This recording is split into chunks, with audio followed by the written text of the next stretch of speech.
Democratic Socialists take it further. They argue that capitalism is inherently exploitive. It's right there in the Democratic Socialists of America platform, which you can see. Go to dsa.org, I think is where it is. It calls for putting large corporations under public ownership. It calls for establishing state-run entities like publicly owned grocery stores, such as the one that Mamdani is attempting to institute here in New York City. You know, it's interesting because grocery stores, and we all know there's a pinch there, but grocery stores operate on a very narrow margin. They are generally not exploitative, especially in communities where there is competition.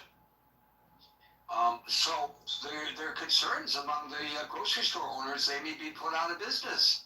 Fine, the Democratic Socialists would say, because capitalism is not properly serving the community. So there's a big difference there. There's a difference in their health care and social safety net approaches. The traditional Democrats are big supporters of the Affordable Care Act. They want to lower prescription costs. They want to introduce a government-run public option, but alongside private insurance, the Democratic Socialists want to eliminate completely private health insurance in favor of a single-payer government-run Medicare for all type system. This is a very populist approach by the Democratic Socialists, no question. When it comes to labor and wages, there are some differences. The traditional Democrats might support a federal minimum wage, but the Democratic Socialists would like double the amount of money that people would be guaranteed. There's differences when it comes to foreign policy and defense. There's differences within electoral reform. You can read it all. I don't want to get into all the nuances. So the Republicans, of course, are seizing on all of this populist movement. And they're sometimes painting with a wide brush and interchanging the terms socialism and communism. And I think that's very emotive on their part, without question. And while we know that there are major differences in the definition between socialism and communism, if you read that platform, which is embraced by the AOCs of the world, she's on the stump along with Senator Sanders, supporting these candidates. There are overlaps. You know, I've discussed how traditional Democrats want to reform capitalism. Well, both the Democratic Socialists and Communists, I think, share a baseline belief that capitalism is inherently exploitive. Or is it exploitative? I've heard it pronounced both ways. And should be entirely replaced. I've always thought that if you're going to eliminate capitalism, that's a communist philosophy. Both the Democratic Socialists and the Communists believe in collective ownerships of large industries and utilities.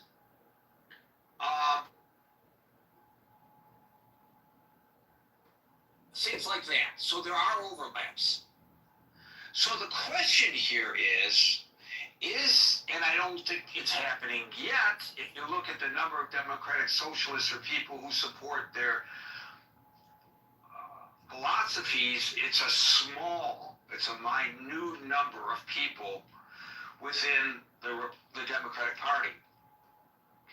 But I think when you look at this poll today, we would be remiss not to consider the possibility that there is a shift going on in the Democratic Party. Now, we know that oftentimes small changes start with big bravado proposals. So because the Democratic Party has this big tent philosophy, there might be some accommodations and things might just inch in a direction that many people may find palatable. And it doesn't necessarily mean that the words that come out of the mouths of these folks and what is published in their platform is anything close to what might occur with the Democratic Party. But you know, there were those who scoffed when the Tea Party was formed, which was a precursor to what we now know as MAGA. And they controlled right now the Republican Party. So there was a major shift in the Republican Party where traditional conservatives are on the outside looking in. Cindy McCain, and one would argue that Cindy McCain and her husband were Republican royalty, is actively campaigning for a Democratic candidate in Arizona right now. So that shows that there is a major schism in the Republican Party. I think it's prudent for us to discuss today whether the Democrats are making a shift within their party not dissimilar to that the Republicans made in a different direction. And I think it would be interesting to explore how this might affect elections, even in the short term. Because we know the Republican pundits are seizing upon this, and they're trying to scare the bejeebers out of voters as we approach the midterm elections. And hey, your job, if you're a party operative, is to,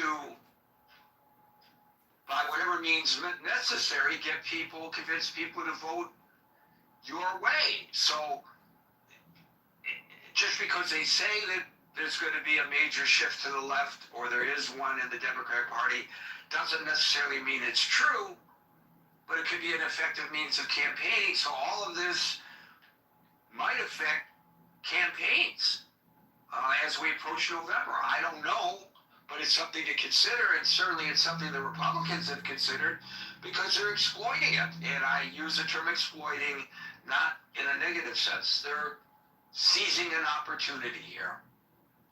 So with that, I will open it up to y'all. I don't know whether Alan is with us on this or not. Alan? Yes, I am, sir. How are you? Okay, Alan, followed by Scott.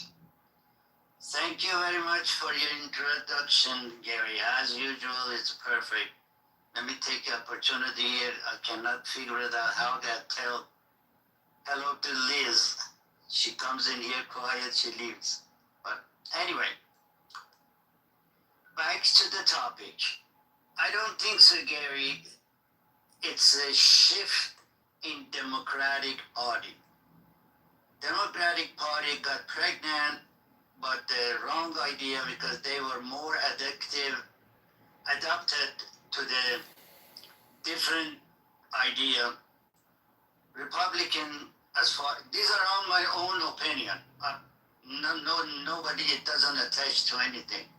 This is my intakes is after living 50 years in the United States, seeing a good glory days, and now I'm seeing it more and more. It bring to my mind a friend of mine who went to Iran, he got married, brought his wife here. In the week when I saw her, she told me this. She says, I see the future of United States. It's going to be just as bad as Iran. I don't know how she comes in with that. I was laughing at her back then. I said, there is no way, but unfortunately, I see it is going that direction. In not that extent, but it's going that direction. These new, which there is a part is growing inside the Democratic, they call themselves Social Democratic. These people have a very, very dark plan for the United States. Take my words. I don't have any way to prove it to you, but this experience, the knowledge I have, it gave me this indication. The four, especially in the Congress, they are bow to bring these great nation down. There is nothing in it. Mamaduni, I don't know what he has proved, what he has done in New York to prove this guy is the enemy within and no one else. Chuck Schumer is another enemy within. I always believe no one has the guts to attack us from outside. No one. But they send the enemy to grow under our skin and they going in. So be aware of these. Baby, it's inside the belly of Democrat and it's growing. And when it's a monster, it's gonna pop out and only God can save us. Right? Thank you, Alan, and it's always great, to hear from a perspective of somebody who has seen similar changes in their home countries. That's the beauty of our gatherings here. We get so many different perspectives. Thank you, Alan. We'll go to Scott, followed by. Yeah, Gary. Hey, nice to talk to everybody. I'm on the stationary bike right now because 1 Timothy 4:8, the Apostle Paul says physical training is of some value. So eating scriptures today, multitasking. No, I mean, look, I think ultimately the Democratic Party is certainly taking a turn left on cultural issues. So this is where people like Bill Maher and many others will say the new religion is wokeism, woke this and woke that. And look, I'm not unsympathetic to these criticisms of my own party. I am probably more of a cultural traditionalist. I don't know if that's the religion in me or what, but so yeah, I'm sensitive to that. I don't think we are in danger of seriously moving left on economic issues. I don't think the party, on the whole, is much different than it was in 2016 on economic issues. You still can't get that 65% of Americans want Medicare for all. You can say that's good, you can say that's bad, you can say it's affordable, you can say it's not affordable. This is a winning issue. I don't know why every Democrat doesn't say, how often do you get a 65% issue? And the majority of Democrats aren't saying, hey, Medicare's for all, why don't the Republicans want it? It's a winning issue, because insurance companies donate to both parties. So I don't know that look at how much Wall Street money people like Kamala Harris was taking. Who was in her ear at the, running up to in the 100 days? Mark Cuban saying she's too tough on billionaires. And she listened. I don't think that this is the mainstream Democratic Party is just going to go that far left. I just don't. First off, we're too anti-tax for that. I mean, I think if we wanted to even move in a Scandinavian model, right, which is thoroughly capitalistic, in some ways more libertarian economically than we are. Rand Paul has a new movie out where it's a documentary about socialism and has the Prime Minister of Denmark basically on the film telling Bernie Sanders to stop saying Denmark's socialist because it's not. It's thoroughly capitalist. It just has a generous safety net, right? And you get things like free college. But people pay for that, right? I mean, the average Scandinavian, it's not like here where, Mitt Romney said, 48% of people pay most of the taxes. It's still a progressive system there, but working class people and middle class people pay a lot more taxes in Scandinavia. And arguably they get more for it, right? But we're just not going to do that, right? We are not going to do that in this country. We are too libertarian. We are founded on the tax rebellion. We don't like taxes unless billionaires are paying them. And I'm not saying billionaires shouldn't pay them. I'm for progressive tax, severely progressive. I remember when Mitt Romney said, when people doubted his conservative credentials in 2012, he said, I was a severely conservative governor. I don't know how many presidential candidates use the word severely like that. He also was had a penchant for using the term marvelous, which candidates don't use. But yeah, I don't think that we're in danger of that. On the whole, I think that, now look, I mean, we are in a populist moment, right? And populism is taking grip on the left and the right. What do populists have in common? On the left and the right, they're both anti-establishment, right? They blame the ruling class. They often reject the establishment experts, although I think the populist right rejects expertise a little more than the populist left, but not really. I mean, it's just differently, right? What the populist right will say they're elites, the populist left will say it's all racist or gender-based, or they'll have, and some of these are legitimate critiques, but they'll have different reasons for rejecting those critiques. They'll often both have like savior figures, charismatic figures. I think the populist right has that more than the populist left in Trump. The populist left really doesn't have that. I don't know that Mamdani will be that. Both the left and the right. Look at the populism on the left and the right now. It's us versus them. There's a good guy and there's a bad guy, right? As opposed to non-populist, right of center and left of center politics, where you have people that are not populist, like Wes Moore and who's the governor from Utah? I can't think of his name now. But these guys get together. They don't play us versus them, right? But on the populist side, on left and right, it's us versus them. Both of them have a crisis mindset, right? The sky's falling. Both tend towards reductive, simplistic, answers. But the difference is, but the key difference, I think, between left-wing and right-wing populism, we're seeing in the DSA versus sort of the Christian nationalist sort of Trump populism, is for the left-wing, at least this used to be true, and I think identity politics is changing this a little bit, but at least traditionally left-wing populism, I think of Bernie Sanders as the archetype of this, defines people by their economic class. You're either in the working class or the 99% versus the billionaires. Right-wing populism doesn't tend to talk that classist. It tends to define people by national signifiers or cultural or ethnic identity or the native born American or citizen versus the immigrant and the outsider. But they have a lot in common. So I think, I think that I just don't think that left-wing populism can catch on as much in the Democratic Party because it's becoming the party of the elite, right? It's funny that Trump wants to take away, the whole SAVE Act, right? Well, more Democrats have passports than Republicans, right? And the states that are lowest in passport possession are all red states, and the states that are highest, the cosmopolitan jet setters, they're all blue states. So I think when you have this elite class, the educated elite, who, Trump is now winning. People, Trump won in 2020 for the first time. Republican in, oh God, I don't know how long. Won people making under $50,000 a year. Well, Democrats are becoming the party of the wealthy elite, and I don't think those people tend to go for socialism. Now again, they'll be for social programs, right?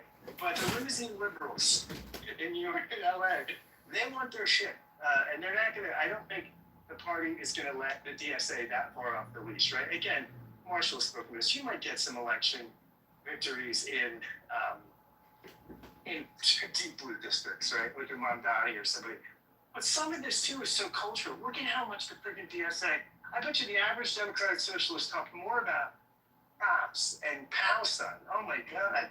Palestine. You heard more about Palestine and Israel than you did about Marx, Engels, or socialism or socialism as a transitional state to classless society or anything like this. Well, clearly Mamdani is obsessed on this issue, isn't he? Yes, and so was the movement in Colorado. So I mean, look, this is very different than a Bernie Sanders who represents a kind of more classic socialism that sees race and ethnic divisions and things like this as a tool of the elite to pit the working class against each other.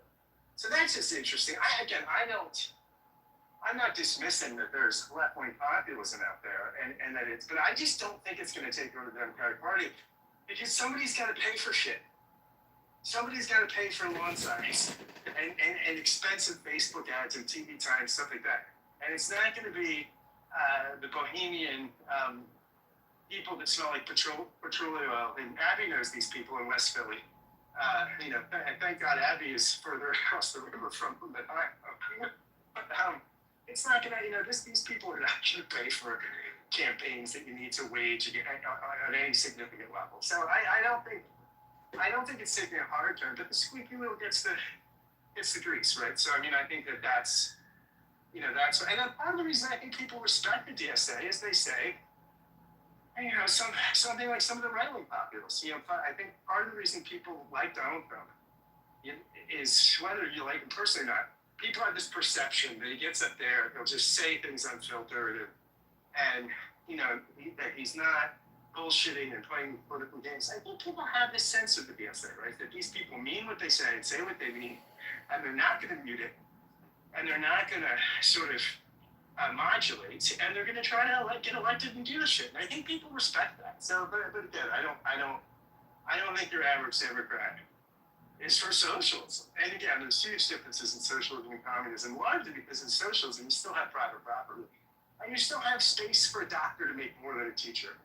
You don't have that in communism, right? Each according to his ability, and each according to his needs. So you work according to your ability, and then that's redistributed according to needs. So it's not. I mean, there's pretty big differences, I think, between communism and socialism. But there you go, Gary. I ramble on, and Abby can testify to these petroleum people in West Philly. So thanks. So I think it's interesting you point out correctly that thus far the democratic socialist philosophy is taking hold in areas where there's already a progressive base. But we are going to see people who run on similar platforms in areas that are atypical with regard to folks getting elected who have progressive philosophies. And I think that will be a better barometer. Don't you, Scott? If they don't resonate and don't get elected in those, heartland districts, then perhaps your assessment is spot on. But if some of them do get elected, would that not be an indication of a significant shift in the public perception of government? Yeah, I think so. And Abby can speak to this, my buddy. But yeah, here in Pennsylvania, John Fetterman, if he doesn't get primary, because he's not popular with the Democrats, but he's above water with Republicans, right? I mean, I think if he doesn't get primary, and at a spite, John Fetterman at least could easily get reelected, and he'll get beat through a lot of Republican votes. I don't think you put a DSA person, or even somebody DSA adjacent, if they manage to beat Fetterman, they would lose by about I'll let Abby or bank it out by about 2,000% in Pennsylvania. It doesn't play in Pittsburgh or even suburban Philadelphia. Again, maybe in West Philadelphia with a petroleum oil, but I don't think the appeal is beyond it. So is West Philly like the Upper West Side of Manhattan? It's sort of the hippie dippy people that are not as into grooming as the rest of us. And you find some Marxists. There's a Marxist theater. Well, maybe they're more like sections of Brooklyn than they are on the Upper West Side. Gotcha. Not familiar. Maybe I should take a trip out there to check it out. Thank you, Scott. We'll go to Abby, followed by Chip. Okay, so a quick understanding of West Philly. It's where University of Pennsylvania is, and also somewhat Drexel. And so it's attracted a lot of intellectuals over the years, but I wouldn't liken it to the west side of New York. And actually, in the Jewish community, we're dealing with a very bad renegade temple that's there with a rabbi that is an anti-Israel, very, very strongly. Are these the Reconstructionists, Abby? Yeah, I can't even, I'll start to get upset if I start talking about it. I mean, it's got the whole community whacked. But not to talk about West Philly, but I agree with Scott. Fetterman probably will get primary. The question is whether he'll run as an independent or stay, as a Democrat. And I agree with Scott in that state. I don't see a DSA person taking control. I did want to, you're going to be shocked that I'm going to talk about this, but I actually wanted to point out, as a Republican, I wanted to point out the good Democrats. And the Democrats, and I wish there were more, and that's the point I want to make, of the 15 members of Congress that signed a pledge, and it was called the Promise to America. It was put together by Tom Suozzi and Adam Gray. There were several issues. I mean, there's the signatories, you can Google and read them. Josh Gottheimer was a signatory. My congresswoman was a signatory. And it was a statement from moderate Democrats. Basically, you can read it. It's not that long. I'll put it in the chat. But it was capitalism over socialism, and fostering a more competitive economy, safety and secure borders, and talking about having a proper immigration system and safe borders, fiscal responsibility, and free speech, but in embracing moderation and democratic pluralism, and rejecting political extremism. It goes on with other subjects in the Pledge to America. I think what's important is to see that it was only 15 members of Congress that signed this, and many might have been concerned in their re-elections how things will be perceived. I do agree that the Israel-Palestine issue has become so front and center, and I agree with also and I'm thinking about what you just said, Gary, because places like Michigan are really going to be the litmus test, not a district in Colorado that's a plus 50D district, but more so the state of Michigan, and to see how someone like Haley Stevens, who is a moderate Dem, is going to play out against a DSA very, very strong proponent against Israel, and making that subject front and center for the DSA. I live in a state that our federal representatives, but for one, are all Democrats. Our 2 senators and our members of Congress, they are all moderates. And the DSA at one point took over our state party. At that time, one of our senators was up for re-election. She pulled her money out of the state party and said she wanted no connection with it whatsoever. Basically, all the federal representatives pulled away from the DSA-controlled state organization until finally they voted those people out. And as a result of voting them out, the state Democratic Party reflected more what the representatives are like. So, and again, that's in Nevada and what happened here. But there are pockets and areas that it has taken over, and it's a great concern. I mean, even in our state, there's a few that got through in the primary, and we're going to have to deal with them in the general. From a Republican standpoint, I mean, some Republicans see it as a gift because they see it as an easy win against these policies, especially the very extreme ones that believe in no military, no police, no prisons. I mean, you go through the list of some of these positions that they've taken, and it may bode well in those areas in Manhattan or in Colorado, or even where Rab won in West Philly, but it won't bode well, I think, nationally and in the middle of the country. I don't see it.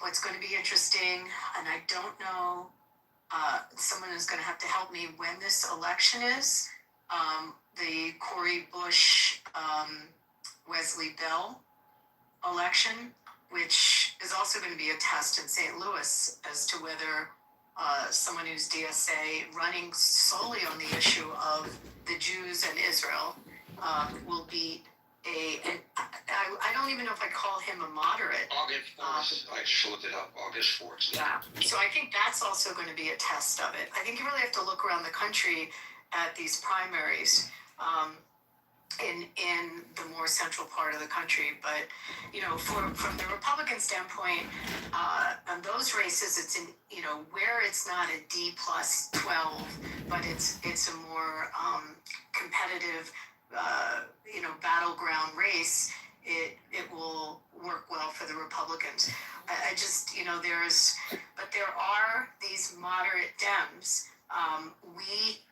Many Republicans will support them and will support their elections. Someone like Richie Torres, we write checks to and we support. And, we hope for more of them. We hope that those voices are loud in the Democratic caucus. And for the senators also. I mean, I'm very proud of my two Democrat senators that stood out on that Bernie Sanders vote and, are moderates. So that's sort of a perspective from a Republican slash I like a good Democrat voter on this. Thank you. Yeah, you mentioned the El Sayed Stevens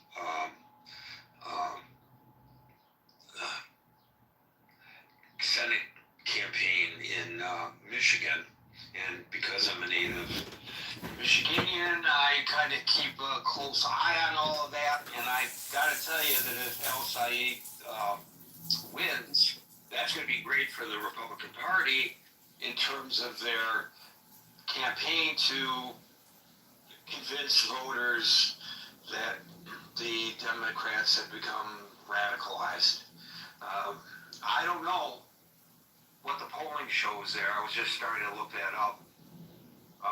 But it's a closely watched race, and it's got traditional Jewish Democratic voters in Michigan extremely concerned.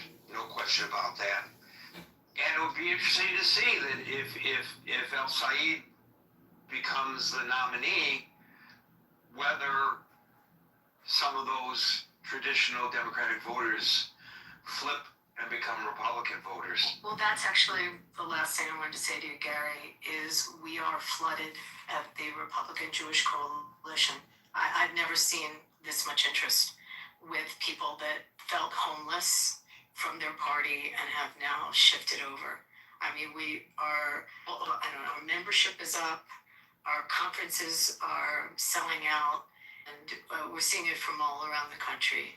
So there's definitely a shift, and we obviously saw it in the last cycle with the percentage of vote in the swing states. But for sure, that is happening. I have a friend who is a volunteer lobbyist for AIPAC, has been for many years, and he's a solid Republican, but he acknowledges to me, he has in the past anyway, that when he goes up on the Hill, you get uniform support for Israel from Democrats and Republicans. That's starting to change. Now, some people might say this is a reason to embrace the Democratic Party, but a lot of people who you and I know think otherwise. Thank you, Abby. We'll go to Jim, followed by Steve. Hey, Gary. Thanks a lot for bringing me up.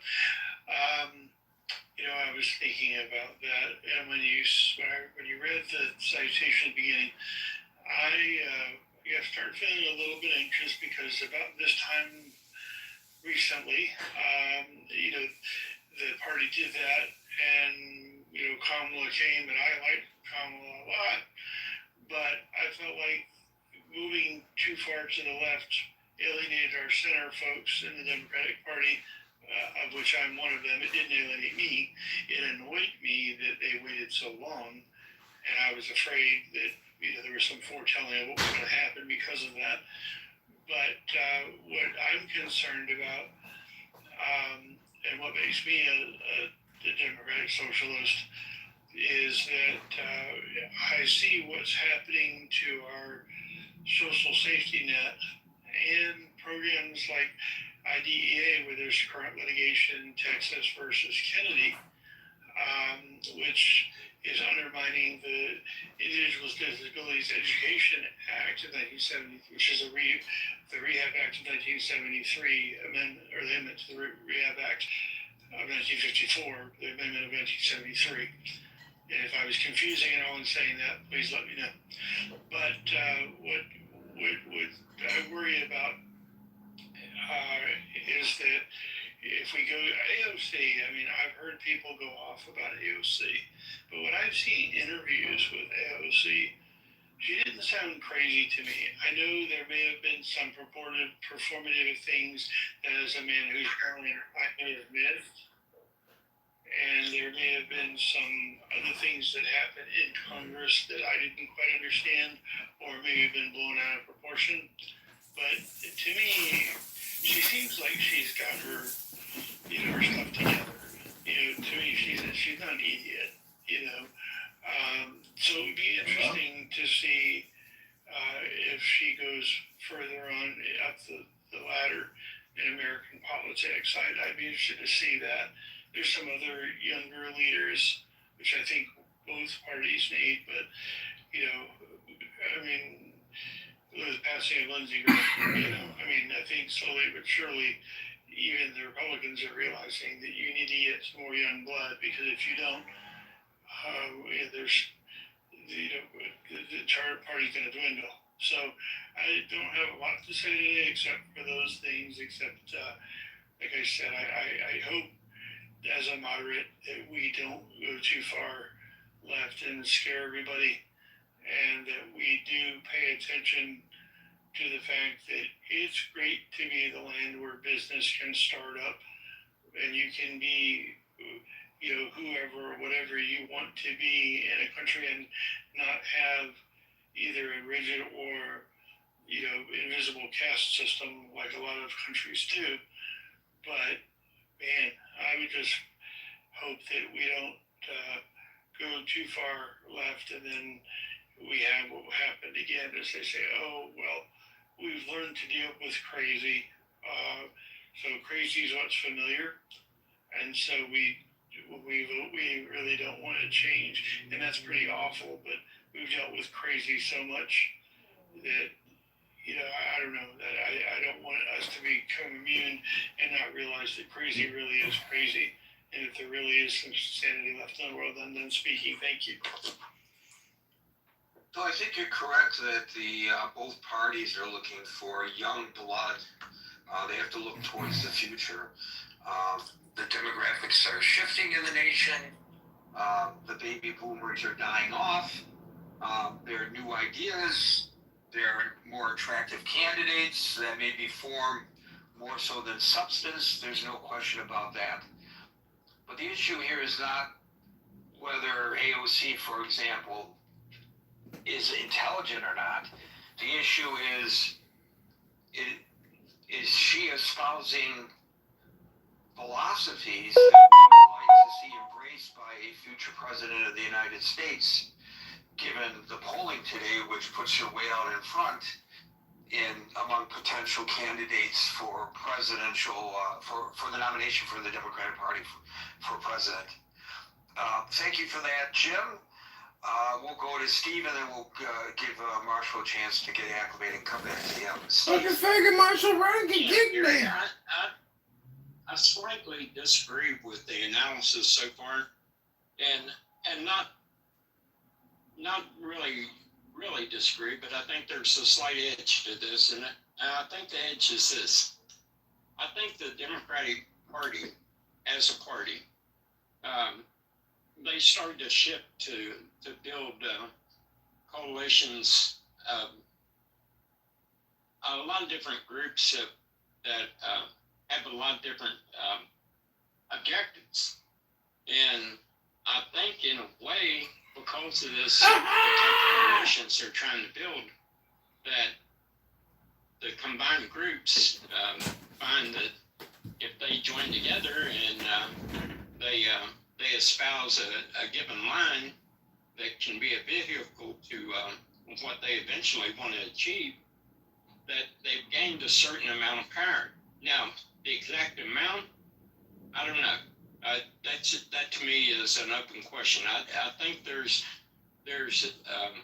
it's starting to build in the Democratic Party, and what's concerning to me about that is that we have a lot of people in the last 20 or so years that to me, it's like a grievance culture.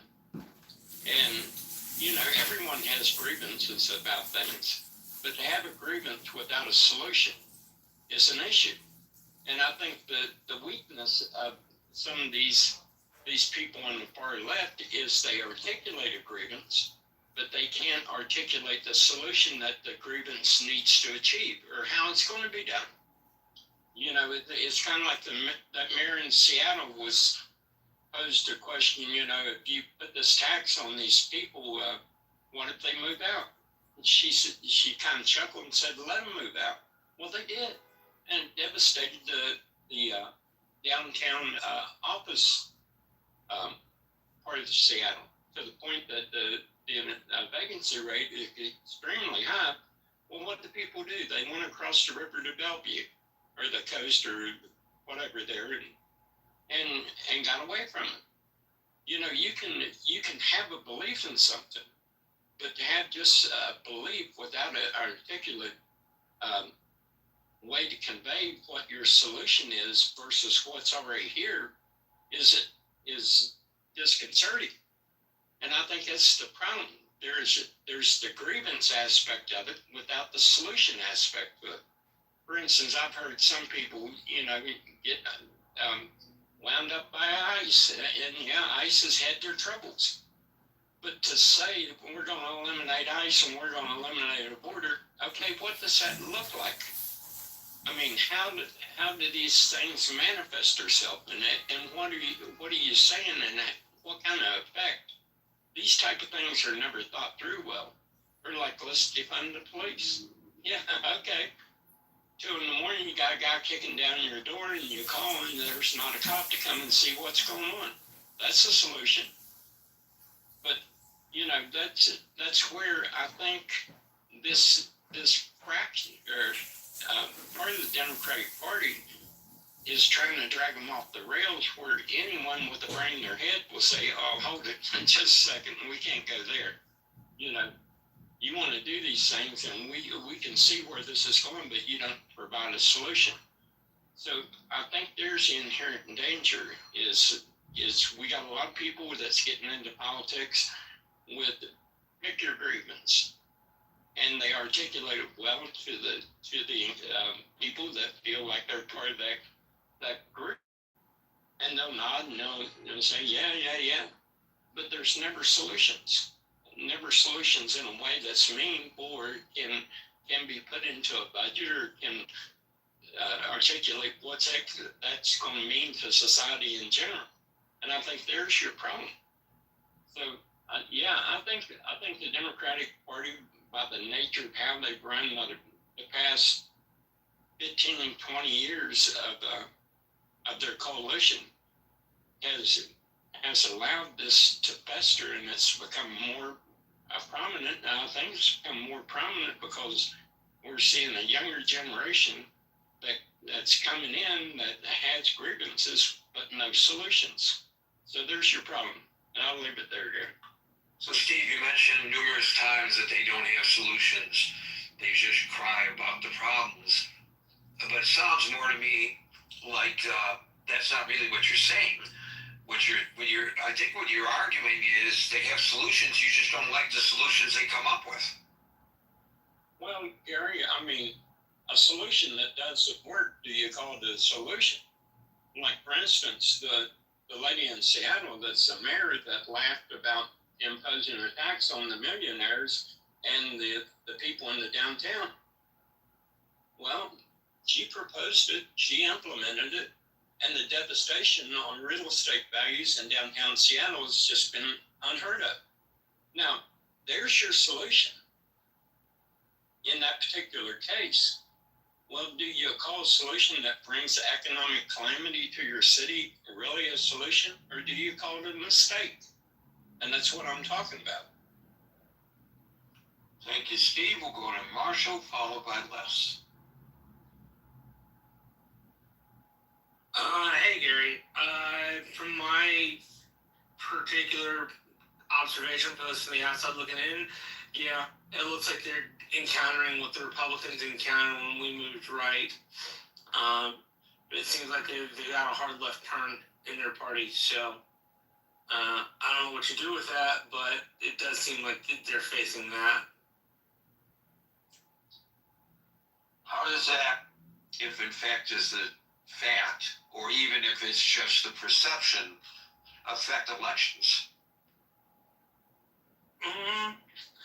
It means that on the party primary side, they'll probably have more folks who are progressive, and that may mean that they wind up against either moderate Republicans or Trump folks. And in the case like my state House rep, a MAGA guy against a DSA guy, you're gonna have the extremes versus the extremes, and that doesn't seem like it'll help anybody. But that's what it seems like it'll do. So let's put it on a very personal note. You campaign professionally for Republican candidates in Texas. Would it be a gift to your candidates, theoretically, if their opponents were Democratic socialists?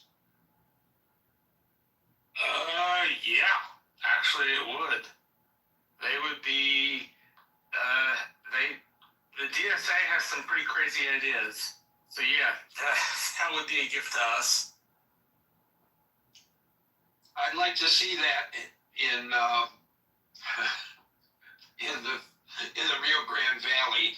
I don't see how those kinds of policies resonate to where a candidate such as that could get nominated by the Democrats down there. But we'll see.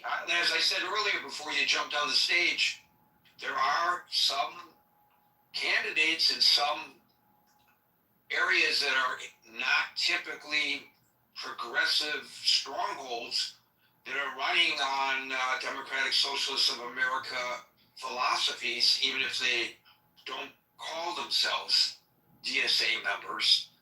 And that'll be an indicator if they're successful. It's one thing for someone in the West Coast or Portland or Seattle to get elected on these policies, or here in New York City. It's another thing in Tulsa, Oklahoma. Well, Tulsa may be an exception too, but the rest of Oklahoma. And, it'd be very interesting to see if any of them are successful in their political endeavors. Thank you, Marshall. We'll go to Les. Follow my answer. Gary, also, let's just look at what if we had a Bernie Sanders Democratic Socialist or social democracy, however you frame it, and then however Bernie would frame himself on the good decade of 2016 or even 20. I think it would be different. I think if you had, because Bernie Sanders is not a creature of the cultural left the same way, right? And so it wasn't about Palestine or wasn't in some of the identitarian frames that the DSA does. So I think if you had a Bernie Sanders, or Fetterman was close to Sanders for a while, as far as that sort of left-wing populism, or Plattner. You saw Plattner did Billy Fetterman, he was crazy. I don't know that you couldn't, or the non-identitarians, left-wing sort of populism. I think the problem is more the identity politics, the radical sort of anti-Israel. I think that stuff, the cultural politics, which are traditionally a part of a socialist agenda, right? So I think the non-identitarian, non-sort of cultural leftist socialism might do better than you think in the argument. I don't know whether Plattner's a good example, because Bernie Sanders is, because how he resonated nationally. I think progressive politics is fairly prevalent in Maine, right? We also have an expert consensus. I don't know Maine that well. Maine's as Abby still. Maine's a unique creature, right? So I don't know. But Plattner was a left-wing populist for sure. Isn't the bigger question, Scott, who called him out within his own party? One of the other issues is when there's the bad egg, do the Dems call it out? The ones that in like stupidly, like Elizabeth Warren, etc. But when they have a bad one, I've seen Republicans call it out. I could not remember the election. It was a Senate election. It might have been Louisiana or Alabama. Maybe it was Alabama, where some was running, and there was issues with him.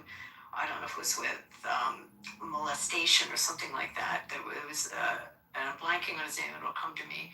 And you had the Republicans removing themselves from that. The general RNC separated themselves from him, and Republicans called him out.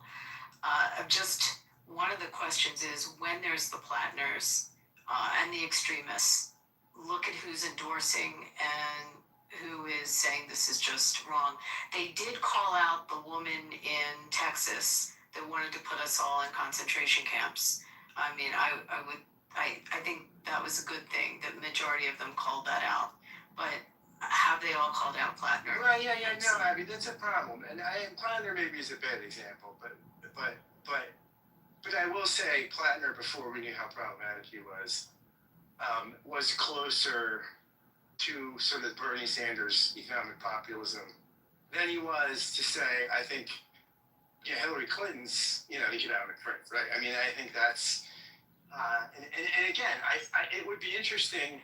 Steve Bannon has said this. Steve Bannon said, he was disappointed that Hillary, that basically the Democrats sort of put the finger on the scale for Hillary, because he wanted to see a left-wing versus right-wing populist, right? And had Bernie gotten the nomination, you would have seen that, right? You would have seen two populists against each other, a right-wing brand and a left-wing brand, right? Whereas what we got was a right-wing populist, at least rhetorically. We could talk about how populist Trump has governed, and that could be issue by issue, but at least rhetorically in the campaign versus, I mean, what is less populist than Hillary Clinton? I mean, if you looked up anti-populist on Wikipedia, it would be a big picture of Hillary Clinton, right? And I think Kamala Harris wasn't far behind, right? But again, the problem is we have this left-wing populism that's so culturally alienating. And I think if you had Bernie's left-wing populism in 2016, it would speak to the heartland. I mean, again, Fetterman wasn't far from that when he got elected. Bernie was campaigning with him. But Fetterman wasn't crazy cultural, right? So, I mean, these are the issues I think. And that is the thing I fear, is I fear that I don't fear the Democratic Party gets dragged to where the DSA is economically. It's not going to happen. Just because, again, the donor class, these people, look at how much, when people used to say to me, Obama's a socialist. I would say, look, Wall Street people don't give money to socialists, okay? The issue is not the economic stuff, it's the cultural stuff. It's that the DSA would infect the party culturally. And then you see it now. I mean, we talk about Israel a lot, but look at the J Street position now. The J Street position, which used to be sort of like, I hate Netanyahu, but I love Israel. And it's kind of, now always different. That's become like a hardcore right-wing position now. That's the most extreme right. That's even untenable now. We can't even have... No. First of all, they never embraced Israel. But I mean, this is not what the room's about. But no, I mean, I have a lot to say about J Street. So okay. Well, let's next. And by the way, it was Roy Moore that I was thinking of. That Mitch McConnell removed himself from, and the head of the RNC, and the president. Everyone separated themselves from him. Well, that's why Franken got torpedoed, because it was in response to Roy Moore. Sort of Democrats thought we have to police ourselves, and Franken was the guy of the hour, But no, I just think that, like, look at Israel, right? And now that, like, with the dance Rahm Emanuel has to do, that is what scares me, is that you'll get this rhetorical stuff becoming mainstream. The abolish the police, it's stuff that I think is never going to happen, but it's stuff that rhetorically infects the party, right? And I think if that sort of rhetoric, those sort of cultural politics become mainstream, that's going to hurt the Democratic Party. Again, I don't think any mainstream Democrat's ever going to be a socialist, just because you're not going to get enough money to get elected. People with money don't want socialists. They try to get elected. But the cultural politics, the limousine liberals buy into that shit sometimes, and that will be the death of the party. I think one aspect of this that we've not discussed that's a very important part of the equation that's now been raised has to do with Donald Trump. Um, Plattner, every vote for the Democratic Party for the U.S. Senate is so vitally important to the party that they set aside what's right for the expediency because they are so focused on the possibility of gaining control of the Senate in order to hold Donald Trump in check. And so they tried their best to stay with Plattner as long as they could until it was so untenable they had no choice. And then they scrambled to determine who would be a palatable candidate who could, in short order, become the nominee and then potentially the successful candidate in that race. And so I look at the Al Said situation in Michigan, which just drives so many mainstream Democrats crazy. And I saw an interview with Joe Crowley, the former congressman who got upset by AOC because he didn't have his eye on the ball in his district. Very powerful member of Congress.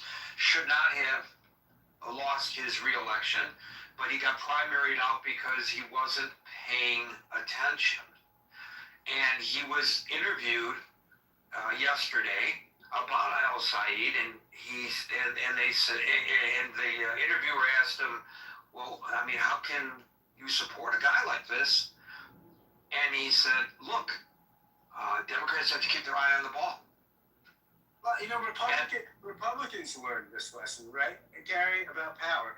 You know, somebody like Lindsey Graham said said about Trump in 2016 when he was running, that Trump was a race-baiting, xenophobic, religious bigot. And Lindsey Graham changed his tune when it became clear that the xenophobic, race-baiting, religious bigot was going to win the nomination, right? I mean, but parties do this, right? And right. You know what that's called? You know what that's called? Selling out. Well, when I saw Joe Crowley on television yesterday, that live interview, I turned the TV off. I said, this guy's a sellout. And I had a lot of respect for him when he was a congressman here in New York. What a sellout. You mean you can't stay true to your values because the overriding issue is making sure that you regain control of the Senate to put this horrific President Donald Trump in check? So that's more important than standing up for what you truly believe in? So you support somebody who's opposed to your point of view? This is just ridiculous, and this is the problem with party politics right now, Scott. It's come out quite, in a lot of interviews and stuff, post Lindsey Graham, that this was calculated by Graham, right? That he didn't really change his views necessarily. He just wanted to be relevant and powerful. I thought that he was probably better off closer to the president than far away. So he didn't really change his views on Trump. He just changed the way he dealt with Trump. And so, yeah, parties do this. And you're right. I think it's sad, but it's people are. What is Steve Appelmart's right here? So the number one goal of a politician is to get elected. The number two goal is to get reelected. And so often you see this kind of hypocrisy, or at least a lack of conviction. But this is the nature of the game. Indeed, Les followed by Hans. So I think Mandami is probably the most famous of the Democratic Socialists. And first of all, what got him elected too was that he was media savvy, and his mother is the famous director Mira Neer. So he knows how to present himself and tell a story. But that only takes you so far. You got to do the job. And, these are old ideas. The idea of having government-run grocery stores. And they haven't worked in the last 100 years. And so I don't know what makes them think it'll work in the future. there are ways you could have it done. You could take money from people in New York State, perhaps, and subsidize it. But it's just there's no free lunch. The best way to do things is to do whatever you can do with capitalism, and then use government to fix where capitalism doesn't work. There isn't really a market. And so if you have government grocery stores, why should any other grocery store come in there, or the small mom and pop stay, if they're being unfairly competed with? If you have housing and you say we're not going to allow people to make money from their housing, rich people are just going to take their money and invest it someplace else, and there just won't be as much housing stock. There's a competition for capital, and if the local government says you can't make money with housing, then people will invest in something that is more lucrative. So I'm just hoping that with Mr. Mandami, they hold his feet to the fire. Just like I said last week, they should do with Mr. Trump and some of the statements he's made in the past. Check on him. Just have newspaper stories, and 3 months from now, just put a, just see how that's going.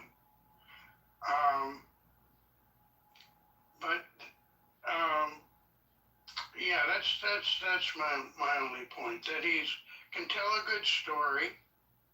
He's got some very old ideas that haven't worked in the past that he can make exciting because he knows how to deal with the media. And that is a positive thing for a politician to have. But the other thing is, if you're going to do your job, do your job. I don't see how, displacing half the Jews in the world and driving them into the sea is part of the mandate for the mayor of New York. But it seems to be a bee in his bonnet. Thank you. So the thing about Mamdani, and I don't want to just focus on him, but of course we're talking about democratic socialist policies here and how they're influencing the mainstream Democratic Party. He proposes things and makes pronouncements when he knows full well they cannot be achieved. So I'll give you an example. He announced that before he got elected, it was part of his platform, free buses for all. And boy, we love this guy. Everybody wants free buses. He's a great mayor, people tell me now. He's going to give us free buses. Well, the fact is that the bus system in New York City is not run by the city of New York. It's run by the state of New York. And he was in the state legislature. So when he was in the state legislature, if he really wanted free bus service for the people of New York, he would have proposed legislation that would have made that possible. Not that it would have passed, but he would have, said, I believe that there's free bus service, and he would have fought for it. But he did not. He waited until he lacked the authority or ability to influence that, and then claimed that's what he was going to do, knowing full well he could not. And you point out his pronouncements about Israel, and most notably, we're going to arrest Benjamin Netanyahu when he comes to New York City. He knew full well, and finally yesterday he acknowledged he lacked the authority. He knew full well he lacked the authority to arrest Benjamin Netanyahu. And furthermore, when he issued a video statement yesterday in which he acknowledged that, but he called upon the United States government to arrest him, he knows that they lack the authority. Right. They lack the authority because he's going to be here for the UN General Assembly, and the agreement between the United Nations and the host country is that anybody credentialed arrives and leaves along with their family members unimpeded. That's the agreement. That dates back decades. You do not have the authority, even if you had the desire, as President of the United States even, to arrest the most despotic dictator who comes in September to New York City. You do not have the authority to do this. In fact, the only restrictions that the United States government can put on a UN credentialed diplomat is that you can require that they not travel beyond 25 miles of UN headquarters. That's Right. part of the agreement. But that's all the authority you have. So this is all nonsense, and he knows it's nonsense, and yet he espouses it.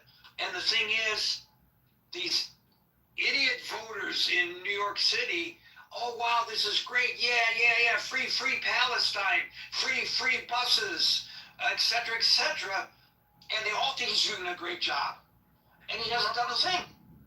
Well, let me give you a story I heard. A politician dies and goes to heaven. Okay, I know that sounds improbable, but stay with me. And Saint Peter says, we're feeling in a generous mood today. You get to choose if you want to go to heaven or hell. And he says, where are all my friends? And they said, well, he said, they're in hell. Well, let me try that out for a day. Well, first he tries out heaven for a day, and there's the harps and all that kind of stuff. And then he tries out hell. He goes down the escalator, and he spends a day there, and they're all having a great time. And he gets to play golf with all his buddies, and it's just, he has a time of his life. But he can only stay there for one day, and he has to go back to heaven. And so he goes up the escalator to heaven, and St. Peter says, so do you want to stay in heaven? And he said, no, I like it down there. And he says, as you wish. And he ends up in hell. And it's just, unfortunately, it turns out to be a place of fire and brimstone. And he asked the devil, hey, what happened? He said, well, yesterday was a campaign. Today we're actually governing. And that's the way politicians are. Exactly. Thank you, Les. We'll go to Anson, followed by William. That's a cute story. Anson.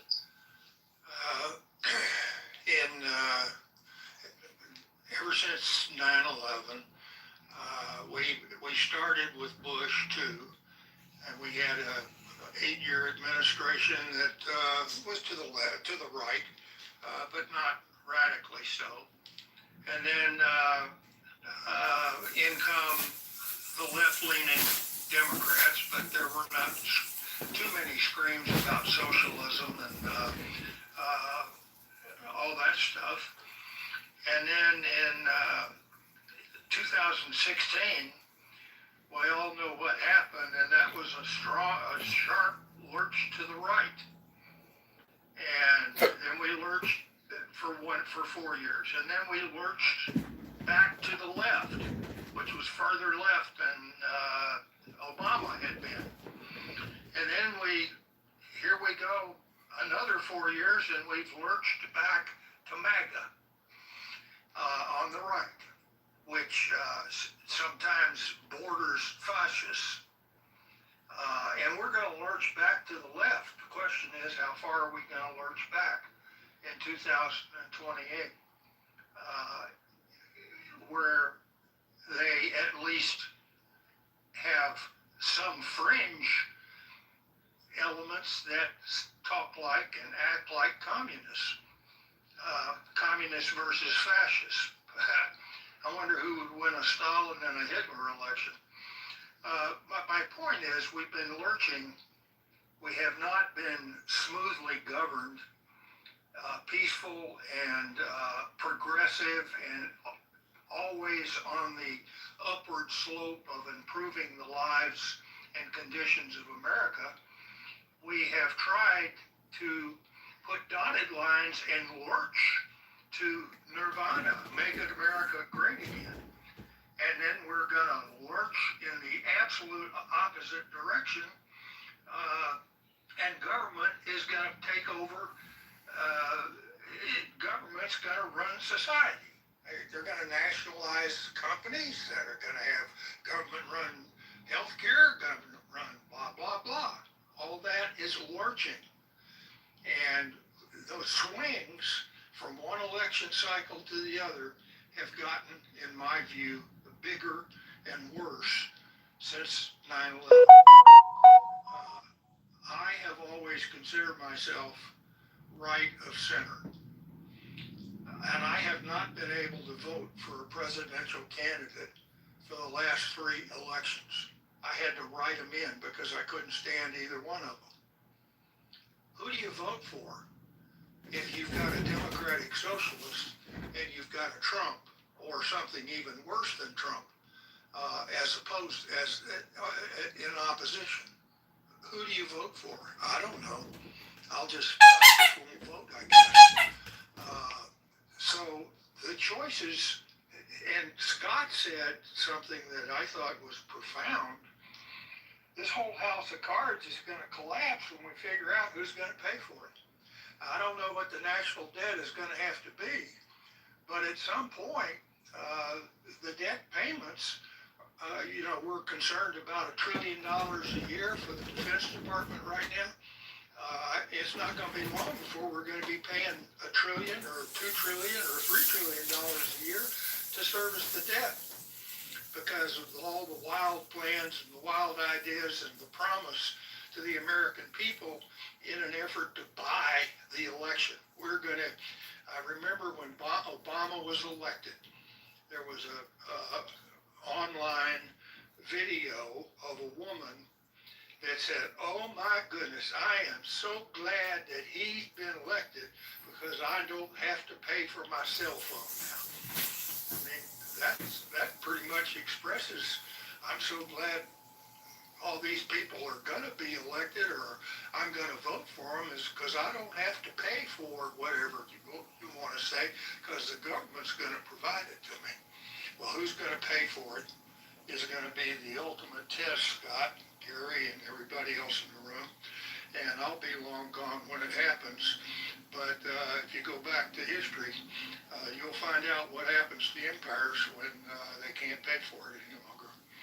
We're headed in that direction. I don't see any improvement. Thank you, Anson. We'll go to William, followed by Dave. Hi.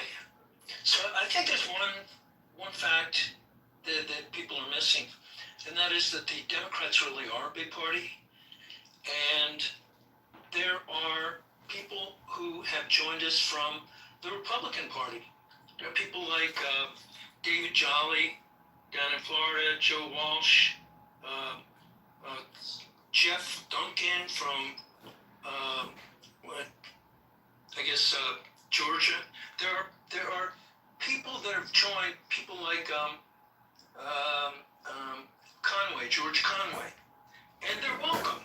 Now, George Conway didn't win the congressional race up in New York, it's his first time running, and he's got to get his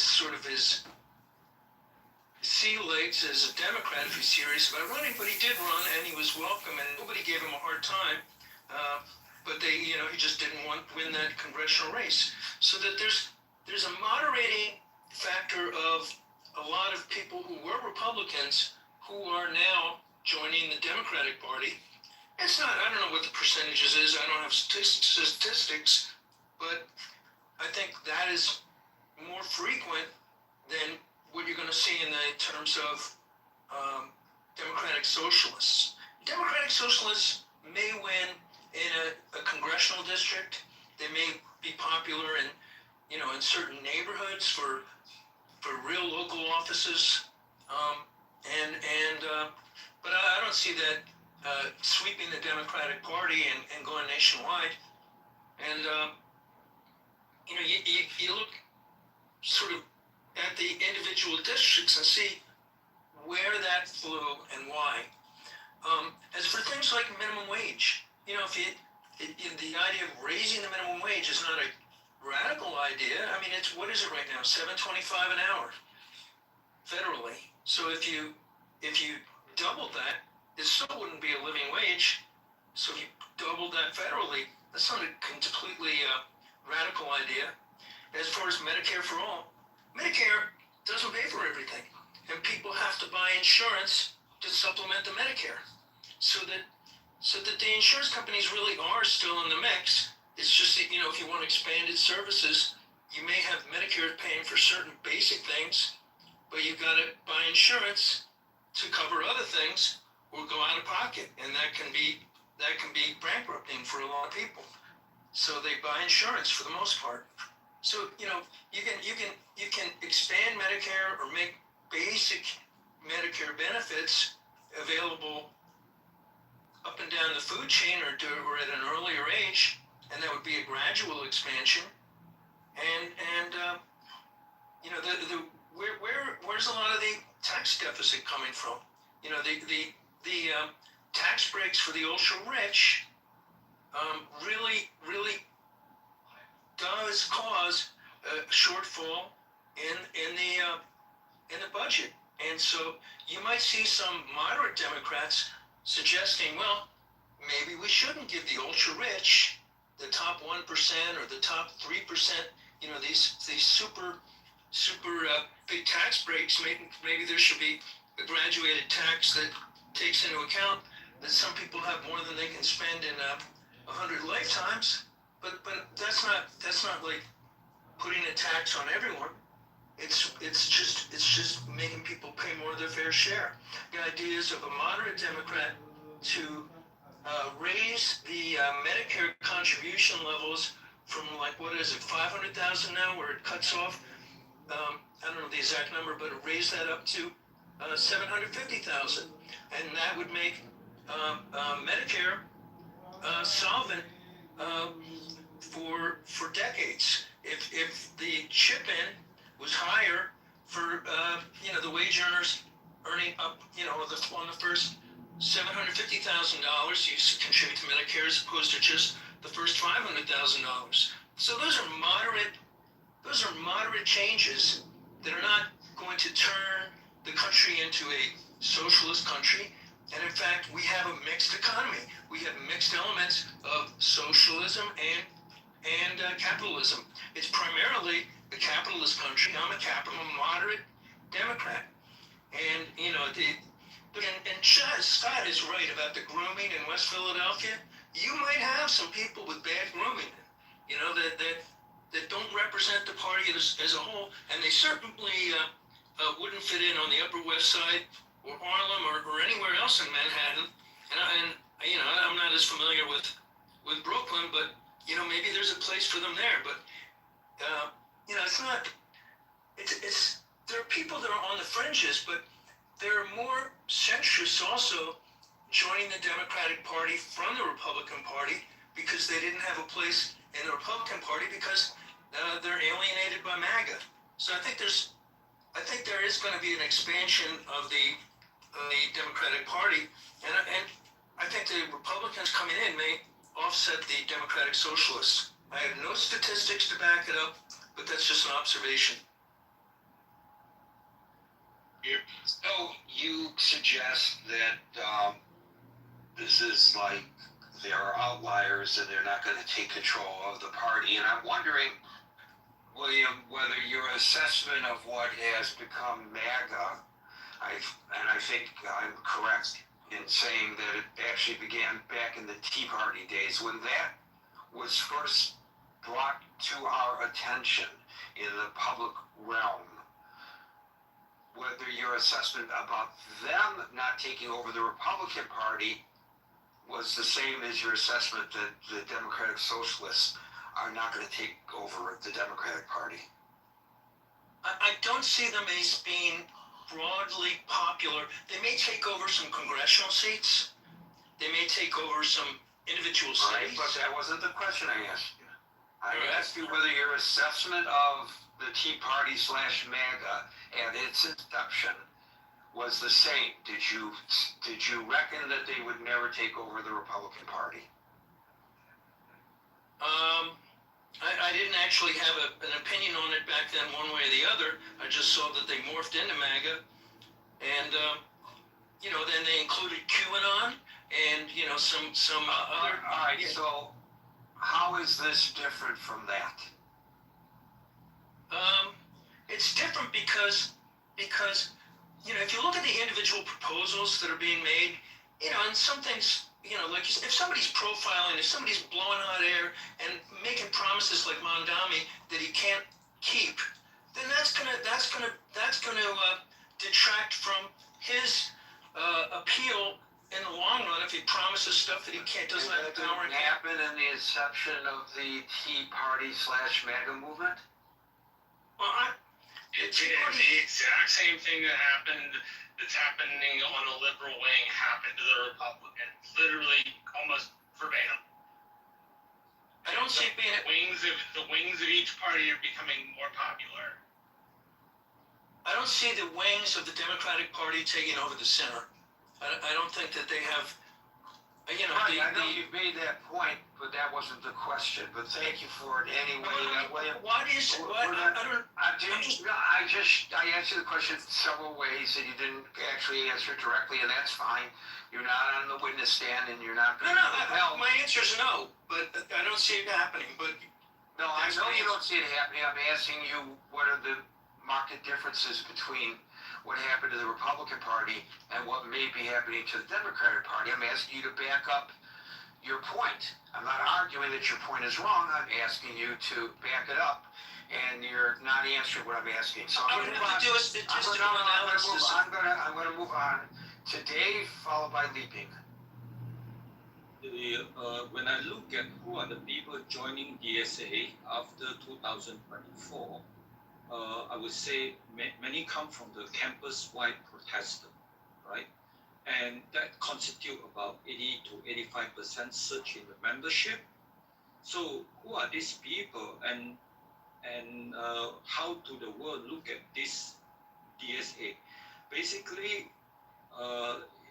they constitute the continuation of useful idiots joining DSA, repurpose DSA into useful idiot, and therefore makes sense why Mandani said he want to arrest Netanyahu, not for the American people.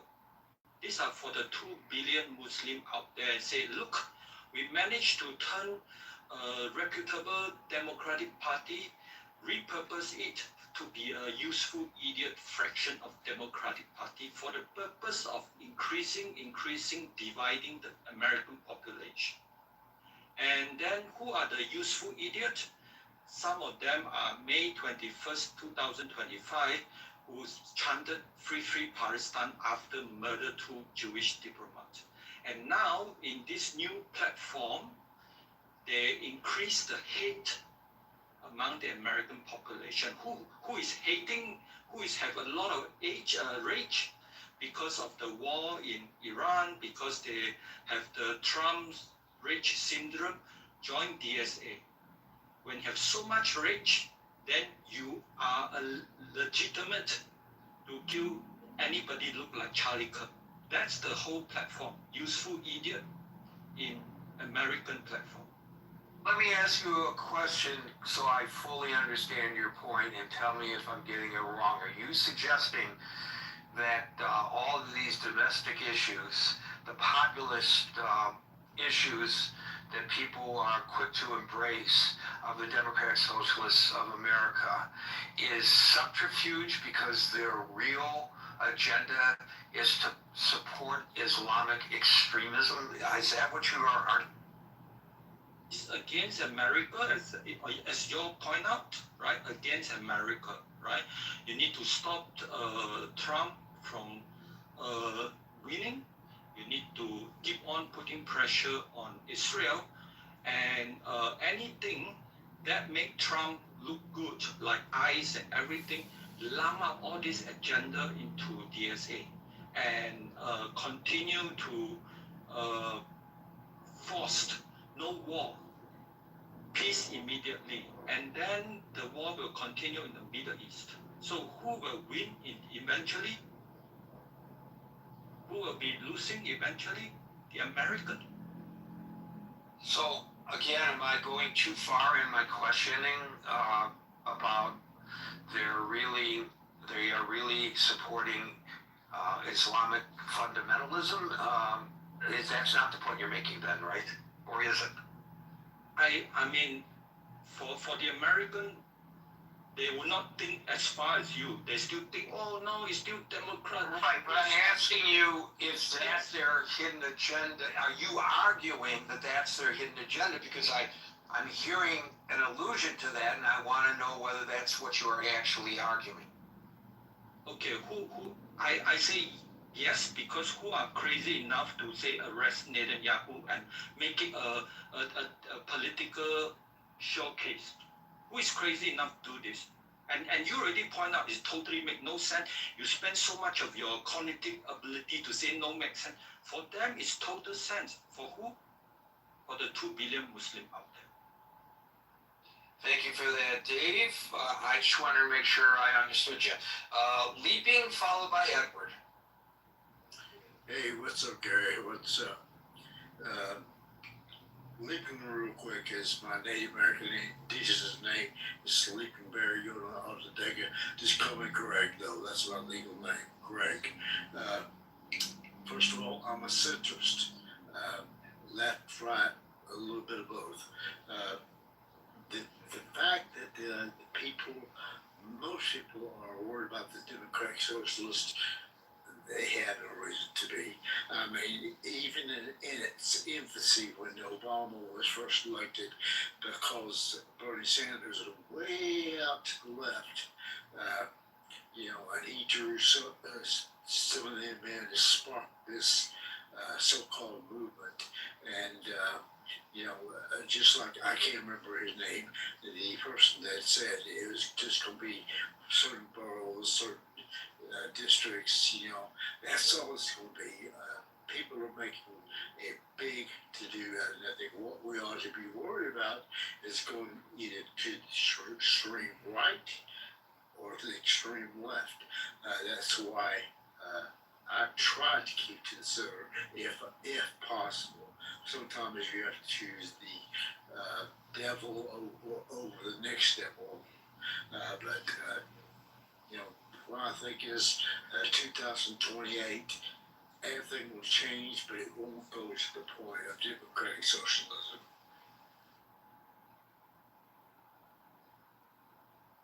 Thank you for that, Glenn. We'll go to Edward, followed by Rambo.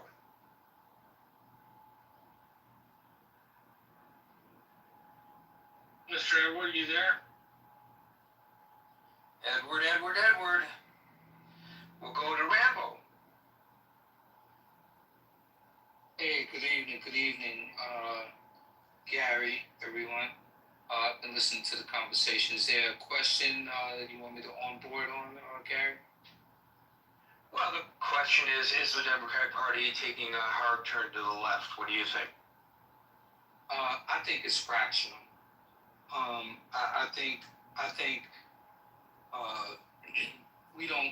they don't have motion. The Mandamis of the world don't have enough volume at a national level.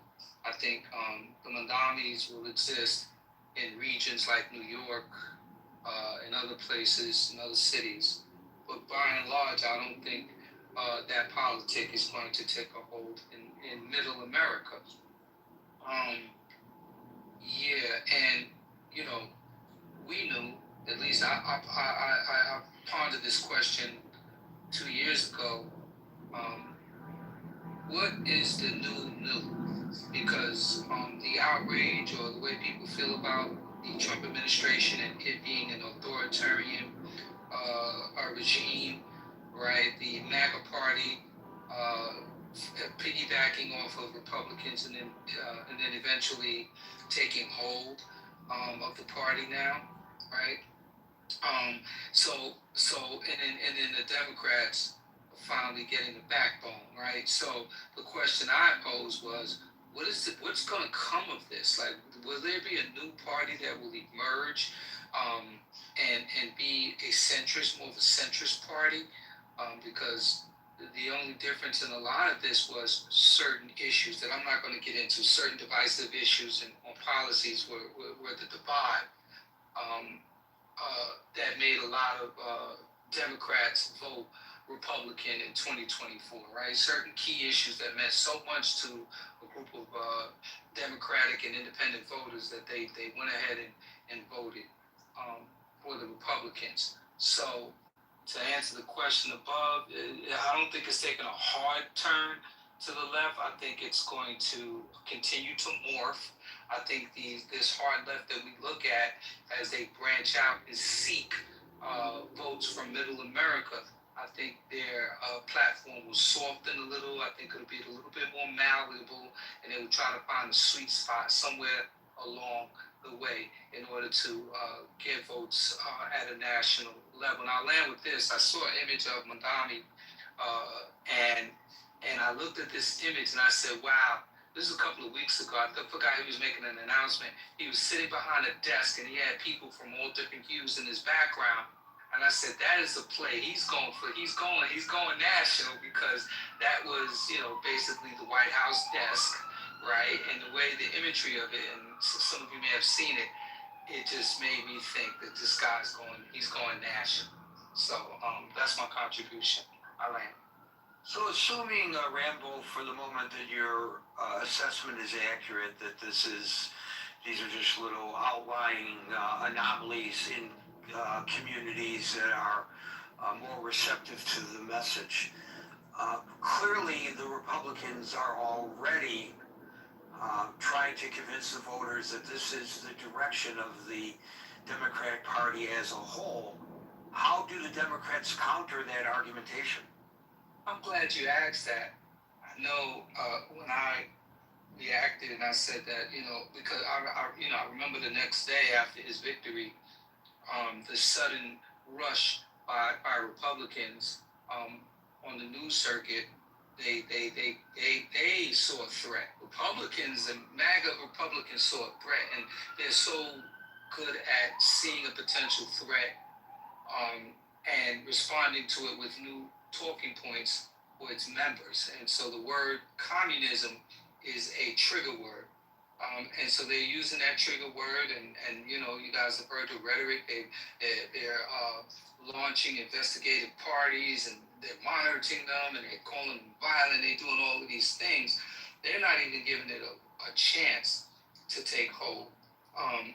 So yeah, I'm glad you did mention that. I think the Republican Party sees it as a threat, and they are acting as if it is a serious threat. They are not letting that seed get any roots. I hope that answers your question a little bit. But yeah, I think the fact is that the Democrats don't like being labeled communists, and the Republicans don't like being labeled fascists, right? Thanks, Rambo. Let's go to Sue, and we'll try Edward again. Sue.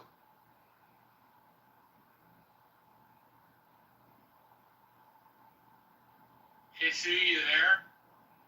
Sue. I'm sorry, guys. I Here didn't we mean to are. go on stage. Here we are. I didn't mean to go on stage. Sorry. That's okay. Well, you're here. Edward, are you there? To see you, Abby. Now we can hear you, Mr. Edward. How you doing? Hey, Mr. The best day of my life. Good to see you. Good to see you, yeah. Mr. Edward. Yeah, I do personally think that they've taken a hard left for several reasons.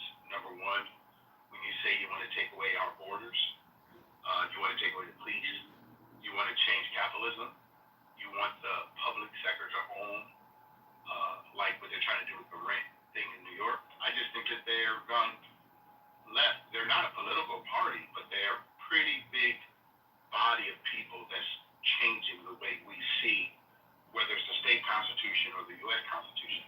They're pretty far away from it. That's just my observation, the things I've heard. And what effect do you think, Edward, they have on, in reality, the Democratic Party, and secondly, with regard to perception about the Democratic Party? Have a big effect because obviously some of the strong Democrats have been there, have lost their seats, which is very sad. Obviously, they're still not pro-Constitution or pro-America.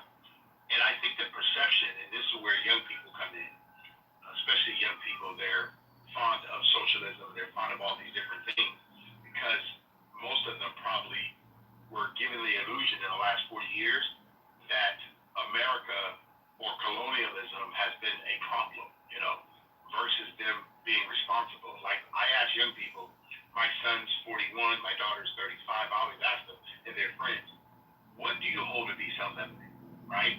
I don't think asking a Democratic Socialist or a Democrat, what do they hold to be self-evident, is very hard for them to answer that question, Gary.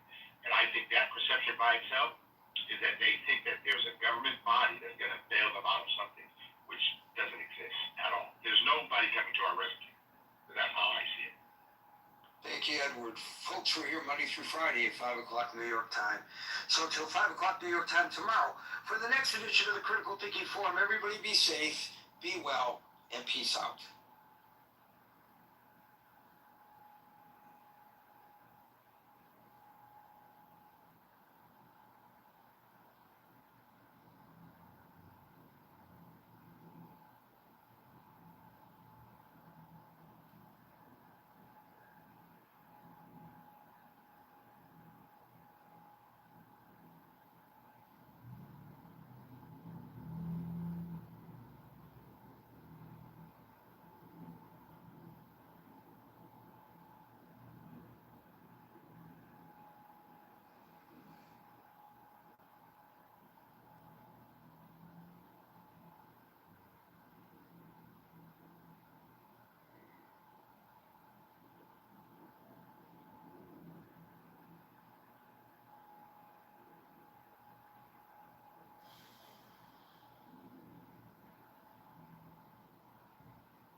I'm still debating of whether or not to have a woman like leaning over a tiny casket.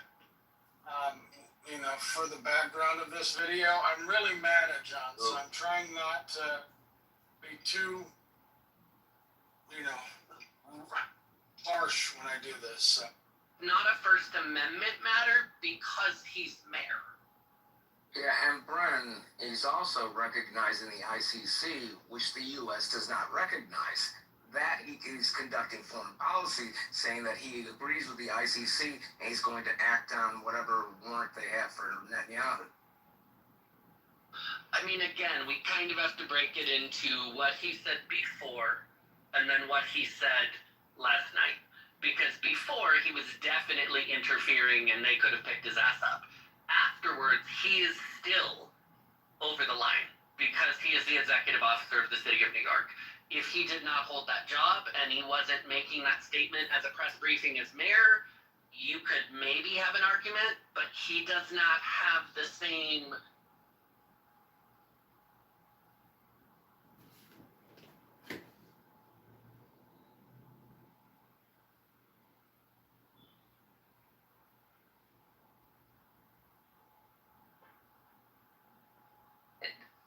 That's the crazy thing about it. Yeah. Yeah, but Florida. fuck it, I want to see a swamp puppy. So if you're gonna go to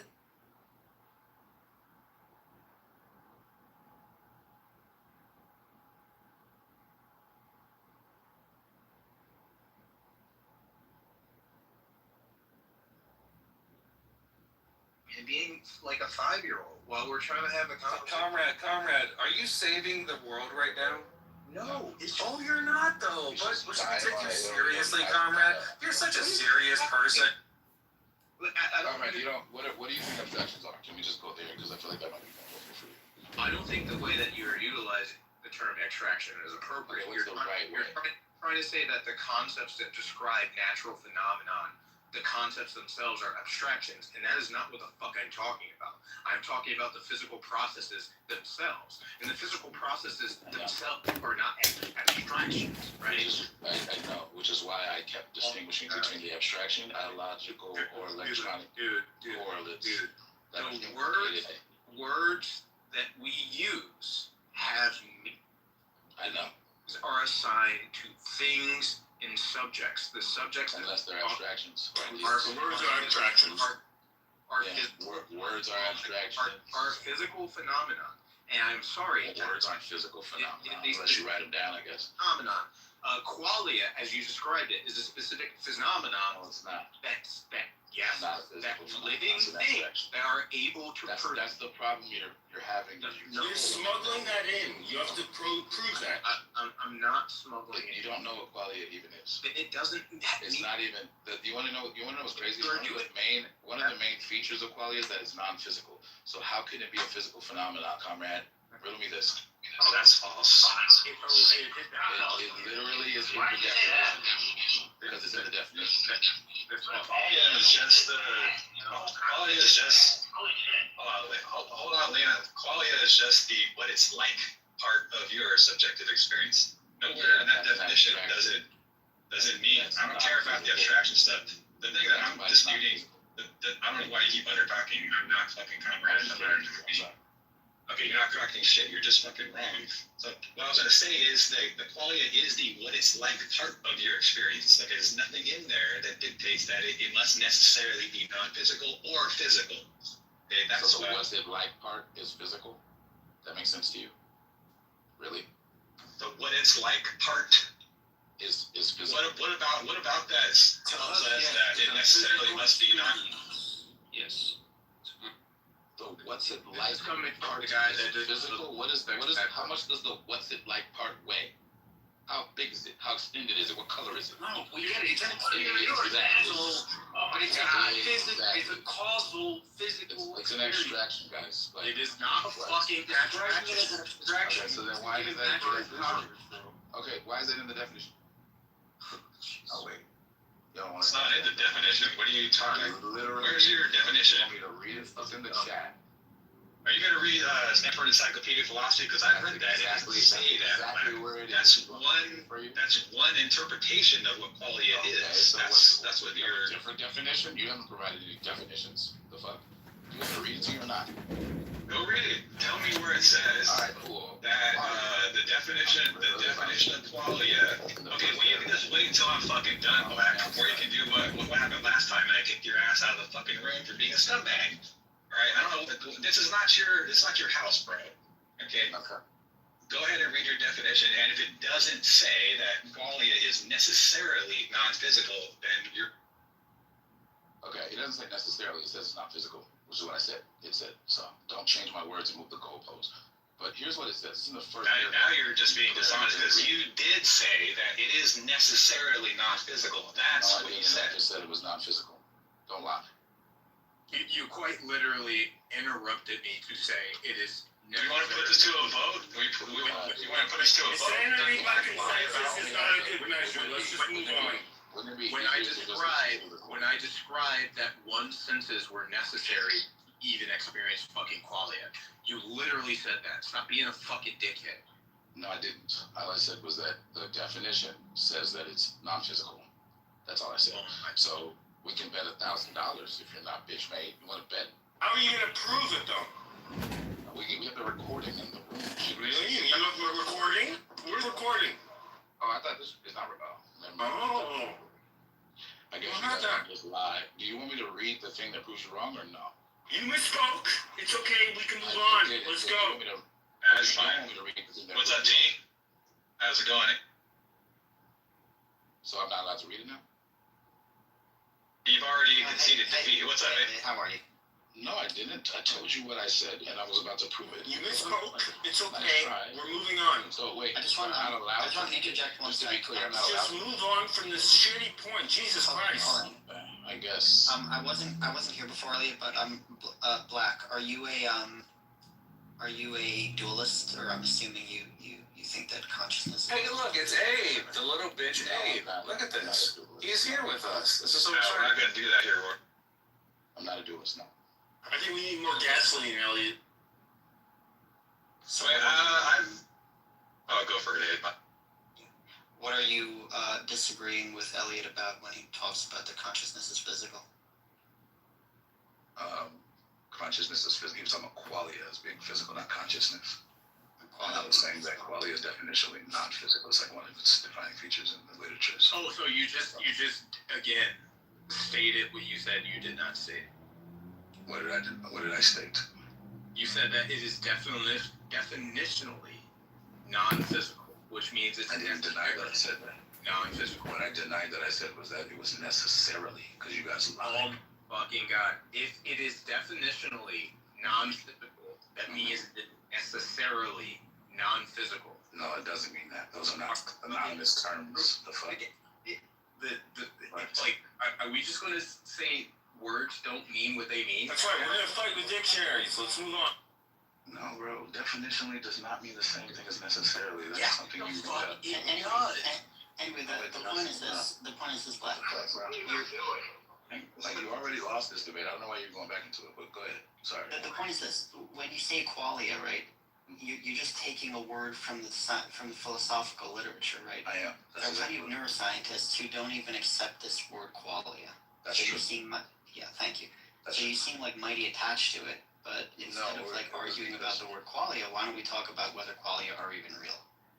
I mean, we could, but I was interested in the concept, and I was just trying to make sure we knew what it meant, so that people like Conrad and Elliot were saying dumb shit about it would stop saying dumb shit. You think that insects don't have brains? Stop. No, I don't. I simply asked if bees had brains. You said yes, and I said that. You asked them. I never said they didn't. Brains. You should I didn't know. Other people's intelligence. And I don't know if praying mantises have brains. That's insane. That is insane. They have fucking. Oh my God. Okay. But there's a lot of things I don't know. Unlike you, I'm willing to admit it. Like, I'm not gonna sit here and pretend like I know something I don't know. What do you mean, unlike you? Dude, like, you've been pretending like we know what qualia was the entire discussion. Pull something stupid out of your ass to claim that I don't have understanding of it. We're literally having a conversation about what results from the perception of living things. And you didn't even know fucking insects have brains.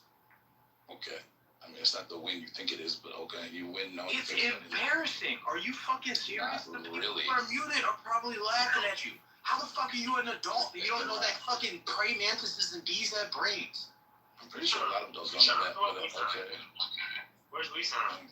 You didn't know the jellyfish did. Yeah, Wisdom needs to come up on stage. I do know that Please, jellyfish Wisdom. don't Please have save us, brains. Wisdom. Fucking idiots. You do now. You do No, now.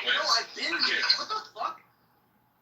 All right, bro. Alright, can you guys just give it a rest? Can we hear from Abe? Abe is actually a very level-headed person. Abe, what else did you want to say? Yeah, let's let somebody else talk to say. Yeah, because what you're saying is fucking dumb. You want to talk about the meta and shit, okay? But Abe doesn't want to. You don't even know what I'm saying because you don't know what I'm talking about. But that's fine. You're just wasting time at this point. You're wasting everybody's time by continuing the stupid discussion. Let's hear from Abe. I said, let's hear from Abe. I'm in agreement with you guys. You just fucking cried. Doesn't seem like Abe wants to talk. Yeah, but And you're still talking. But wow. I guess I'll wait for Abe then. Yeah, sure. The point is that there are two basic ways you can approach this phenomenon. One, you can approach it from a medical perspective, like a neurologist, a biologist, people who strain, and then they talk about what we found. The other way is philosophers who, in my opinion, basically either sit around on like their couches just hypothesizing, or the good philosophers basically bootstrap off the scientists who they look at their literature, their work, their experiments, and then they start philosophizing based on that. So what I'm trying to point out is there's an asymmetry here when it comes to delving into consciousness and qualia and all the words that you seem to like scientists. And all I'm saying is I think the matter needs to be researched and adjudicated by the people who are actually looking and experimenting with the brain, not philosophers who just make up words and then stick to them, and they don't really have any like empirical basis. And what do the expert neurobiologists say about qualia? Expert biologists don't use the word qualia. Exactly. Well, we have Wisdom down in the audience. If only he would come up, Wisdom, please. Wisdom's above the riffraff word. They need to invent a word, because if they don't invent it, they basically have nothing to do. Scientists invent words too, but okay. But no, The inventing of it doesn't mean anything. Like scientists do it too, biologists do it all the time. No, scientists, they make up words when they are well motivated on the basis of empirical findings. That's when they make up words. Philosophers just make up words just to like, I don't know, be able to some like. of them, not the scholarly ones, but you're not wrong. Like there are a lot of philosophers who are bad. No, I'm not wrong. They are. But you have a pejorative stereotype of philosophers. That's not true. Actually, most modern philosophers don't do what you're saying, but it's fine.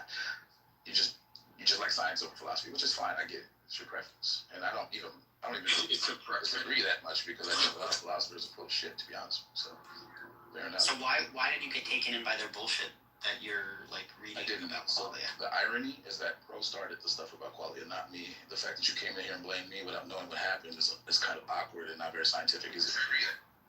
I'm not saying you started the room. I'm just saying that you talked about qualia. I was talking about qualia because Pro wanted to talk about qualia. Okay, but it's irrelevant. You believe in qualia. I believe in qualia. You think they're real? I think they're real. Okay. I mean, do you? I'm asking you. Do you think qualia are real? I don't have an opinion on whether qualia are real. Actually, You're agnostic. I was just defining it in the literature because that's what Pro wanted to talk about. Synesthesia makes me think it is real, and even more weird than we realize. And it's something I had discussions about because I was a philosophy major in college. So that's all. I was just trying to have a discussion about it, not take a position on its fucking I don't know, bro. It's existential status or whatever, like metaphysical status. Now, if you had to bet your money on it, do you think qualia are real, or that consciousness is? I mean, I guess it would depend on what you mean by it. The thing that I think is obviously real is like people have subjective experiences of things. That's kind of what people are getting at when they say qualia. So other than that, I don't take a position. I don't know. If people say weird shit about qualia that I disagree vehemently with, I don't want to be tied to that shit. So that's about it. That's about all I have to say about qualia. We also had some other people join the stage, so somebody else wants to. Let's have. Yeah, I just wanted to I just joined the group. Sorry, could you just say one second? Say what? I think you broke up a sec. Could you just say what is the one thing you said you for sure know? What I know are real is that people have subjective experiences, and that's kind of what people are getting at when they talk about qualia. Also, there's a bunch of weird shit that people say about qualia that I do not agree with. So I'm not trying to like lump myself in with the weirdos on qualia. But if all you mean by qualia is that people have a kind of subjective what's it like to be experience of things in the world, I'm cool with that. I think that's not that spooky. You know, yeah, I don't think it's spooky either. I think it's also you guys converge to the same endpoint in the end. This is insane. You know that if inputs are finite, that a subjective experience can repeat, right? Obviously. Okay. Yeah, there's many ways to slice this. That's right. Should probably carry that with you. Has nothing to do with what we're talking about, but I mean, fun fact, I guess. I don't know why you keep interjecting that wish into the conversation. Suture, you wanted to say something? You're open mic, Suture, or Deepak? Yeah, cool. Sorry. Yeah, so I just sort of stepped into the conversation and I was just trying to get my head around what the disagreement is. Because I thought that qualia generally just meant a subjective conscious experience, and I just wanted to see what the disagreement was broadly. Well, I think that what T brought up is that it could be the case that there actually isn't any qualia. That there's stuff like eliminativism. There's what else is there? Like there's illusionism. These are real theories of mind that are like the serious philosophers and people with PhDs in development fields think is the case. So we should take it seriously. And it is germane to the room title of qualia of biochemical. I actually, Elliot, I actually am an eliminativist. What's up, Sutra? Hi, Carlos, how are you? Hey, I didn't know Sutra was trying to say something. It's kind of like flushing water to me. Oh, sorry, yeah, I'm driving. I'll try and meet up in between. Riding in the toilet is crazy. What does that mean when you say you're eliminativist? Is that right? Yeah. Like about consciousness, about what? Can you have that kind of position about what is that? Can you talk about what that entails? I'm just curious. Yeah, sure. So eliminativism. Sorry, Elliot. What was the word you used before? What was it? Is it eliminative? Illusionism. Oh, illusionism. Yeah. So I don't know as much about illusionism, but eliminativism I'll talk about because that I actually am. So eliminativism is basically just like, it's the idea that our common ways of talking about things doesn't actually correspond to scientific, reality. So I'll give an example. In the olden days, people used to use the word angry. So like if you were in the 13th century and someone said, I'm angry. So we understand kind of what that means. But the word anger, it doesn't apply in the layman's terms, the way they use it. It's not really what anger is. Nowadays, when we research it scientifically, anger is actually a bunch of biochemical responses in your body and brain. It has to do with adrenaline, cortisol, your heart rate increases. Like that's all those physical things are actually what anger is. So basically the layman's definition of anger got eliminated under, more scientific inquiry. And the idea of... Yeah, so... Hold on, we can't hear you, Deepak. Your mic sucks. The same T as Aiden's wrong as usual. Yeah, that's not accurate. So let me just finish and then you can respond.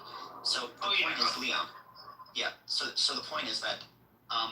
also, like, we've eliminated a bunch of other stuff, like in history. There used to be like the ether in physics, where they thought that everything's moving through an ether. We eliminated that once we understood that like light can travel in a vacuum. So the point is that the idea is that we have historical precedent that every time we learn more about the universe, our old layman's terms that people use to describe certain phenomenon becomes eliminated, and we no longer use it anymore. So in the context of consciousness, the idea is that even the words we use when we use qualia or consciousness, those things will be eliminated in the same way we eliminated ideas about the ether, or in biologists, remember before we knew about like evolution and stuff, we thought that there was like the vital life force that was animating everything. That got eliminated once we understood biology and chemistry. So Yeah, like, that's just the basic idea about eliminativism. Oh, okay. So, but you like it wasn't clear when you described it. You do think that like anger is like an okay shorthand for all of that stuff. Like it's still a usable. It still fits like when we use it and we're describing what's happening with someone, even though we're not describing like the set of like physical processes precisely, we're still like indicating something that has some like value for helping us understand what's going on. For layman, I think you're probably right, which remains, you know, in the, I don't know, for peasant form, yeah, when peasants said, I'm angry, yeah, it works. But the point is that if someone starts claiming, if like the 13th century peasant would start claiming, anger is like something special or it's non-physical, you know, how could you get angry if it was physical? It has to be non-physical. That would be a claim that we could easily eliminate by understanding the biological substrates that are, you know, making up anger. So the idea is that, So the idea is just that when we understand the brain more deeply, even the word consciousness is kind of going to be eliminated, and we're not going to need it. Like when people say consciousness, they're using it as a shorthand for brain processes that are currently too complex for us to fully grasp. Well, why would we stop using it? I don't know why we stop, because like you're when you talked about the ether, that's like a very, I don't even think that relates, because even though we may understand, like we have a complete understanding of consciousness, we may still use like these terms because they still have like some type of pragmatic like fit for how we interrelate as humans, like on like the the whole social realm. Like wouldn't that be the case? Like, okay, we can like change the underlying or like the exact like definition for the thing, and maybe like eliminate it in the sense that we now like understand whatever like the referent is, but we can still like use it at a social level, and we can still like indicate things with it, and it can still have some use value that's like important for like how we like need to understand each other or like interact or like carry on social processes, right? Like that's the thing when you say eliminate, I'm like, oh, what does that mean? With the ether, that makes sense. You can eliminate that because we have a use. It doesn't really have any use value anymore. Like, what's its use value? It doesn't have use value. You replaced it with something, with when I say to be Michael Sikorli or whatever. Is that was that to correct? be fair? To be fairly honest, when I say eliminate, I'm not saying eliminate from everyday usage in language, even though it might be. But what I'm arguing for is when people are making unwarranted philosophical claims on the basis of these words. I follow you better. Okay, I get it.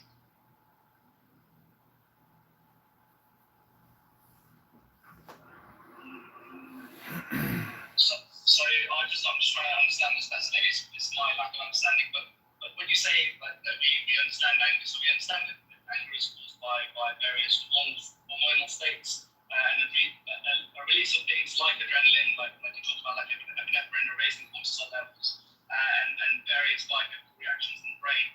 But even if we were to recreate those sorts of things, and those sorts of things are similar in other emotional states, right? Same sorts of biochemical reactions are very similar in states like anxiety.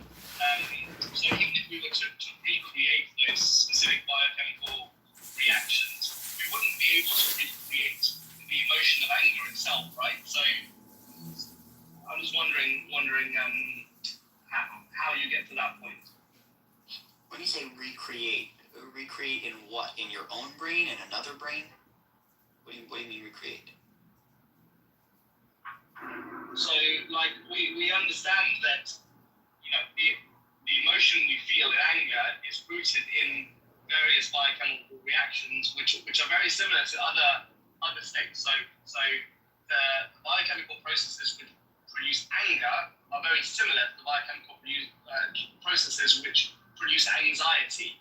So what's the thing which differentiates those, right? If you have the same biochemical processes, which then the output is a actually palpably different emotion, how do you account for that difference? That's an interesting question. What's the cocktail of neurotransmitter proportions and signals and all these other dynamics? Yeah, that's an interesting question. Up to what multiple is it unique? I guess is an ancillary question to the room. Like, how similar can our colors be? And when you throw something in like synesthesia, what happens then? Does, in my perspective, sorry, go ahead. I say I have synesthesia, and I mean, there's only one color I see that does not occur in nature, and I don't see it outside of the fucking hallucinatory, reactions that I have to stimuli. But I mean, okay, I happen to have this, visual translation that I can't describe to anyone else. Okay, that's fine. Sure. I guess we can say that as an aspect of qualia. But who is to say that the manner in which my brain is physically configured has only happened in the sense of myself, right? So if we say that, then, it is quite possible that somebody else also experiences this weird gray-blue glowing string when they hear a specific sound, right, that can't be described because there's no point of reference in the universe, right, outside of themselves. But we can't prove that, right? It's just whatever. There's a limited amount of ways that my brain can interpret things, and because of that, it's probable that somebody else out of the billions and billions of other people may also experience the same. Yeah, I mean, all I would say to you, Suture, is that the brain is like incredibly complex, especially when we compare it to like other organs in the body. It's by far the most complex organ, by far. So the point is, I understand that it's going to be difficult to fully understand the brain, because like for us to fully understand the heart, we kind of fully understand the heart. It's like pretty simple. It's made out of like muscle. It pumps blood. It oxygenates it. It's fairly easy. We've mapped it all out. Whereas the brain is not just like hundreds of billions of connections in a neural network. They're like constantly changing, and they're like rewiring and reshaping, and like it's not even a static organ in the same way as the heart in many ways.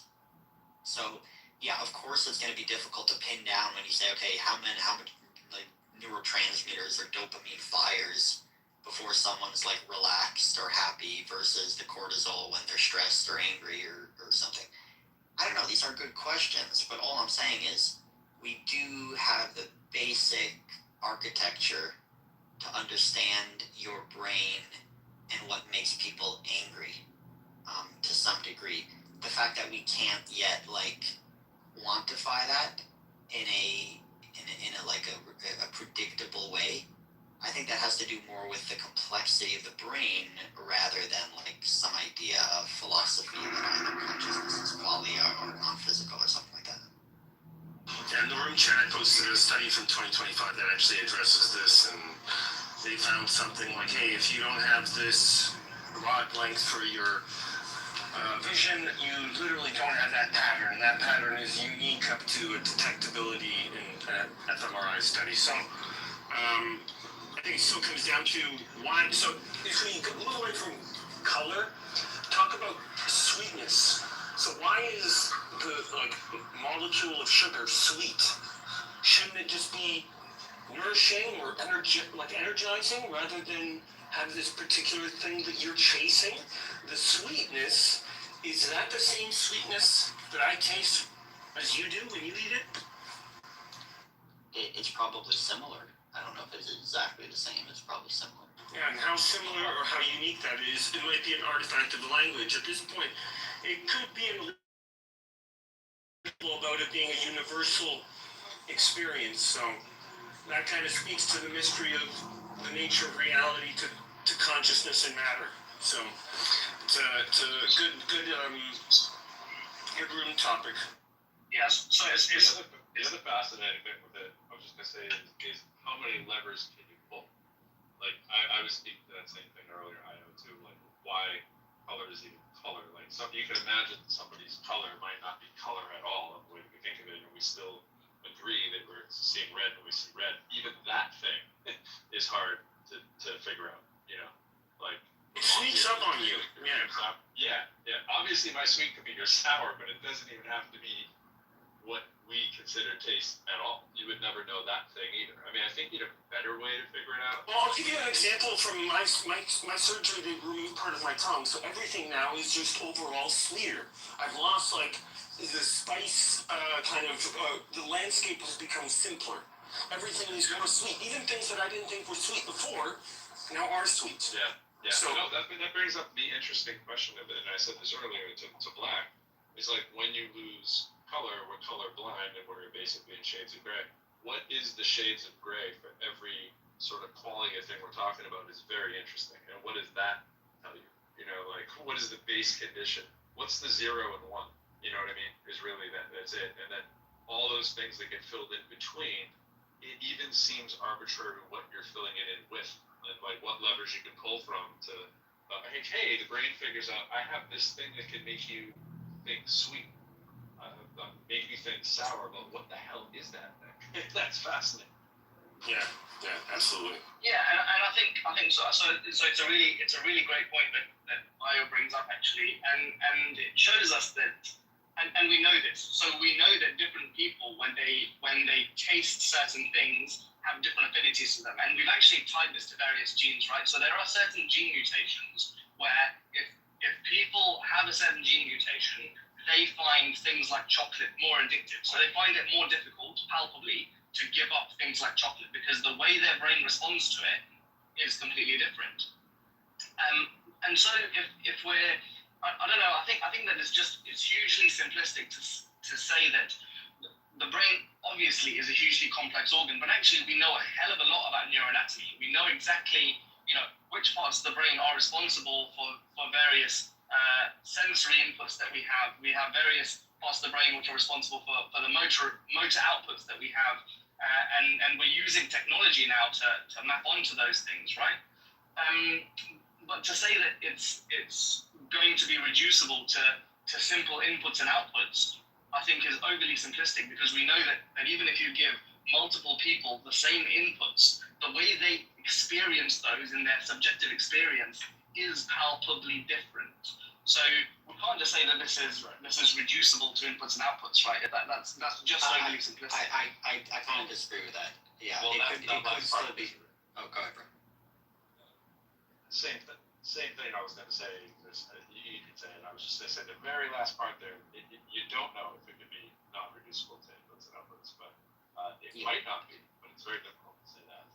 Yeah, thank you. I was going to say, to make the positive claim, it is possible that the reason it seems more difficult than it is because, for example, Sam Harris talked about these type of studies that have been done. For example, like if you get up in the morning and you suddenly feel like some pain in your biceps, and you're like, oh my god, like what's wrong with me? And like it's kind of like a burning pain and it's tight, and you're scared or anxious or want to go to the doctor, because that's what your brain interprets. Whereas if you take the exact same pain and burning, and then we put you in the context of you in the gym lifting weights, you're fine with it. And you even get excited about it. You're like, oh, I'm having a good workout. This is gonna make me stronger. So our perception of our sensations is actually influenced by a lot of stuff. Your experience, your environment, stuff like that. So it could be the case that it is just inputs and outputs. It's just the inputs and outputs are so complex that they just defy our current computational ability. I just want to say that in both of those scenarios, the person was having a heart attack and they died. They were like, "Oh, it's okay, I'm in the gym," and still has. When Black first came in the room, I was just sitting in a room by myself on a bike, and where I was going with it is kind of like what I put in the overhead jumbotron thing here, like the and getting away from the reason I was trying to stay away from like this is because I know there'll be one camp that goes to philosophy, I know Black Village philosophy, another camp will go to the neurosciences and so on, right? The math better. To be more creative for discussions, I agree. Yeah. Just kind of be like, what are you generally thinking without citing the references at this point? Like, just dumb it down, right? And getting at the essence of the idea, right? Of that, and admittedly, we have ingested all of consumed our own, information from various sources. But if we're going to agree generally with the, we get into wave particle duality, all that kind of stuff, when we say there isn't really much to the whole physical thing. Right? Like, I'm going to skip past the lesson, assume everybody knows what we're talking about here. If there isn't really much to the physical thing, what is it when we say physical? And if it isn't this piece of sort of the qualia that we're doing all the heavy lifting, because it's like, at the end of the day, kind of like we'll talk about the redness of red, like we're picking and choosing from these electrical impulses that are also picking and choosing from the waves of electromagnetism, so to speak, dumbing it down again, just keeping it simple. It's like, well, what are we really doing, right? And it does get interesting, wherever you want to go with it, whether you're in the Matrix or anything like that, in terms of what you think that all means, right? If everything is just, and I'm also doing some work with just, right? If everything is just, waves and electromagnetism, so to speak, or fundamental force, whatever, what does that say about everything that there is? That's super fascinating. I don't think everybody necessarily has, the right answer, so to speak. We're going to necessarily go back to, well, I read a thing, but what do you feel right about that? And does that even land with most people?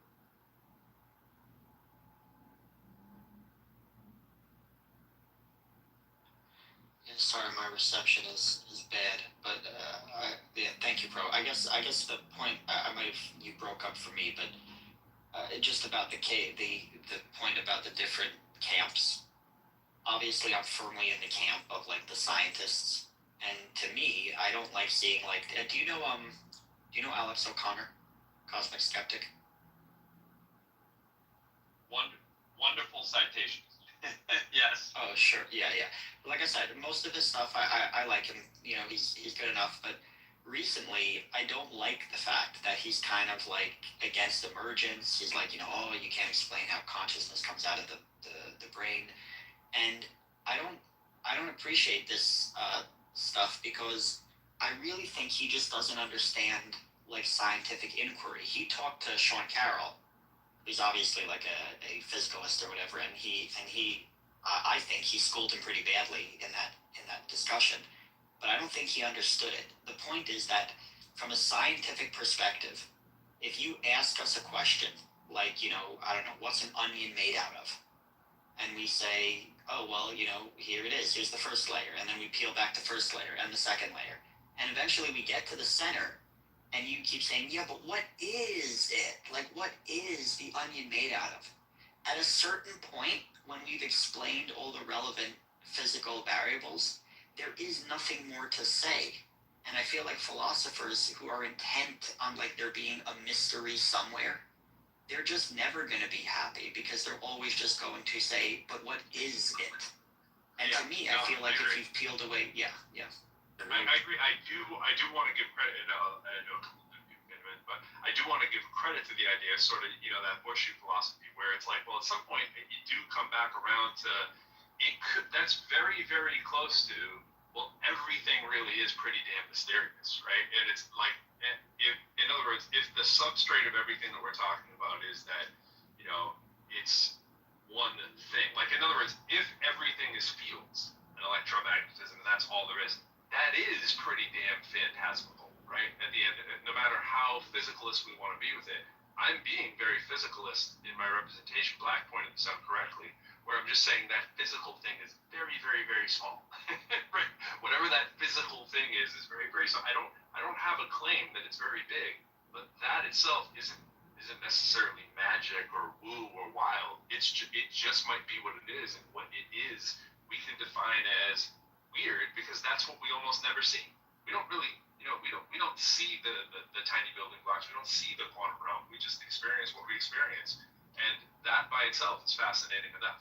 Yeah, and it might be the case that, for example, the phenomena of qualia only exists at, let's say, this scale of phenomena, in the same way that chemical laws, the laws of chemistry, only exist at the scale of chemistry. We have other laws that are more dominant in a different scale of analysis. So, to me, it's always fascinating because humans find themselves at around the 100 kilogram mark, which is approximately halfway across the scale of the universe. So I don't know if you know this, but halfway between an electron and a star is a human, about 100 kilograms. So it's an interesting place to be because it allows the maximization of complexity. Yes, I do. Yeah, wonderful. And Pro, I appreciate that. I've had like conversations with some other friends who are like kind of religious. And I've really tried to like understand their perspective because one of them said to me like, "Oh, Abe, like, I can't imagine how like life formed on Earth. Like it just seems so improbable. I just can't understand. Like there has to be some explanation. It can't just be chemicals. Improbable is impossible.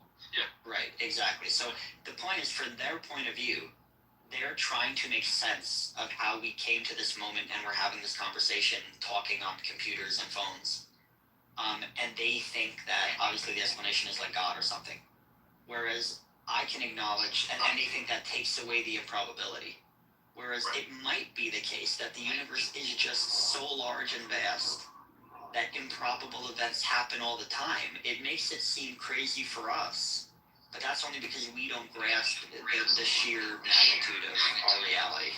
Yeah, it's like a 1 in a 64 trillion chance, and you're like, yeah, but the universe is quadrillion, quintillion, whatever.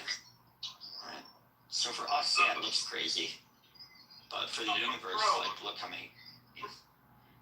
Bro, are you like just trying to like that?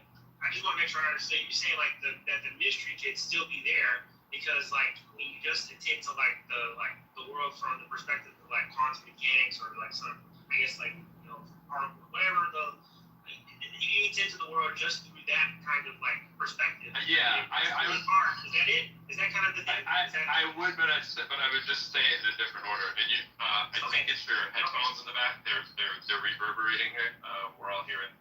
But yeah, no, I would say that I wouldn't say it even as phantasmical as that, right? But I would say generally the same thing. I would say that the thing itself, right, has a fascinating quality to it. It doesn't have, it's kind of where T's going with this. It doesn't have to be an impossibility of whatever it is. It's just wild to us because we don't get to see it operating on the day to day. That alone is the thing that whatever the adjective is, if I want to call it like wondrous, cool, whatever that thing is, I'm happy changing the word. But that thing in itself doesn't have to be magic, right? But it can feel magical. And if someone wants to call it magical, cool. If a spiritual person wants to call it spiritual, cool. I don't happen to be very spiritual. At least I don't think I am. I'm not religious. I'm not spiritual. I'm just kind of observing and trying to make sense of things and figuring things out. I can feel a sense of awe because I'm like, that is awesome. Like, that's totally awesome. I think we were able to do that, but I don't ascribe anything to it by default. After that, I'm just not sure. And I think being not sure is just as awesome as people who want to proclaim their certainty, you know?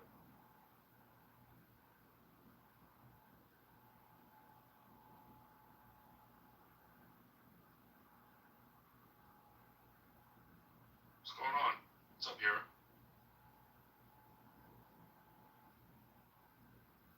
What up? I just, it's funny timing. I just watched that, the Alex O'Connor talk with Sean Carroll. And it was kind of, I've watched quite a bit of Sean, a lot of Sean Carroll. I've watched quite quite a bit of Alex O'Connor stuff over the years, not a ton, but I like him. But I found his take on this to be kind of infuriating.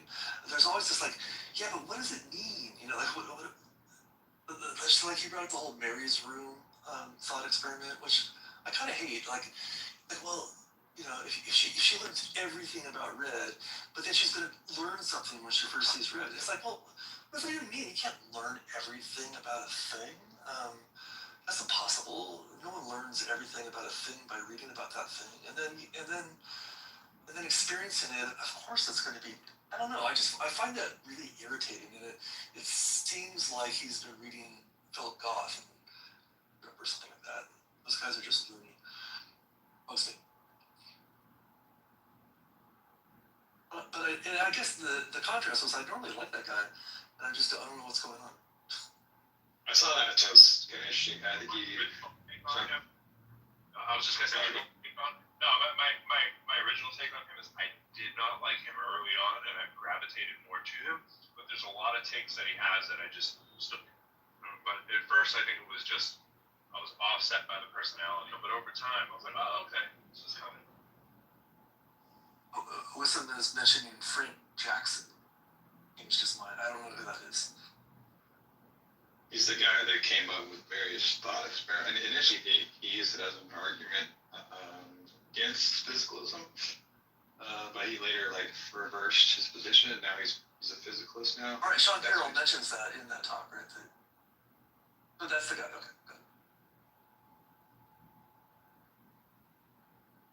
I think Sean Carroll's answer there was, all the questions that Alice O'Connor had was like, even if you could write down every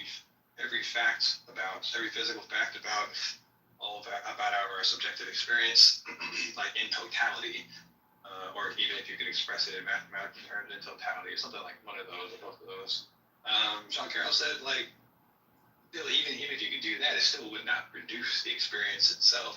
So it kind of doesn't matter. The thing that would produce it is the physical brain doing its thing. That was his take. And I guess he's right about that. I don't know if he's actually answering O'Connor's question.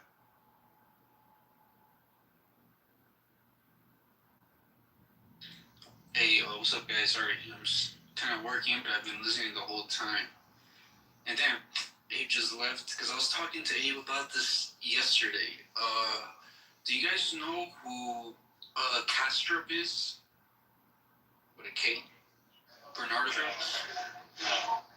Yeah, I just mentioned him. I find him super. Well, I think he's a dick. He comes across as a dick, and I think his ideas seem just like baloney to me. So, okay, and it's funny you use the word baloney, because he wrote a book. I'm using the word on purpose. Oh, okay, good. So I saw a podcast like a day or two ago between Bernardo Kastrup and Graham Hoppy, right? The Graham Hoppy is like this Australian atheist philosopher, and it was really interesting because the beginning was really awkward because you had the host introducing both of them, and he introduced both of them as naturalists. Graham Hoppy, he's a naturalist. So, and the topic of this debate / discussion was regarding is physicalism versus idealism, because Bernardo Kastrup defends this version he calls analytic idealism. Now that's his own right thing. It's not the idealism of what's this guy's fucking name?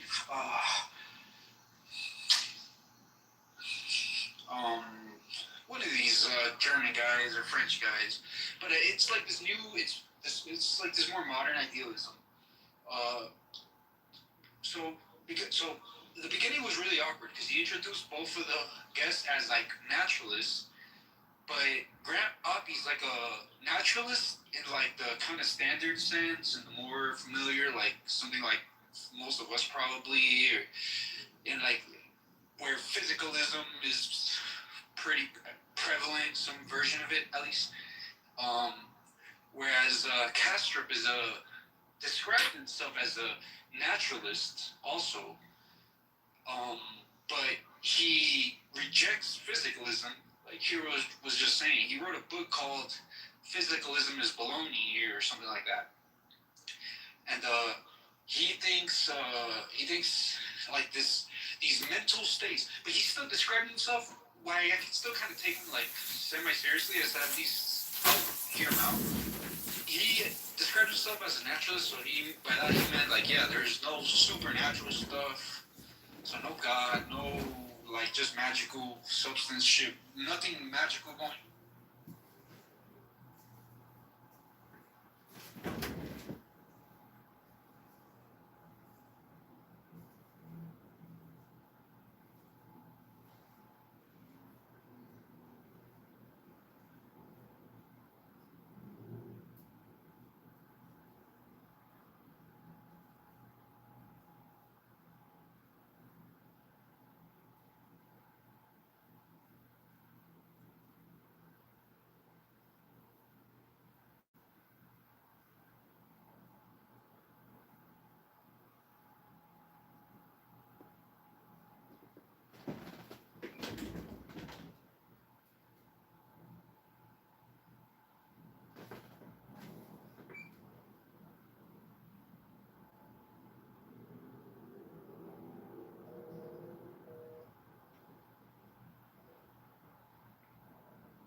World is not physical in it of itself. Like it's not. If you can see the world in it of itself, it wouldn't be this physical shit as we see it. How we see it is through obviously our senses and like what this guy Donald Hoffman called like or like user interface. Exactly, it's his analytic idealism. So Both there's those no guys, natural shit. So both those guys have been on Clubhouse, and I've talked to them. Yeah. Well, I know. Ivy's rooms. Yeah, which was kind of fun. Donald Hoffman's at least kind of a nice guy, but Kastrup really strikes me as somebody who struggles with mental health issues and is just doing this whole thing as like a hobby project to try to figure out his own weird shit. So his like analytic idealism is basically saying that like really so he's doing the Donald Hoffman shit that the world just appears to us physical. It's not really actually physical like it's how we think it is. That's just how it appears to us. And the more fundamental things. Don't you kind of think like, well, duh, like yeah, the nature of reality isn't just the way we see it. Like obviously, like bees see the world, and the reason bats see the world different.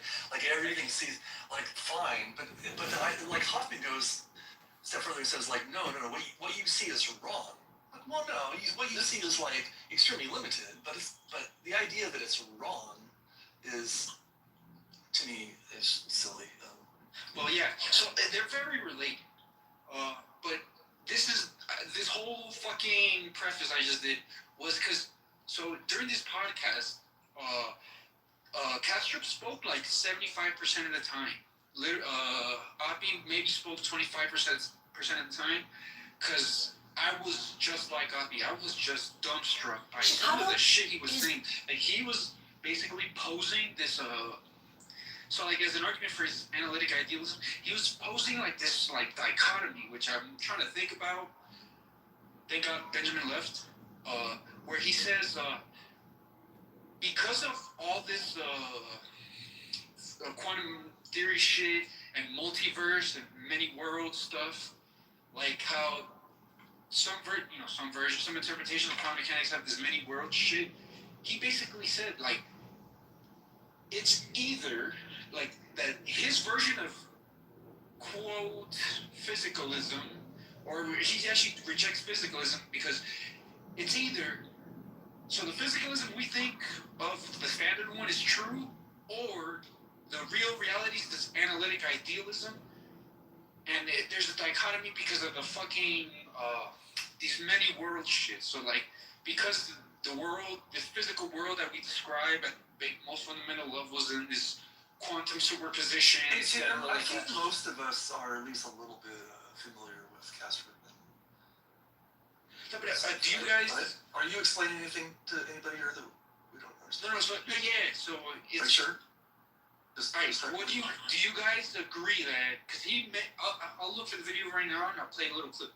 Do you guys agree there's some kind of like a dichotomy between, it's either the world is physical, but there's like an infinite number of realities, many worlds shit, or he's correct, and there's only like the real version of reality is this idealist version, is how he understands it. He made this dichotomy. I don't know if many worlds necessarily has to come into it, but it certainly could. And he even called out Sean Carroll and said some physicalists have bit the bullet, and like Sean Carroll, he starts laughing at Sean Carroll, and he's like, Sean Carroll just freely admits, yes, there was like infinitely many universes and things like that. Hold on, man. I think it's a different conversation about whether there's many worlds or not. But if you want to see something fun, look up Castrop and Tim Modlin. Tim Modlin. I don't know if you saw that. He was on Kurt John Uncle, and it lasted like 5 minutes. It was like 30 minutes. No, it's 30 minutes because Tim Modlin stuck around and kept talking to Kurt. But Castro kind of left in a huff. Yeah, it was really, I really enjoyed it. Are you a Modlin fan? Am I? I'm gonna look for like the clip of when he tries to make this dichotomy. See if you guys understand, because it left me just like it left Grandma like dumb shit. Do you guys like Modlin? I do, or I did, but then at some point I don't feel like, where are you going? Like it doesn't quite seem to. I mean, but I often get frustrated because I feel like he starts off somewhere interesting and then never gets there. But what's your objection? I'm curious. Similar. I feel like there's not a lot of substance whenever he's actually speaking that isn't like sort of common knowledge. That's just kind of the only thing. I feel like there's a lot of fluffery, and I hate to agree with Benjamin because the ire of Benjamin is the Modlin. I feel like he's always reserved and he's never gonna say the thing that matters. It's like, come on, bro. Like, it's sort of the reason I said it's sort of like with you is like it starts out like it's gonna go somewhere, he never gets there. Just like, all right, you told me nothing new, and I didn't need to watch you or listen to you or read. Yeah, Donald Hoffman's interesting for that reason because he's actually like trying to use new vocabulary and all these other things and making predictions. So his most recent stuff with the at least reality as being like a headset and everybody has a different headset. I was like, oh, that's interesting. Kind of more colloquial language. Maybe the next generation will think of it more instead of just qualia. So it's an interesting problem because he's also operationalizing it and then trying to cross-pollinate, I guess, with Michael Levin's work. So that was an interesting, if you want to watch lecture on Hoffman stuff recently, that's the one to check out. I like Levin a lot. Make sure you vote in the next mayoral election. I will, but right now I just want to enjoy the sun. Reality isn't real, or whatever. Like it's a good book. So look at it this way: what's in a recipe? What does that even mean? Reality is reality. It's a recipe.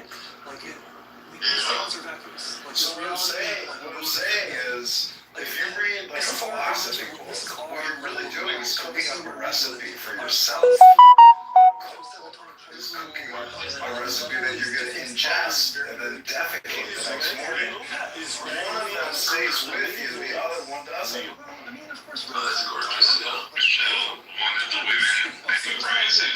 Well, there's a difference between what you call red and what somebody might sense as red, or somebody, if they're colorblind, they'll have a different brain scan, for example. There's a lot to say about it, but red is red. Yeah, that's what Hoffman does. The bigger question is, does real when they ask you, I don't think it does. Exactly. We're smuggling in a lot of stuff. That's why it's saying. Would you say sameness? Does real imply sameness? Like, in other words, it can be real to you, real to me, and they're not the exact same thing, right? Like, there doesn't have to be, obviously it's the same thing we're saying, my red doesn't have to be your red. Like, how much does Apple exist compared to freedom? So when pushed on Clubhouse, does the moon exist when you're not looking at it? Often it's like, well, I would say no. I would say yes. Oh yeah, so it's like, fuck you. You're just goofing around. Like if you Right, say shit like that, you're just but it's when you say I would say no. And sorry, my food is not wearing a seatbelt. When you say no, it feels like ironically saying no is making a positive claim. That's what it feels like to me, right? It's like, wait a minute, you're actually doing the thing that is like sort of the claim that you need evidence for. Like, I don't feel like I need evidence for a thing that I already have evidence of just because my eyeballs left. Like, that's all I'm saying, right? I feel like that a third party could look at the moon, and that is a way around the answer. When I'm gone, well, as long as I pass the baton to somebody else who's watching, well, I think it's still there, right? Because that person could call me and go, "Hey, it's still there, bro," right? And I go back and I look at the tape and go, "Oh, it's still there." I would need Chicago is breaking, and they're hiding the truth. Not there when I From billions in debt to endless crime, puppet masters are selling our city out. They use secret organizations and shell companies to keep us all in the dark. No, we're gaslighting you on It's the this same episode. faces and black budgets while we're treated like slaves to the machine. there. Not real, but why it's there. Wait, they think leadership is just a strong beat? It's really Is this a interesting. joke? I played not even a minute of it, but come on, like America is we all the land agree. of immigrants. I immigrated myself. Came here from Taiwan when I was about 3 and a half. My parents was like the moon would still exist even if every human we grew up at Basic versus Howard, and they went to flea markets and still engaged in Jamaica as me. We wish they opened gift stores and shopping malls and achieved their American dream. And our story is even unique. Chicago is breaking, and they're hiding the truth. For example. Is that other kind of question? So did we need conscious beings to know that triangles exist in our universe? Oh, okay. That's a Max Planck Institute question. That's actually their quantum gravity question. That's something I'm gonna think about. Hey, but look, check out this Castrop thing where he says physicalism is either false or else we're in a multiverse. So some of you guys can hear this. Right. Series of experiments in the late 70s. I was at Ohio. And so here might watch. The results were clear, but of course, the implication is physical properties have no standalone existence. They only exist upon measurement. They are the result of measurement. And nobody's comfortable with that. We want to find out what the world is in and of itself. So people pointed out all kinds of possible loopholes, which over time became more and more ludicrous, like conspiracy theories about elementary particles conspiring We are here to reinforce the genuine absurd stuff like deal with this situation with loopholes.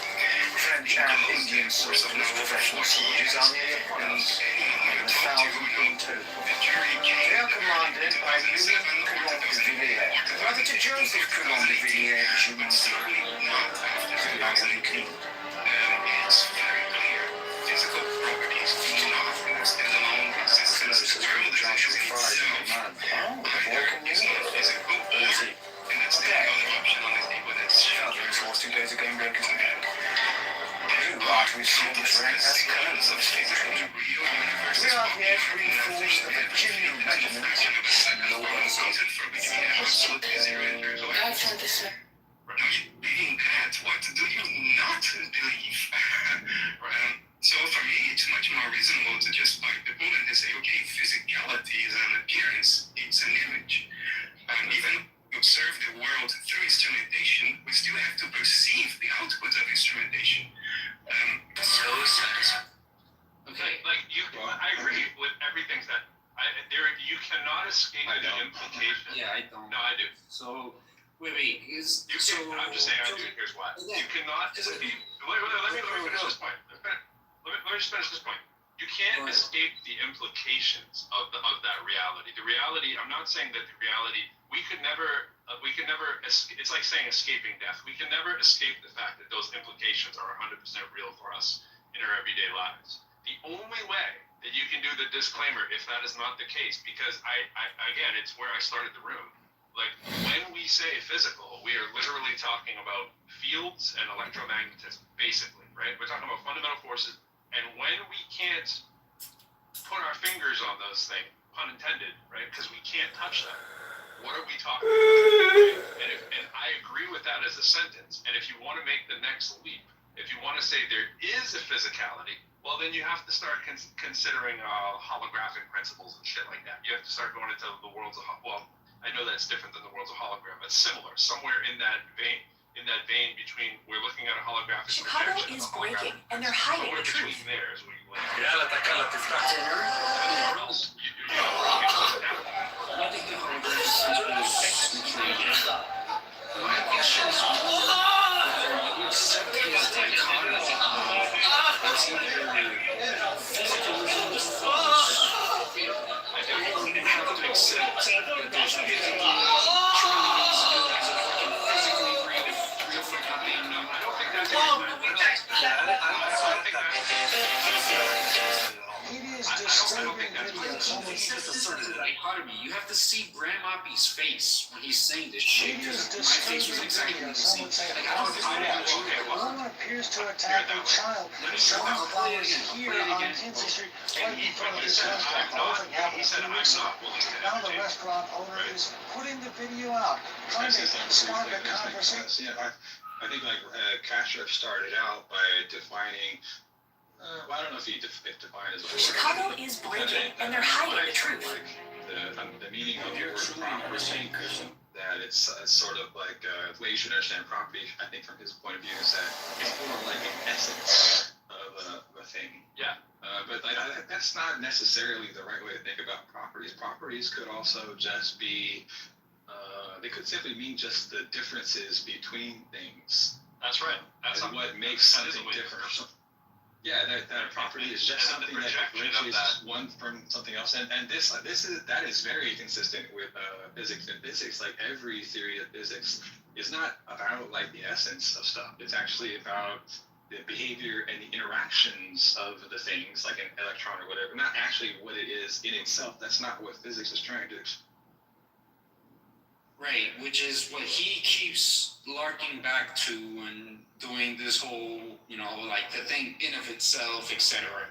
So like, just so we hear it one more time, because my question is whether you guys, I wanted to play, I wish T was here, because I was talking to him about this yesterday, is whether you guys accept this, how he frames this as like a dichotomy. So let me play one more time and we'll discuss it. Just historically, whenever people claim a dichotomy, though, there's always like a third option that's paradigm shifting. So if I were to probe this, for example, I would say what are like underserved and underrepresented variations on what this could be. So I'm just thinking of how to formalize that question to get out of that. I'm on the camp that I don't think this is a true dichotomy, but he says it like so nonchalantly. 2018, but certainly not after 2018. It's very clear physical properties do not have standalone existence. The world as it is in itself either is non-physical or, and that's the only other option on the table, that's Sean Carroll's favorite option, there are countless gazillions of physically real universes popping out of nothing every infinitesimal fraction of a second for no reason, for which we have absolutely zero empirical evidence. Now, if you believe in that, what do you not believe? You said Sean Carroll, for me, it's much more reasonable. That way. You're only else that way. Yeah, but it's a hybrid. And then take a look at it. So I'm just curious. I'm just curious if you guys accept that dichotomy. I do not. Because I don't. He states it so nonchalantly. It's either physics. It's already by observation not, because you can have a hybrid. You can have a hybrid of both of those ideas. So it's never a dichotomy. Whenever somebody says it's a true dichotomy, unless they're speaking of mathematical absolutes, biology is always full of those contradictions. Like what at least we are terming physical reality. I think dichotomy is the wrong word to even use. I think it's just the baseline of the two absurdities, right? Is all that you're doing, and I agree. There's always the spectrum in between. I mean, ironically, when we're talking about the thing with color and what's red is red, we're talking about, well, it appears like someone wants to know it's either 0 or 1, it's either black or white, and it's like, no, the magic is in the color in between, right? That we're talking about with this qualia thing. But you can get to the point where you say, well, is that qualia just a mapping? Is it just 0, 1 for everything? So I'm in favor of the idea that it could possibly be that there only is a binary for these kind of options, but then we apply that quality into it. That's kind of what I'm saying. You can go to the weirdest thing possible and the most normal thing possible. Well, not even normal. The truth of the matter from what we've investigated, where evidence takes us, is that we don't ever have a physical thing, right? And that if you want to say that there is something that's causing this physical nature, that is a necessary discovery that you need to make that I haven't seen, right? And when he's going to the, objects popping in and out of existence, obviously we're talking about, the countless shades of gray there is between wave-particle duality, and what the different, epistemologies are. That's fine. So it's talking about like superposition and things like that. But see, in quantum mechanics, there's also this concept of decoherence, which is when you have so you have a region of space-time in superposition, right? And this is back to me and Benjamin's discussion about whether these quantum like properties or effects are epistemological or ontological. Because you can have in quantum mechanics, you have this thing called decoherence, which is when a region that's in superposition, however many particles in this whatever cloud of superposition, once they kind of interact with another region of space-time, that for which the wave function, now there's other objects here about the wave function collapse, but it interacts or becomes entangled with a region that the wave function has already collapsed. It causes decoherence and causes and this decoherence is basically causes that region that was in superposition to collapse into something real, and I guess independent decoherence. It continues the collapse. So it's just since there is decoherence at the so-called classical limit, or at basically our macro scale, we say at our scale, the wave function has already been collapsed. This is why we never see chairs, in two places at the same time, we don't see anything like superposition, or we don't see no quantum weirdness in our world, because these quantum properties that emerge from the subatomic level, the Planck scale level, at that level they're described as being in superposition and untangled and all this shit.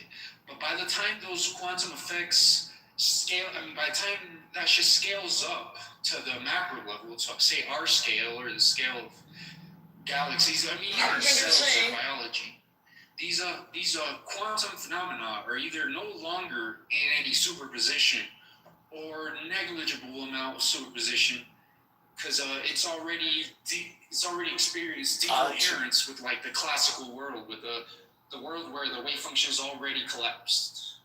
Isn't the Schrodinger's thing short? Well, no. So it's just because this guy. So yeah, I was just curious, because this left Grandma be fucking dumbfounded, and left me as well. I was like, how are those two the only possibilities? I don't agree with him there. I don't agree with him at all with analytic idealism. It's funny because at the beginning of this, or in some of his other podcasts, his intellectual life story is almost the inverse of mine. When I first started reading about philosophy, I was a full-on Platonist and read into Buddhism and all this stuff, and a complete idealist in high school. And then, but I am now physical and naturalist, and you can there's the physical natural reality, which is the foundation, and then all this philosophy and all this metaphysics is fucking superimposed on top of the physical reality. But these idealist guys fucking completely invert that. With the actual foundation of reality is either idealist, Platonic, some philosophical or metaphysical shit, and then the physics and the actual natural reality is superimposed on top of this fucking cloud of metaphysics. And so, because he started when he was in his 20s, dude, he worked at CERN. He was a physicist. No, he was don't know what he did, but he's a computer science guy. No, I like to imagine he was an IT guy. Because he's often presented as a physicist who worked at CERN. Like, well, I mean, lots of people. He's never talked about what his actual role was. He's a computer science guy. I'm just going to assume he did IT. Now, the IT requirements for CERN are probably pretty intense. So that's not really like a slight. I just wish he would be like forthcoming about what he actually did there. Because he uses that as a badge. He uses it as like a for credit. Exactly. No, he doesn't really talk about what he did. And so I agree. That's weird. He uses that as a badge. He uses that the way the flat earthers use. Well, I used to be a glober, but now I see the truth. But now my brain is as flat as this table. Fucking I used to be a glober and this and that. I've seen the light. He kind of does that. Yeah. He kind of does it where I used to be a physical materialist, but now I see the truth. I used to think, but now my brain is falling out. He criticized Tim Modlin for not being a real physicist. Like, he's not a real physicist. What the fuck? It's fair. It's a fair point. Tim Modlin is not like a PhD physicist, but he's got his bachelor's in physics, and then he went on and did like philosophy. I forget exactly his role, but he's got some physics under his belt, and he has more physics than Kastrup, as far as I can tell from their resumes. But I don't know for sure. But I agree. He uses he always talks about him working at CERN in his 20s and stuff to imply, well, I used to be a physicalist and all this stuff, but now I've become enlightened and now I know. Right, he was inside the temple and he saw what was going on and it was crazy and it's below. And oh my God, yo, T, you there? Yes, I'm back. Hey, Sam. So, dude, I'm having the conversation with these guys that I was having with you yesterday about the Kastrup and Graham Oppie debate and we're talking about this, how I tell you how he poses some weird dichotomy that had my jaw on the ground. During the video, you see Graham Oppie also dumbstruck, couldn't believe what he was hearing. About this guy says it's either physicalism is false or we live in a multiverse. Remember that? Right. Yes. I brought up. Yeah. So I brought up I played it twice. Sorry guys, but I really want to play this for T, just so we can get a sense of what the fuck, and then we can all talk about find either let's find right now I was just using the concept of decoherence as a possible way out of this so-called supposed dichotomy, but. Okay. Explain. Break it down. Okay. Yes. Here's the trick. When voting became a right, it is no longer, at that point, it is no longer a privilege. Does that make sense to you? When you invite people to vote and say, oh, simply because they have a right, that only means there's a good chance they don't have a reason. In fact, their voting simply becomes that right.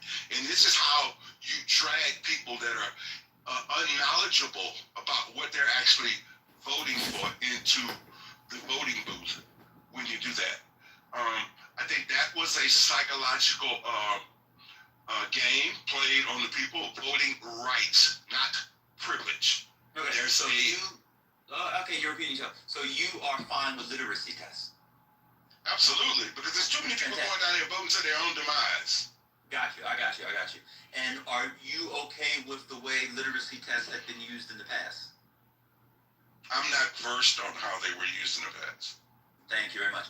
What about grandfather clauses? Are you okay with grandfather clauses? I'm unaware of that also. Fantastic. Can you explain? I got you. What about poll taxes? I'm not versed on that either. Fantastic. All right, let me go to another thing in Texas politics. So, Texas has about 4 million or so black people in it. A large portion of them do not have health care coverage. They don't have health insurance, they don't get it at their jobs, and they don't qualify for Medicaid. Texas is a state that did not expand Medicaid under the Affordable Care Act. That leaves hundreds of thousands of black Texans, indeed millions of Texans generally, or maybe 1 million or more Texans generally, without coverage because they're in the Medicare, the so-called Medicaid gap. Do you support expanding Medicaid under the Affordable Care Act? If so, why? If not, why? No, I don't. Okay, why? Why? I think expanding Medicaid gives too much power to the government over your health. Okay. In a society of haves and have-nots, you cannot trust people in power to control your health decisions. I think, and to add to what you just said, Texas ranked #1 with young people, children that are not insured. Texas is the #1 state in the nation of children that are not insured. Now, this is a slippery slope. Excuse me? No. You're proud of that? I didn't say, no, you're saying that. I didn't say that. No, I'm asking. No, I'm not. Oh, okay, keep going. Okay. No, I'm not proud of that. That's unfortunate. The healthcare is a very complicated issue. People have to be employed, #1. I'm talking about working class people that's employed. Since the Civil War, people get their insurance through their jobs. The companies You mean that they. since World War II, not since the Civil War, that's what I mean. World War II. I know what you mean. Yeah, I know. Thank you very much. See, we can have a great dialogue. You know, the black liberal Democrat plantation guys like me are really smart. Well, I never said that you weren't. I never said that anybody that voted Democrat. That I supported mutilating children. Well, no, I never asked you that. No, let me finish here. Can I like to No, just... Trent, let him go. Oh, okay. So, Come here every day. Let him speak. He's responding. Oh, I'm sorry. Okay, so, Go ahead. no problem. Jonathan. The healthcare issue is a slippery slope. Is very complicated because on one end, expanding healthcare, you would have to raise taxes because that, at the end of the day, that is what's paying for it. It is people that have to go to work that's paying for the healthcare. So you have to tax people that work to pay for Medicare, and then you have to withdraw money out of their salary to pay their insurance. So it's kind of crazy. I think we need a healthcare reform nationwide. I think President Trump's idea of giving the money to the people so they can buy their own private health care was a genius idea. I think that is the way we should go because people can control their own decisions. They can own Obama, you can keep your doctors. He said that 1,000 times, and we know that ended up not being true. Okay, but yeah, it's okay, best. I know. Let me finish. No, but that's just keep going, bro. Keep going. You interrupted the one Obama's saying he was wrong. No. But I'm talking. Bring the inflation down. Okay. President Trump said, rather than giving these subsidies to the fat cat insurance companies, why not give it to the people? And then what will the people do with the subsidy? That's their life. That's their health. And if they want to buy insurance, if they're wise and buy their health insurance, good. And if they're foolish and take it and use it for something else, that's their business. At the end of the day, that's their decision. That wasn't the plan. So the plan was not. I don't know it in detail. I just gave you a summary. No, but that summary. The problem with the summary is it wouldn't just give you $800 a month, and if you wanted insurance, you could. If you wanted insurance, you couldn't. What it actually was going to give you money that you then had to use for insurance, and they would have probably done it for the tax code. So they would have done it through the tax code. So what would have happened was it would have gone to the fat cats anyway, but by not giving it directly to the fat cats, they would have been able to raise the price. It would have actually led to more expensive healthcare. But that's only the people on Obamacare. That wasn't like me or you who gets it from our jobs. So if the American healthcare system is so Trump, who you supported, said he had concepts of a plan. He was president from 2017 to 2021, then president now from 2025, and still to the present, ongoing through 2029 January. When are we going to get Donald Trump's health care plan to bring down costs and accessibility for Americans and to get better outcomes. And I say this in light of, we spend more on healthcare per person than any one other country in the developed world. That was messed up. In the developed world, and yet our outcomes are among the lowest in the. When do you think we'll get Donald Trump's healthcare plan? Well, you would have to ask that question to the House and the Senate, because they don't want Donald Trump to succeed. Can't you see the play? Nothing that he brings up, these people, they don't even want to pass the Save America Act, which means only only American citizens can vote. They don't even want to pass that. So we need to get the insurance. He wants to get this done, but you have to see that he's fighting against both houses, right? These people do not want, and that's my point. Controls the Senate, Brother Jonathan? I think it's split. What party controls the Senate? I think maybe the Republicans are in favor of one seat. I don't know. Who controls the Senate, Brother Jonathan? What do you mean who controls the Senate? You mean what party? Democrat or Republican? Republicans. Who controls the House, Brother Jonathan? Republicans. Okay, so does the White House have an Office of Legislative Affairs? I'm sure. Okay, so when they wanted to do the big beautiful bill, did the White House write that bill? Yeah, he did. Okay, so then where's the bill? Forget the House and Senate. Where's the bill from the White House on Donald Trump's health care bill, which he said in 2017 he would have? Well, listen, just a couple of months ago, he tweeted out on Truth Social that he wanted a health care plan for Americans. And he suggested... Where is this health care plan? It's been 10 years. Okay, listen, one step at a time. The Save America Act is still stalling. They're still stalling that right now. No, but before the Save America Act, in the election against Kamala Harris, we weren't talking about the Save America Act. He said he had concepts of a plan. This is yes or no. Have you seen the concepts of a plan? Yes. Okay, I just laid it out. I just laid it out. In summary, he wants to give the money to the people rather than the insurance company. That was Obamacare subsidies. That wasn't for me or you. Okay. Oh my God. It's called Trump Care. What about Trump Care? What is that? I just told you what it was. Okay. He does not want to give the money to. It doesn't matter. Oh my God. He does not want to give the money to the insurance companies. So what's he? Okay. So what would it do for me? I don't have Obamacare, so I don't get any money. Of course you would. If the bill came into play, of course you would. So that's what I'm saying. Who gets money? Right now, it's negotiation period, right? They're in negotiation period, right? Another question. First things first, Save America Act. We have to get past that so we can move on to other pertinent issues. I got you. Right. I got you. We'll come to Save America Act, and then I'm going to do that after this, but I want to do one other thing, going back to the first term. So we all knew Donald Trump as a construction guy. Real estate. Real estate. Yes, I was looking for real estate. Can you name me what Donald Trump's signature?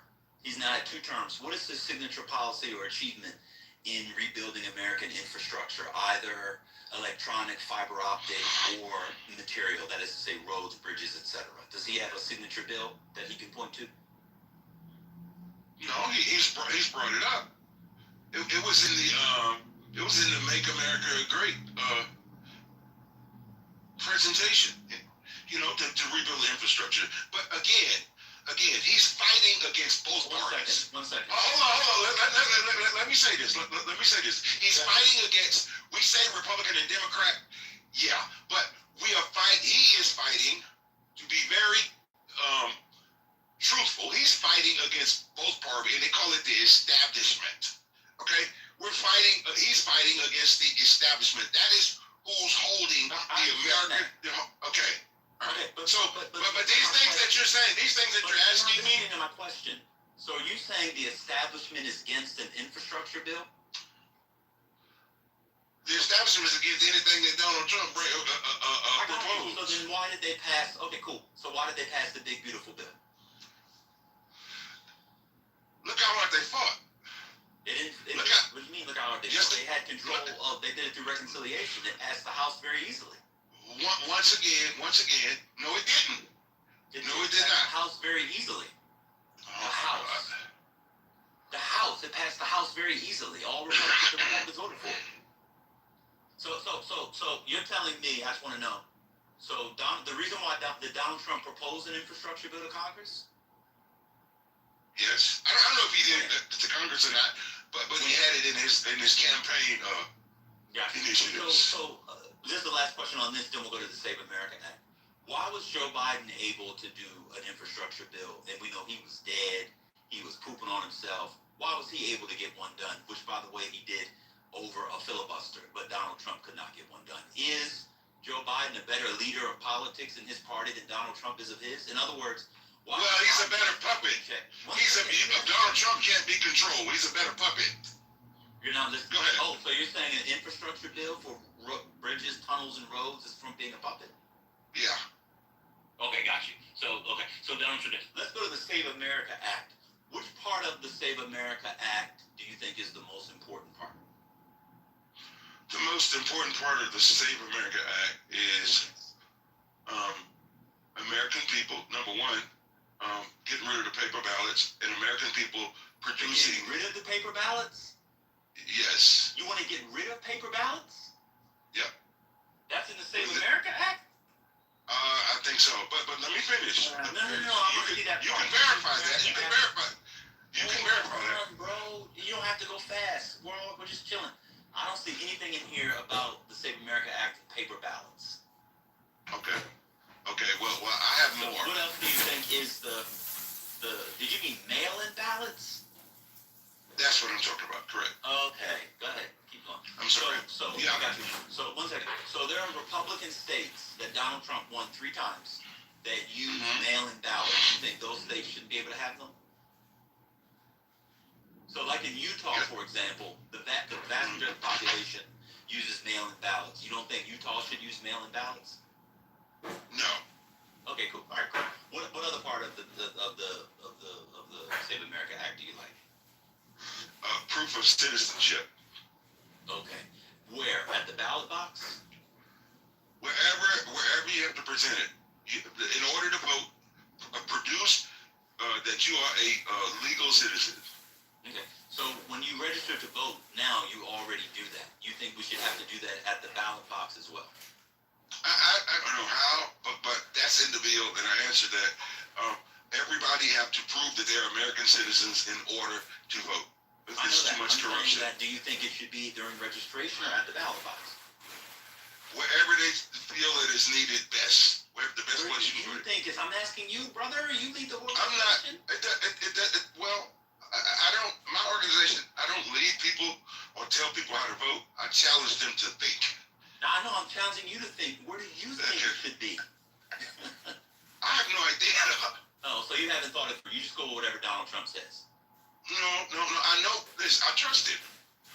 I guess it's safe to. Yes, sir. Why do you trust Donald Trump? Because he's real. Oh, okay. And that's rare. You can trust somebody. That's right, and that's rare. Okay. So being real is saying you're going to end the Ukraine-Russia war in the first week, and he didn't do that. Saying you would bring down cost of electricity by half at the end of the first year, you didn't do that. Saying you would have % GDP, you didn't do that. Saying that the labor market, you would bring back manufacturing, and you wouldn't do that. Saying that you would bring down inflation, you wouldn't do that. What do you trust them on? Everything. Okay. Everything. Because I know what he's fighting against. I know. I kind of laid that out earlier. I know exactly what he's fighting. He's fighting against an establishment. He's fighting against people that want him dead. Okay. And so the people in Congress who aren't passing his bills, they're fighting against him. So, do you believe the Senate should get rid of the filibuster? Yes. Okay. And why do you believe that? Well, I mean, because it's time to move on and get things done. Okay. And so when the Democrats have the Senate, you'd be fine with them not having a filibuster either. Right. Okay. So you don't care if there's a filibuster? No. Okay, cool. I did just, okay. And What was your other major issue? You said you have to do the Save America Act first. What happens if they don't pass the Save America Act? Shame on them, and that's death to America, because now you leave the gate open for cheating. Okay. What elections have there been cheating in that you know of? Donald Trump was cheated in 2020. How so? Which states? Georgia, Michigan, of course California. Oh, you think Donald Trump won California? Shit, yeah, absolutely. So you think one of the most liberal states in America was won by Donald Trump? Yep. Okay. And how did how did they cheat? I'm doing fine. How did they cheat? There's many ways to cheat, which is why.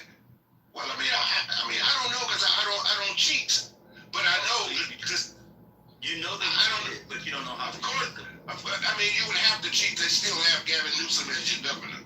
I got you. So, well, maybe the people there are just stupid. I mean, there's dumb governors all over the country. No, I got a lot of family in California. They're not stupid. Oh, because your family's there, that doesn't mean the other 40 million people aren't stupid. No, that's just an indication. That's just a temperature. I got you. Well, no, and friends. I got you. And friends. I got you. So Donald Trump is the president. Do you agree? Yes. Okay. And do you agree that Donald Trump, as president, controls the DOJ, the Department of Justice? Yes. Okay. If you know that he cheated and they had the investigatory power, prosecutory power, et cetera, why haven't we seen any indictments on any of the cheating from 2020? That's a great question. But just because we have not seen them does not mean that they won't happen. Okay. Well, it's taking so long. He's been in office for more than a year, and I remember when Biden was in office, people said, all we need is Cash Patel, Don Bongino, and Donald Trump back, and we'd have the proof of the cheating from 2020. When are we going to get the proof? I don't know. We have to just wait and see.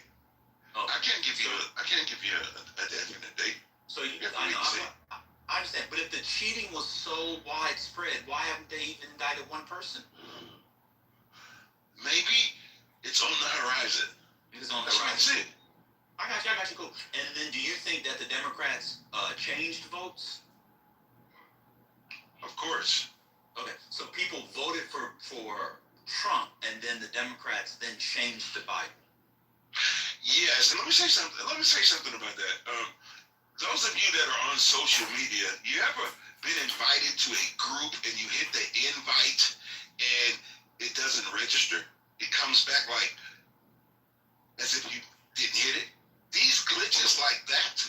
See, that's a message right there, just on social media. So if that can be compromised, of course, the kiosk at the voting location can be compromised because it's an electronic device, computer generated. So why if that happens on Facebook and these other places, when people invite you to a group and you hit it and you accept the invite and then it erases it, yeah, it's possible, very possible. Okay. So do the machines have paper audit trails? I'm not sure. Okay. So when you hit invite on Facebook, is there a paper audit trail? I'm not sure about that either. Okay. So then if there's a paper audit trail, wouldn't the DOJ be able to subpoena, get the paper audit trails and see the votes were changed? Possibly. Okay. I think they have this evidence. I think they have this. Oh, so what do you think they're waiting for? The midterms? I have no idea. Possibly. Okay. Possibly. Oh. Did you support Doge? Absolutely. What did you like about Doge? It exposed the corruption. Because the corruption is widespread and it's been that way for a long time. A lot of people that make 100 and whatever the salary is to be a representative, most of those people are millionaires. Okay, most of those people are millionaires. So how is it possible that you become a millionaire, on $174,000 a year? So the corruption is okay. Hold on. Yes, I'm very serious. There's a lot of corruption. When people vote for you on emotions and vote for you because the culture suggests that they do. Doge. Stay on Doge. I'm just okay, and I'm in. Doge. So you said Doge exposed corruption, like in Congress. So Doge showed the corruption of Congress people. What are you talking about? I mean, corruption everywhere. These NGOs, these nonprofits, these NGOs, these nonprofits, yeah, the corruption is widespread and it's bad. I got you. So Doge is now officially over. It's done. Who got indicted as a result of the fraud, waste, abuse, and corruption from Doge? To my knowledge, at this point, nobody. Okay, so but that Elon Musk. It does not mean that they won't. Okay, so we know they did a thing, but even though they haven't given us any proof of it, you just believe it without proof. They did Elon give us Musk proof. and Donald Trump said so. No, they did give us proof. What proof did they give? Pam Bundy exposed everything that they uncovered in Doge. What is so? I mean, I don't recall, but she had receipts. I'll tell you one thing. They said that there were people who were collecting Social Security from others who were dead or didn't exist. Okay. That's correct. One second. Pam Bondi was the Attorney General. That level of fraud because of Social Security is punishable by decades, probably, in federal prison. Question for you: did Pam Bondi indict any of the people? Because she was a DOJ. No.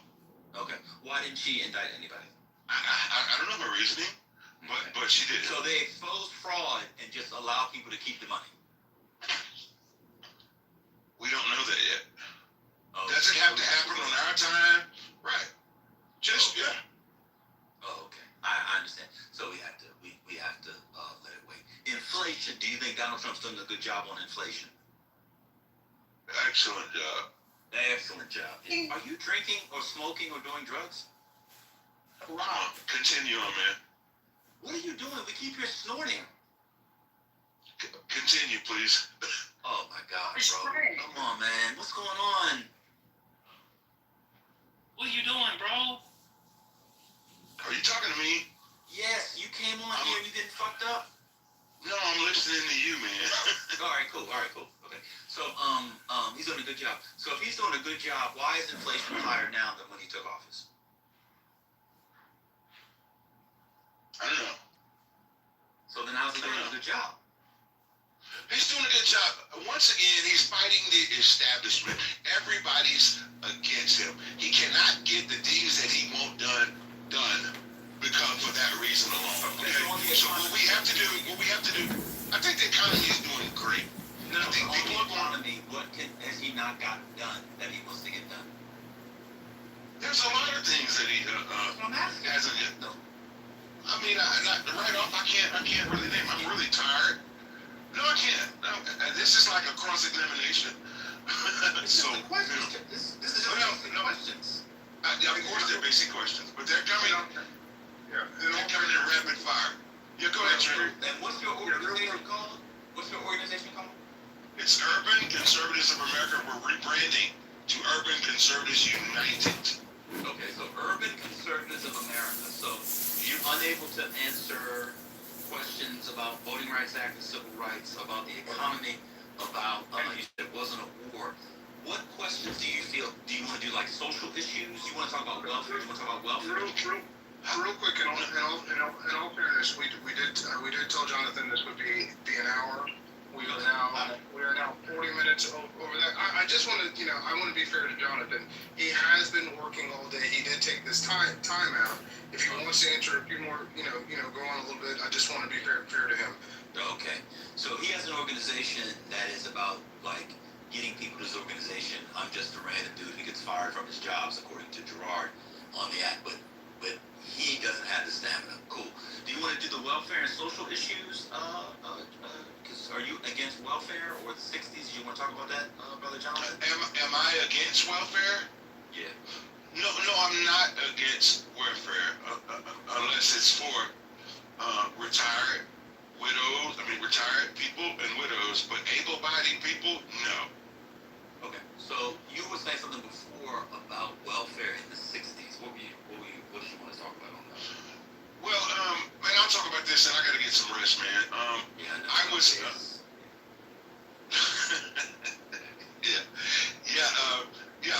The Welfare Act. I think that was it's called the Great Society Act by Lyndon B. Johnson. It's called the Great Society Act. Okay. Well, we know there's a such thing as Lyndon B. Johnson. Yes, okay. There is a 1963 to 1969. Right, and he also said, "I'll have these niggas voting Democrat for 200 years." Yeah, and I'm one of them. Keep going. Yeah. Okay, well that's good. We're on the same page. I don't know why that annoys you. I'm not annoyed. You sound like you're annoyed. You're using foul language now. So I'm not the one annoyed. Stop projecting. It's you. Yeah, I apologize. Well, thank you. Apology accepted. But anyway, I think dependency. I say government dependency is a form of slavery. I think it's two ways to make a slave. You can work him without pay, or you can pay him without work. One is physical, and one. I think that's a great place to end it. I do want to ask one question. So he doesn't want to end it. He's speaking. Oh, okay. No. Yes, I do want to end it because I'm tired. 1 second, John. Yes, sure. So agribusiness, Elon Musk, all these massive corporations, banks, airline industries, they're all dependent on the government. Are they slaves? Oh my God. But they're job creators. Okay, and we're job havers. I'm just asking, are they slaves? No, they're not. They're job creators. Everybody's a slave to something, to answer your question. My husband leaves me, and I get food stamps to supplement my working. You know, a lot of people who work at Walmart, they get food stamps to supplement. That person's a slave because they're getting food stamps to supplement. No, I think you missed the point. I think break it down. Yeah, you did. Listen, it's not about people who work. It's about taking people out of the workplace, right? We have all that. Hold on. Listen, please. Let the man finish so he can go to sleep. I think a handout is a difference from a hand up. A handout cripples you and makes you dependent, and that is the game. And that's all I'm talking about. I'm not against welfare for people who need it temporarily, but I'm against welfare for people who want to make a career out of that. The black community, through generations, has been what we, when I say it in a general sense, have passed down to our children. Government dependency. And that needs to stop. All right, we are God's creation. Hold on, please. I don't know though. Okay, but per capita, right? No, I said what percent of blacks are on cash welfare? I don't know the numbers. Well, what would you guess? What percent? I have no idea. It's high. It's high. Say that. Then why are you going around spreading that, saying that black people Hold on. Hold on. Please let me finish. Can I finish? Let me finish, and I can bring clarity to this. 1 second, real quick. Sure. And then you go. You have an organization dedicated to urban conservatives. And one of your main points, because you had these nice lines, it was clever quips, was about hand up, hand out, all these kinds of things. And you're telling me you don't know what percent of blacks are on welfare? I have no idea. What would you guess based off of what you think about the dependency and the generational transmission of black assistance on the government from the Democrat plantation? What would you guess? I think it's in the high teens. It's 3%. Your source? This source is the U.S. government. Okay, well then it's actually 2.5% from the U.S. Census Bureau. This last one was taken under Donald Trump's administration. Is that a good source, or you don't believe it? Listen, most of those news outlets are liberal, but listen. News outlets? I said from the Census Bureau. Did you graduate high school? Listen, they're liberal too. Wait a minute, did you? They are liberal too. Is liberal? Yes. Okay. Yes. Last question for you, then you can go. Sure. Did you graduate high school? Yes. Okay, cool. I'm done. Nice to meet you. Nice to talk to you. I hope to see you again. Okay. What does graduating high school have to do with anything? What, are you calling me dumb? Yeah. Are you calling me stupid? You said you was dumb. You dumb, girl. You dumb. Yes. I'm calling you a idiot.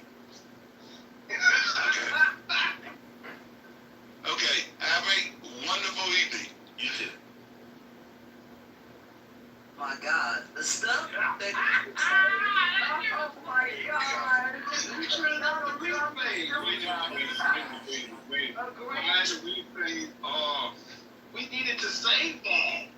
And Trump is not doing a good job. Man, I was listening to what that guy was saying. It was absolutely ridiculous. You know, and somebody gave me a skull face in the chat. Who gives a damn? The guy is horrible and his policies are horrible. And people are dying in wars that they shouldn't be in. Hey man, you can't sit up here and have 20-year-old people, 18-year-old, young folks losing their lives because Donald Trump wants to play Russian roulette with others' lives and not his or his friends. So I have a problem with that. You can't get life back. You can't buy it back. You can't tally it back. None of that. And at the end of the day, God has a place for people like that. yes, You know what I mean? So you can't sit up here and walk two lines at once and straddle the fence. You can't do that. You can't serve two masters at once. You either serve the people of this country, amen, or you serve yourself. Donald Trump has done, amen, is sit here and grit and serve himself. Those who sit here and say he's doing a great job, where the hell? I gotta ask Trent a question. Trent, are you there, sir? Trent's not on stage. Trent, I said on welfare, cash assistance. Sorry. Because he's talking about people that don't work. So you could be working and be on SNAP. Yeah. See, what you're trying to do is you're trying to prove me wrong to defend your friend who didn't know what he was talking about. I have the number, it's 2.5%. Okay, you're gonna just talk about. I was like, because I looked at the I can't understand them. Is that just me? is. But it might be for the best. Get underwater. He put this man promised Harvey. You got no signal, brother. You got no signal. Can you hear me now? Hard. Can you hear me now? Black magnify. Divine, can you hear me? Yeah, go ahead, brother. Yeah, okay. Yeah, no, and so to Gert's point, yeah, I was looking at total government assistance, which includes SNAP and other benefits. Like if we just took in welfare, yeah, you're correct. Yeah. So, and to Divine, to your plug, you said that you wanted to speak to hardcore MAGA conservatives, and that's it. It wasn't you. No. It wasn't you. But Jonathan and Alexandra, and I applaud them for coming in. It is very difficult to come into a hostile territory like this in habitation. They made it hostile. They made it hostile. I was trying to ask questions about the historical voting patterns, and the lady accused me of wanting to mutilate children. Yeah, I get that, but remember the point of what I don't want to mutilate children. That's your friends that came here. I get what you. Accused us of wanting to mutilate children. No, maybe I know I'm breaking up a little bit. I'm in a place that doesn't have great reception, but the reason this conversation started is I said, many of you could not even have an effective conversation with MAGA, and this was proven right because Alexandra couldn't even stay. I get that a lot of the things that she said may have been offensive to some of you, and to people on the other side, a lot of the things that you say are just as offensive. One second. The lady came in and started by talking about how she liked Donald Trump because he was a straight shooter and didn't hide stuff. But with me, she melted down. It was too much. I didn't say anything about that lady. I said I was trying to understand black people have voted in a group from one period and then they switched voting for a group for the other party in the other period. I'm trying to make my way up. They get into their talking points. I don't care. I'm not into bathrooms. We're not voting on bathrooms. That was your friends that did that. I didn't say anything offensive to those people. The lady said she was a teen mom and he was a crackhead. Believe me, I have scores and scores of jokes and much more to go. I held all those in. Hello? Again, one of the problems that I see with having dialogue on both sides is being respectful from both sides and understanding where they were coming from. I was respectful. Spell respect. Wait, I was respectful. I said, introduce how you got to MAGA. To be fair, Jonathan was about 3 minutes. She spoke for 11 minutes. Nobody interrupted her. And I said, okay, I wanted to take our way to how we got to where we are. A lot of black Republicans talk about the history of black republicanism and going back to that. I thought they might bring that up. When you bring in somebody who's running for Congress and somebody that has an urban, conservative, whatever, it's my bad for me thinking they had read a book with more than 40 pages and chapters in it since middle school. I didn't know that they were just going to be regular clubhouse magats. I had no idea. So to be fair to them, when we postulated this and Patty and First Lady were on, it was around Talarico and Texas politics, and so that's why I was trying to interject as you were asking your line of questioning. And I get, Ben, that you were not I know you wrote your own questions, and you may not have been aware of that, but that's they were Texas questions. I was asking it because of the history of the Lily White Party out of Texas. I was trying to get to the history of black Republicans in Texas. Go look up the Lily White movement in the Republican Party. It's from Texas. I know what the assignment was.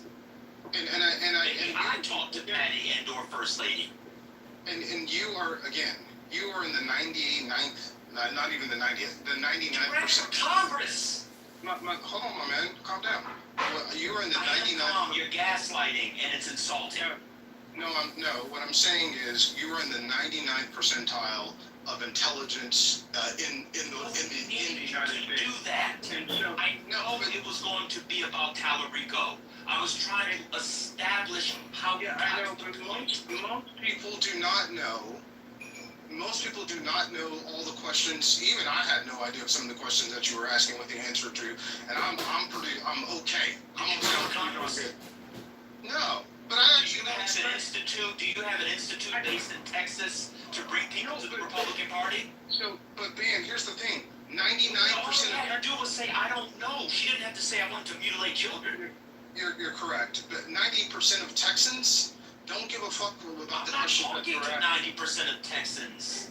I know. It's a political combo. So, Trent, if they don't know, and I know, and there are other people in here, it becomes a learning opportunity to know that one of the reasons that black people moved from the Republican Party was because of the Lily White movement, which was based in Texas. They were trying to make it Lily White and get rid of the black and tans. I wish you would have asked black Republicans in Texas.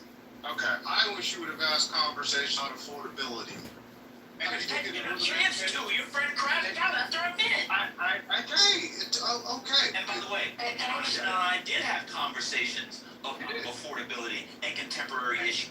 And so the she crashed out. Wait a minute, because she crashed out on me, sir. She crashed out on me when I was trying to bring the peace. I was trying to reset the space so that we all could get on one accord and we could move forward. But she began to continuously speak over me and then say, I'm leaving. So please, just stop. We're not, I don't need to have a conversation with you. If you want to just go, then please just go. Because how you were recapping this story and how you're trying to make a play as if we did something wrong to them, when continuously we let them speak for minutes on end. And then when we, and you're doing it, maybe it's a Texas thing. Yeah, they're really dumb in Texas. Correct. The blacks in Texas are dumb. I don't get it. I don't get it. It's simple. The conversation we tried, we got off on the wrong start for whatever reason, but we're here now. Jonathan, he did stay. Thank you for staying. Thank you for, Jonathan. Trying to have the conversation. And that's it. That's all. That's it. That's all. That's it. There's no need for you to try to tell somebody that they did something wrong and all this stuff. Whatever. Let's just keep it moving. Go ahead. Do you mind if I respond? Thank you. So listen, again, this is what I'm talking about. Well, I don't think you were disrespectful. Again, it's the first time using Clubhouse, and it is difficult if you don't understand like the nuances. It is difficult. It is difficult to have a conversation with people who you feel are attacking you. And I know that I again. Don't tell me that! I don't want to hear it, Trent. I'm telling you, you're going to set me off. And I'm telling you, that was not the case. Nobody was attacking anyone except for them. They came here attacking. Are you insane? Do not piss me off. That's why I said, let's just leave it alone, Trent, because you're going to piss me off. Leave it alone. Leave it alone. They came in attacking.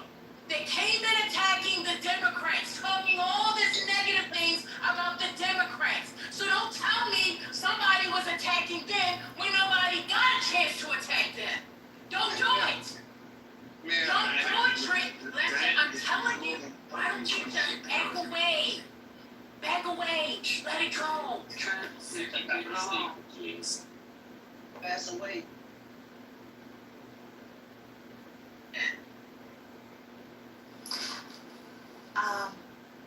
Is there a free moment for me to make a comment really briefly?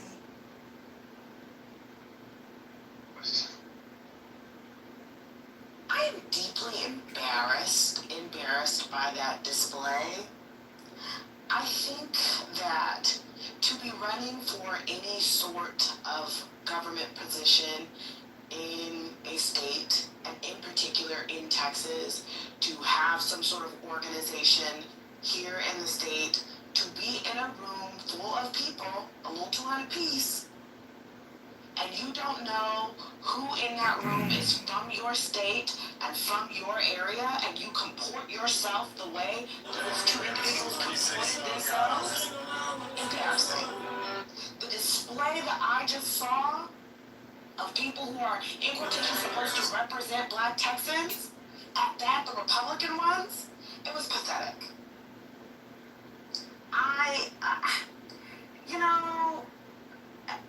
can understand this idea about how it's hard to have these conversations and all these things, but everyone was very respectful.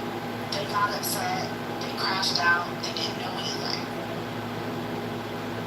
I think this idea that Black Texans or that Texans in general don't care about history, don't care about certain things, wouldn't care about the line of questioning the mods were going down originally to set expectations. I think that idea right there, it is deeply troubling to me, but it's also highly disrespectful to me. Time that the moderators took to gather the questions, to prepare for this event.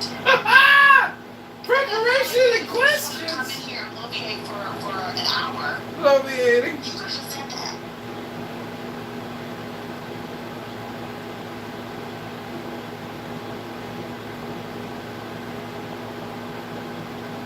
Republicans can be mean as hell, and nobody should be upset when they're fired back upon again. They're rude as hell, and a lot of them denigrate people. They say horrible things about them. I had a Republican in another room called me stupid. Somebody else called me slow. I said, I don't really give a damn, because half the people they look like trash anyway. Want to talk about somebody while they dumbasses got to sleep on or something. One second. Yeah, one second. Everybody, welcome to Politically Correct. It is now the top of the hour. It's 9 o'clock here on the East Coast. Hope everybody's doing well. So we're going to do a quick reset. Of course, shout out to Patty and First Lady for trying to have this discussion today, for making the time and making the space for us to come together. And yeah, shout out to Trent for bringing some people in here. It's not what I expected. We are, of course, this will be the after discussion as to what took place. I listened the whole time. I did not partake because I really wanted to kind of get an idea of how people on the other side think. I mean, we all witnessed it, but I just think we just need to take a moment reflecting on what happened on this day. So, welcome to Politically Correct. This incredibly important historical day of notation. The floor is open, and of course, if there's any breaking news, please drop it. One second.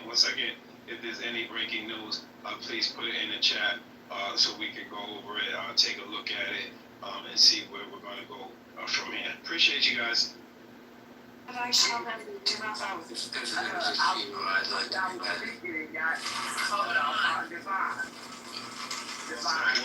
Yes, ma'am. Okay, so we're gonna go to Tara. I heard you come off mic first. Go ahead, Tara. Yeah. I guess on this queue, please. Thank you. I would like to as well. I think we saw like two things. I think Jonathan. Got you. Good. RJ, but yeah, I got you. Go ahead. I think Jonathan was trying, but I also think what we saw was, and I have to say it like this, an abysmal lack of actual facts. And basically what it was, it was a belief in Donald Trump, no matter what. He's besieged, the Congress is against him, he's giving all of this information, and they're just not doing it. I mean, it was conspiracy theory, but it was also devoid of any factual basis, which was very sad, right?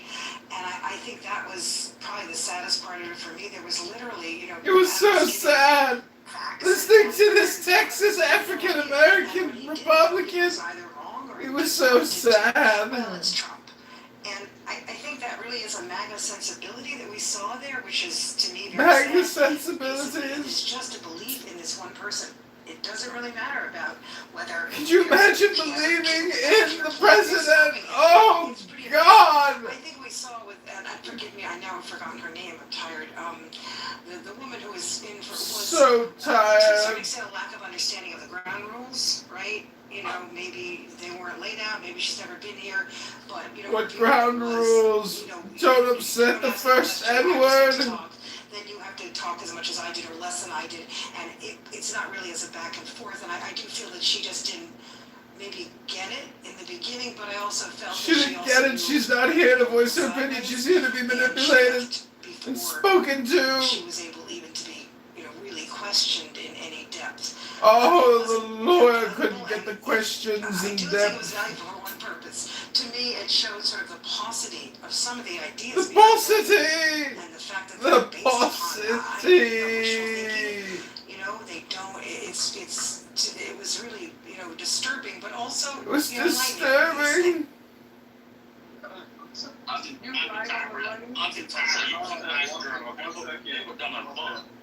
One sec. We're gonna go RJ and Odie. Go ahead, RJ.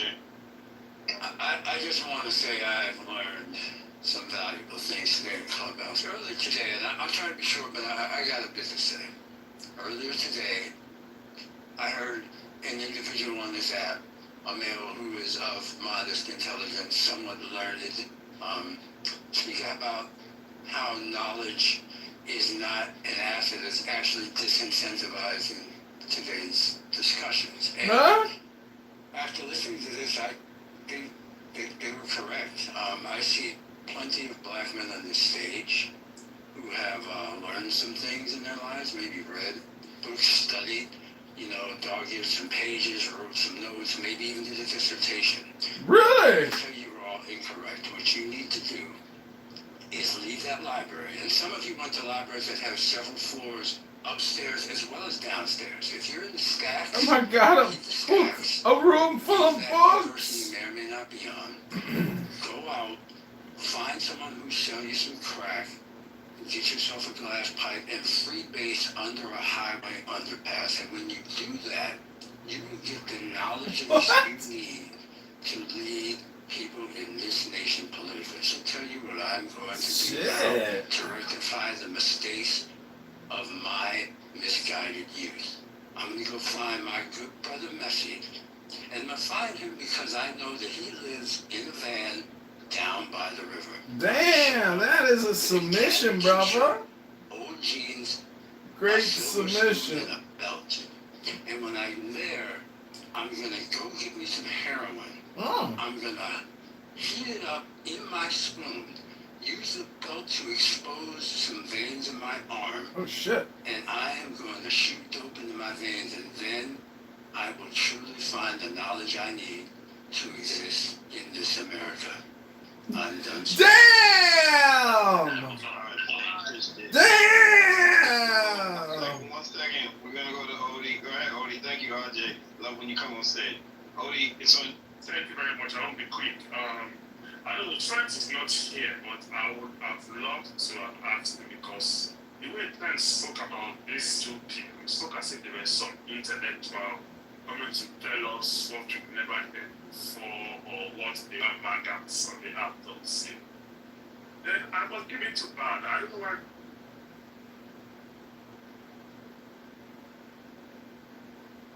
Hello? Is it me? No, I can't hear him. Odie, we can't hear you. Oh, do you went out? Did your earpiece die? What are you going once? I'm here. Oh, you go right this way. Okay. Somebody clearly stated that Trump won California. I remember when I was in optometry school, and there was a question my colleague asked one of our lecturers. I'll never forget, I was still a young chap. And the question the lecturer asked the colleague is, how the fuck did you get to 400 level? She didn't use the F word, so it was how the hell did you get to this class? I thought that I would have calmed down, have some introspection, and ask myself, why the hell am I continuing this discussion? If somebody can say that, they didn't know who controlled the house. But anyways, it's Trent I want to speak to because the way he spoke about these guys, I was expecting some mother intellectual team. We're going to go into debate, maybe argue with Ban. Ban will talk about Bill Section 1965 of the AMCD. The guy will say, well, there's a company to that. There's the system. Did you hear that? Instead, I hear the regular rhetorics. The Democrats are giving our children to be taught. Anyway, thank you very much. So,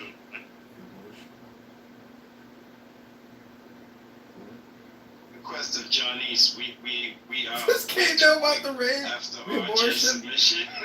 the blow. That's I don't know what to say, but again, I said it. I love when RJ calls on stage because man, that was an uppercut and a right hook for your ass. Yeah, let's go. Yeah, you know, I don't know, maybe I'm biased, I don't know, but... Yeah, you biased, bitch! And I heard... You fucking biased. To, tell us a little bit about yourself. That was done. He said his little part, she said her part. And we said, okay, how did you become a Democrat? How did you become a Republican? What was your walk? He gave his story, she gave her story. And them giving their stories, in the midst of that, they were coming down on the Democrats and saying all kinds of different things. Now, normally, y'all know the people in this space would have gone mad and would have interrupted them. Not one person came off mic. Not one person interrupted.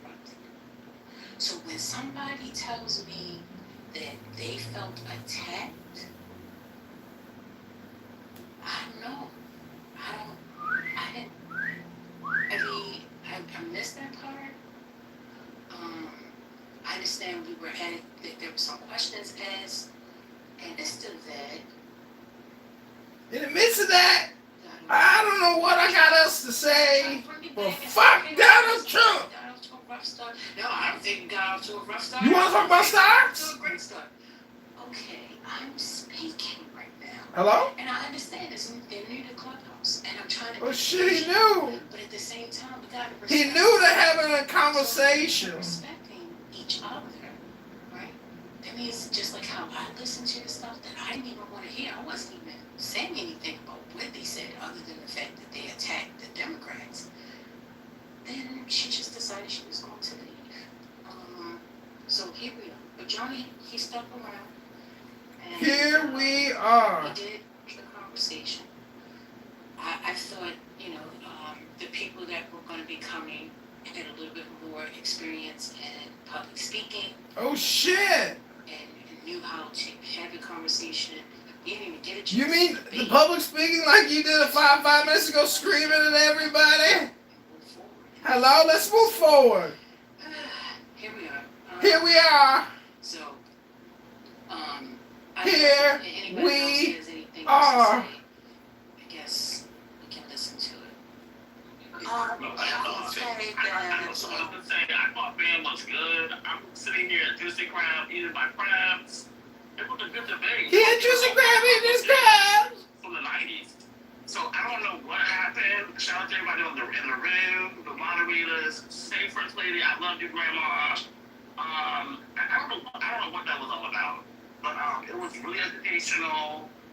I felt really bad for y'all. So I feel like after the whole debacle, you got what beat up on. So yeah, but it was a great debate, great back and forth. But yeah, it was really too much. But Ben did really good. He did really good. Great educator. He's a great entertainer. All I want to say is, look, Republicans, like I said, can be rude as hell. And when you speak out Unlike against the them, classy, they don't educated Democrats. from their lives. And they do, like I said, they denigrate people. They talk about people without remorse. And again, they don't want that projection alert system has been activated. And some people are disrespectful. You know what I mean? So they make Ashton.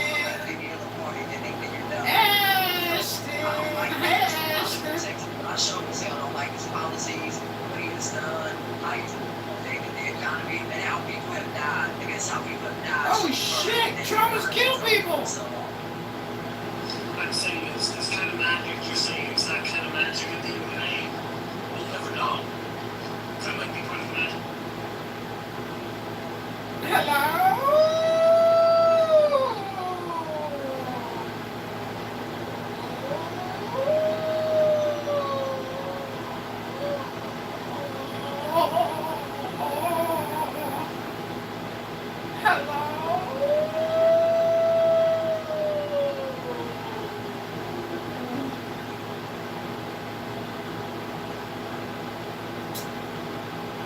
One thing is saying, are you a citizen, yes or no, right? So the state has no way of knowing, is this person a citizen or is this person not? They take their word, the honor system for it. And that is the fundamental issue. And so while we have all these systems where it uploads, some states have decided not to cross-populate their systems. And some states just don't have the records. And so Real ID and now Enhanced ID is actually the way that states are collecting this data so that they have it. And people say, well, doesn't the federal government have it? So the federal government has some of the data, but not all of it. And states have to be willing to have a two-way connection between the federal government to use their system. The problem is that, the federal government says, hey, we'll give you access to our citizen verifying system, but you got to give us access to your system so we know who's voting. And whether it's Osama or Biden or Trump, the states weren't willing to do that, no matter who was in power. And I don't blame them for doing that, but at the same time, they should know who the citizens are, and they don't. And so the problem is that you're asking people to just attest. And by the way, Texas does this too, right? Tell me, are you a citizen or not? And you say no, I'm not. When you go to the DMV, so you sign like an affidavit basically when you're filling out, getting your driver's license, and you check the box registered to vote, and there's another check mark that you say you're a U.S. citizen. Right, and same thing as on mine, Abby, right? You go to register to vote, go to any site, go to New York, say register to vote in New York, click on it, and it'll ask you, it'll fill out all the details at the end, it'll ask you, click here, are you a U.S. citizen? Yes. If lying to this is a perjury or whatever is a felony, blah, blah, blah. By the way, notice Mikey Sherrill or whatever David's governor's name is, basically made a comment saying that the 400 people, did she say these 400 people are being arrested? She said, no fault of their own. Oh, sorry, there's 6,600. No, they did it, and then she said 400 voted. She didn't say we're investigating them, we're putting charges against those 400. She didn't say anything. But 400 of the 6,600 people apparently voted. So what is happening to those people? Are they just, you voted, it's no big deal, move on, or are they arresting them? I mean, nobody's talking about it. She didn't mention you'll be prosecuted at the fullest extent of the law, nothing like that. I just renewed my my registration, and one of the questions was like, do you want to vote? Do you want to, I already, I'm already registered to vote. Like, one of the questions are, like, why is, like, car registration renewal asking the question if you want to register to vote? Well, that makes sense, David. David, that makes sense. No, because, like, you don't need to be an American citizen to register a car. But it makes sense. Do you want to vote? Right? Do you want to register to vote? So you should say yes, and then it should say, okay, please upload proof of citizenship. Right, whether it's your passport copy, whether it's your, your driver's license, sorry, not your driver's license, your birth certificate or whatever, and you upload it. Now, the system has your data. And now you say, okay, and then they can pull up on their iPad when they check you in. There's a copy of your birth certificate right there. They go, okay, yep, this is him. Okay, is this you? They'll ask, is this you? Yeah. Okay, you go in and vote. Now, when I vote, the last time I voted, they just try to mask my signature. They don't check my ID or anything like that. Oh, I didn't get a signature match. My signature. Yeah, mine was just a signature match. They didn't check mine didn't even match my signature. I put a dash, and then I told her, I went in, I said, "You see my ID?" She said, "No."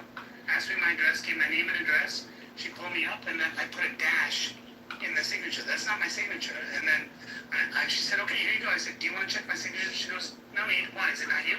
Right now, who you say you are?" I said, "No, I am." She goes, "Okay, then you're good." I said, "But like, here's my license. My signature is different." She goes, "Well, you're not who you say you are?" I said, "No, I'm what I say." She goes, "Okay, well, I don't need to see your ID. That's okay." I'm like, I said, "How will you catch? How will you catch who it did?" Yeah, who did you vote for? Not Michelle. Dr. Record, if you go ahead and take a look at the link in the chat, that's regarding Minnesota's oversight committee on it. Yeah, we have ID for all, and yeah, I'm pretty sure if we had an actual audit, you'd see how bad the fraud is in Minnesota. Thank you. If any of you have ever been an election judge, what King Nav just described is the way that the process goes down. If you're using a Dominion voting system, the voter comes in, they give you their name, address, or some other identifier. You pull it up on the screen on the little computer. If it matches, they're good. The error that I detected is that people go to the wrong polling station, and then you tell them, hey, you can't vote here, you got to go to this location. But I never saw individuals wanting to cast ballots in Chicago without identification. And when I lived in California, I voted for Roseanne Barr for the Green Party versus Barack Hussein Obama, and I didn't need an ID or anything. It's just an absentee ballot that doesn't count unless there's like a runoff or something. So that was my experience. Are you saying Illinois has where you have to vote in your county? You can't vote anywhere in the state. You have to specifically vote Correct. in your polling district in Correct. Illinois? Correct. It's it's on your card. Yeah, it's on your card that you get after you register that tells you the precincts, the polling number, and where you're supposed to vote. We can vote anywhere, but I know in Texas you have to go to your polling station. The other thing that we're trying to push is using the jury role. When you register to get your driver's license, you go into the jury pools, and when you get called on jury duty, whether you go or you don't, you have to sign another affidavit that you're a U.S. citizen. So it's another way to cross-check the list. So people have affirmed two times that they're U.S. citizens. I mean, there's different ways to try to check for citizenship or to get that affirmation. But I was trying to. Who remembers that? Is David still here? No, he left. Oh no. So David, wasn't it really close when Murphy ran in Jersey?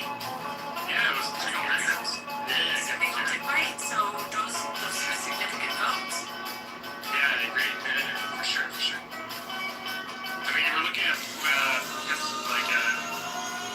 we were friends with him, and he was like my family is friends with the campaign, so like we're monitoring it very closely, and there's like he's got a chance. I mean, and then of course like during election day, it's like I guess not, but yeah, leading up to it, like we thought there was a chance for sure. Then who knows what happens, and then if there's hijinks, they're good with hijinks, I don't know. I posted an article about a recent ruling in D.C.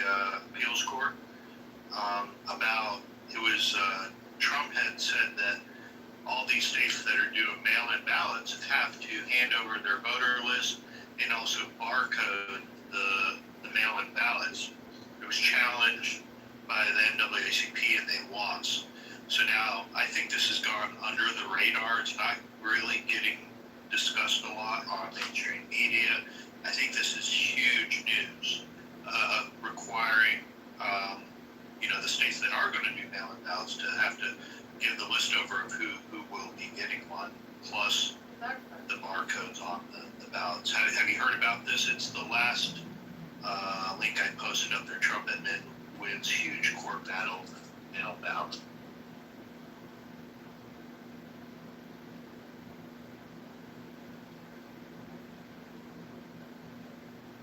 We have some huge breaking news right now. We have some good news right now. We have some terrible breaking news coming. We have.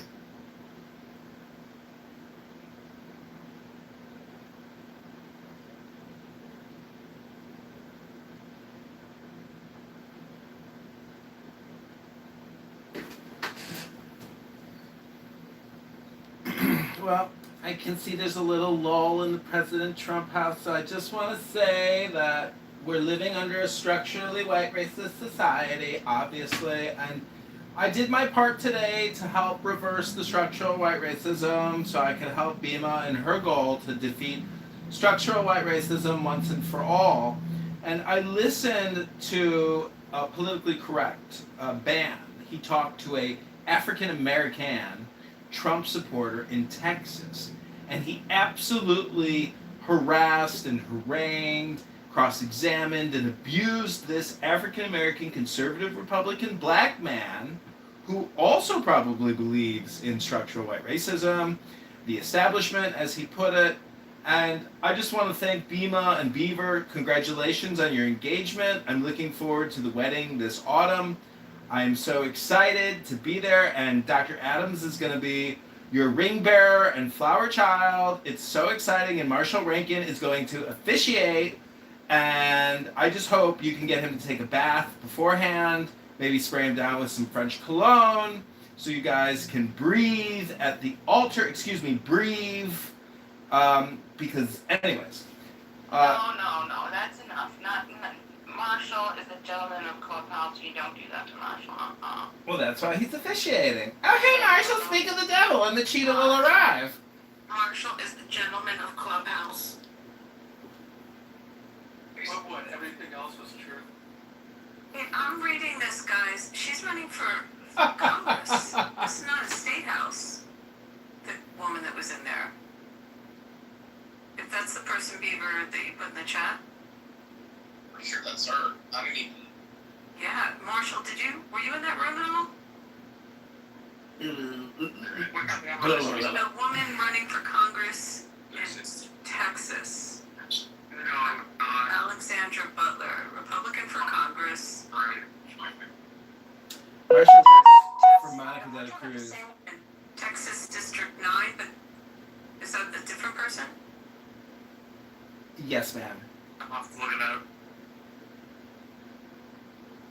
I just figured there's no way he could get somebody running for U.S. to seat. I thought he had to be a state person.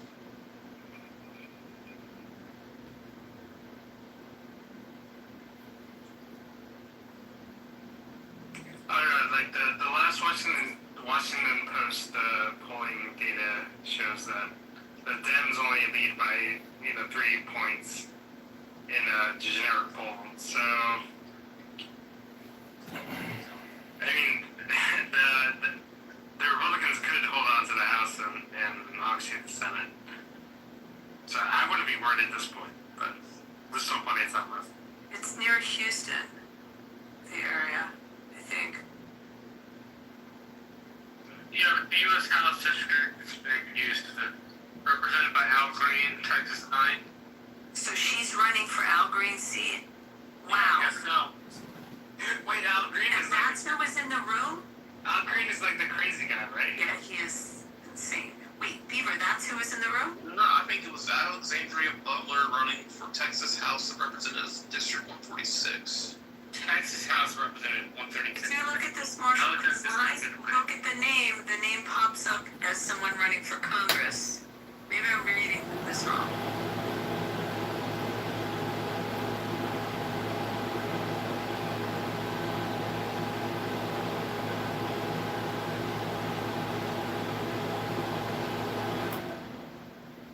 Well, is anyone else super excited that the Saudis are going to begin enriching uranium to build thermonuclear warheads? I'm like super proud of those Saudis.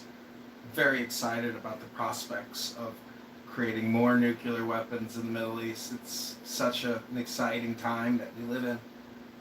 What do you mean more? There is none. No, that's not true. Actually, the United States of America has a massive weapons of mass destruction stockpile in Oman. Chemical, biological, nuclear. I don't know if you know about that, but it's one of the largest weapon depots that the United States military has. It's in the country of Oman! Oh, man!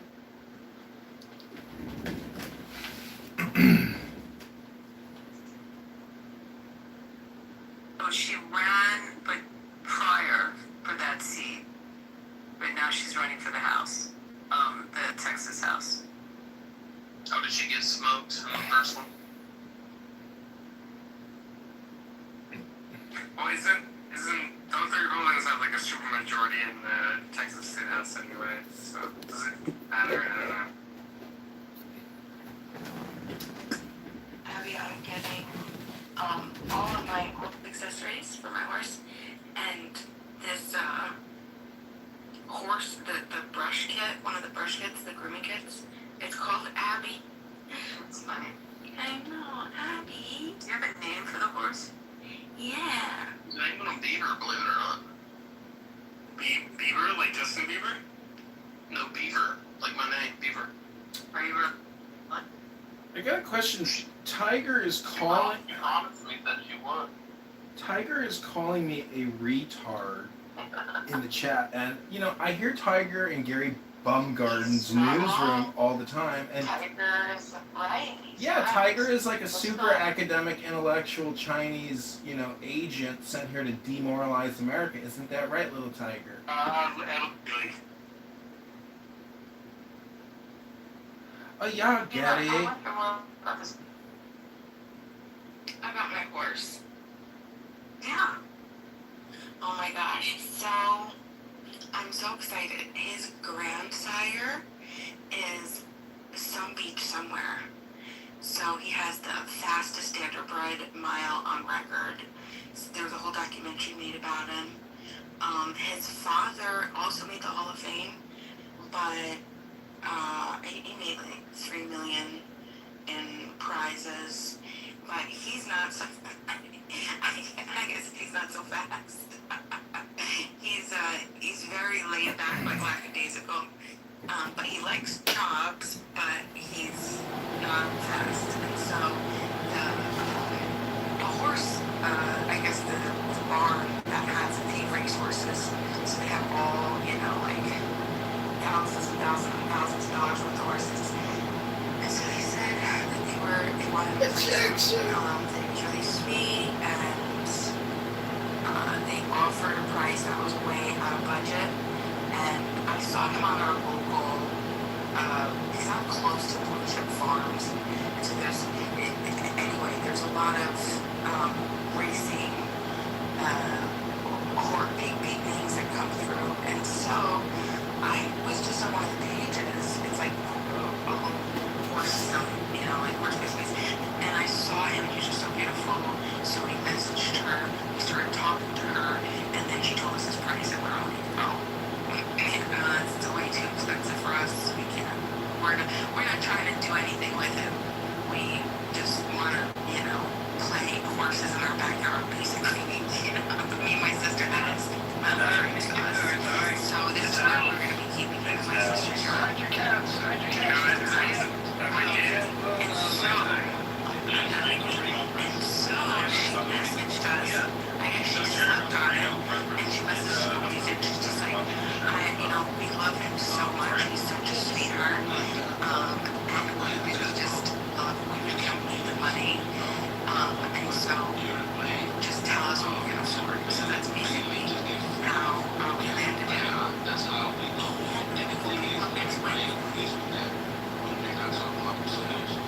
Washington D.C. like he's falling from a banana, and that makes him slip and fall. And he does it a couple times in a row. By the time he does it, you're like, bro, this nigga's stupid. He didn't recognize this shit, bro. Like, come on, bro, let me. Why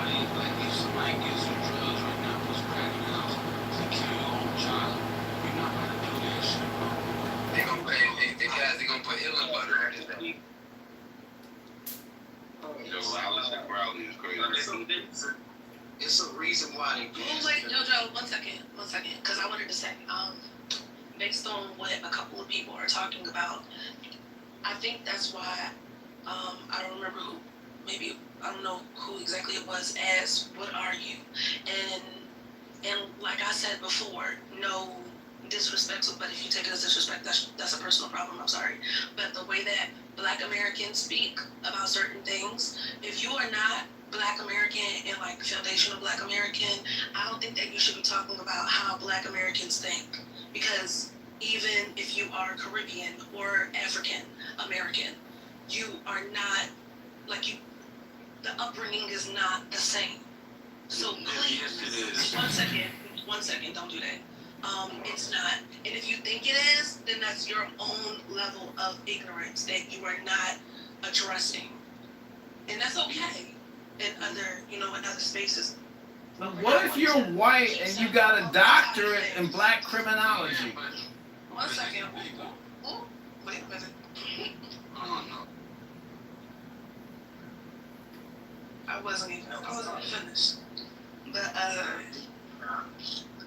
yeah, I don't even know who you are. I never met you before. Most of the people out here I've never met. So like, His name says it all. If you know Alistair Crowley, the person, his name says it all. okay, then I'm gonna let you stay there for a second. But if you do choose to be obtuse about the way Black Americans have been treated systematically for centuries, then I don't think that, like, you should be talking on this stage. Yeah. Like, you can go somewhere else and hate on us. Other than that, mind your own lovely household. Right. Hey, Kaz, I just want to let you know, bro. You gotta, don't be, tread lightly, bro. No, I'm saying, I'm just saying, like, some people say that, right? I completely. I dated a girl from Devon, Pennsylvania. You date women? Her family had some horses, and they're very nice horses. I don't know the value was. Have you gone to the horse show? Did you go to Devon? Yeah, I went for 1 year with her family. Yeah, back when I was dating her. You ever date a girl uglier than a horse with a face uglier than a horse?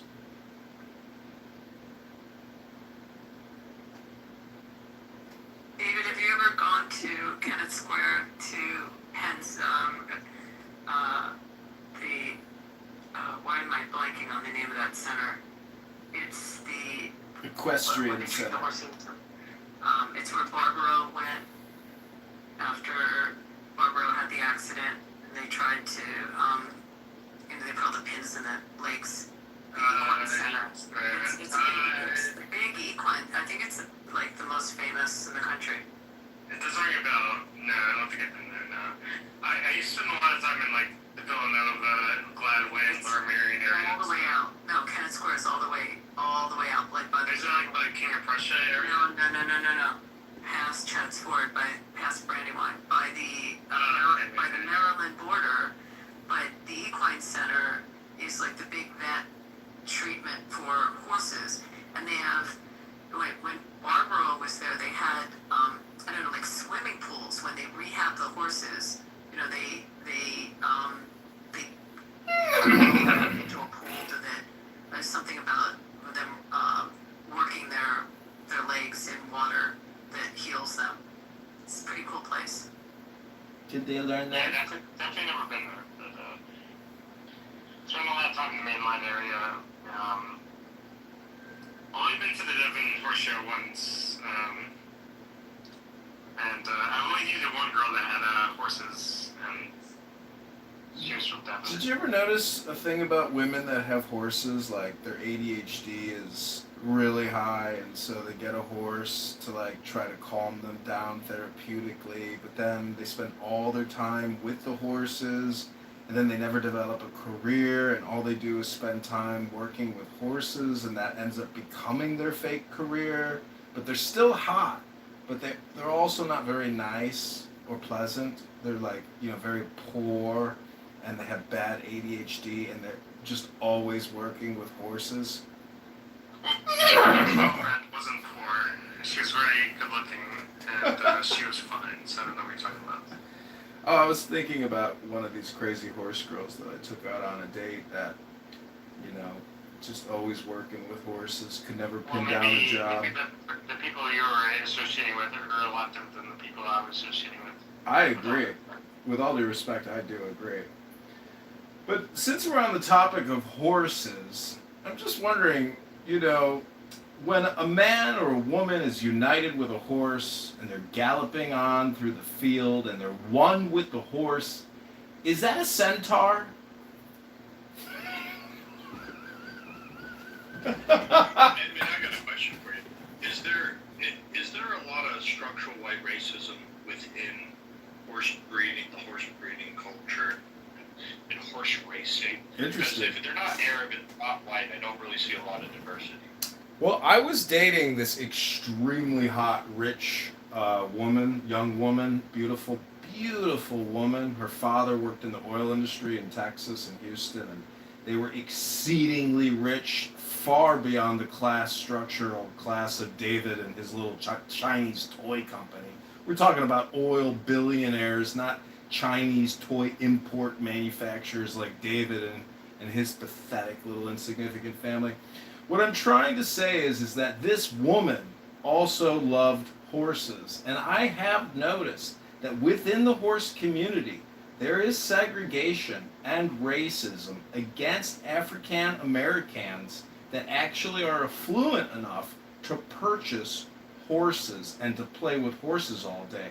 And I think it's interesting that Bima, though she wants to correct and stamp out and forever eliminate this white, Caucasian, structural racism, she's participating in an economy that clearly is discriminating against African Americans who can't afford horses or even ride a horse to work.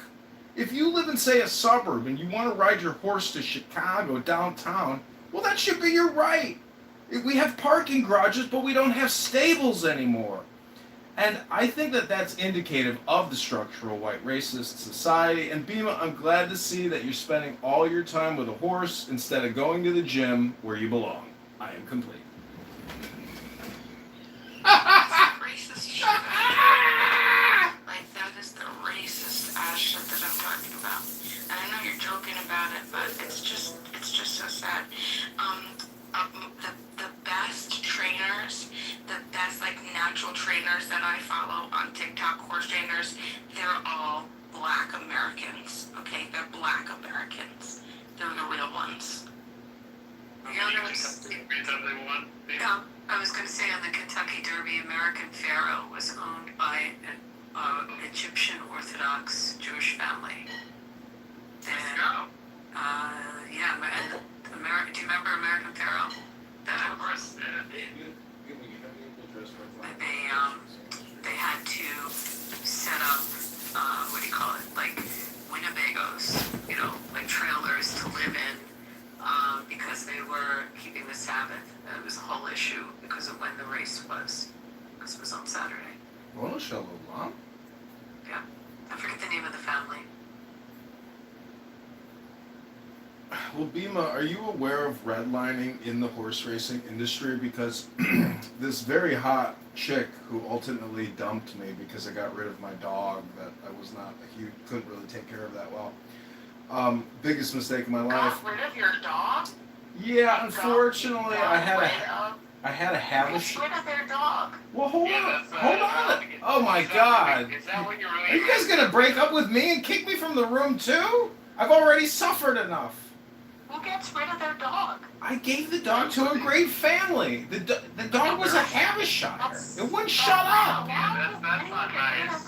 That's awful. Why do men divorce their wives that won't shut up? It's because they won't shut up.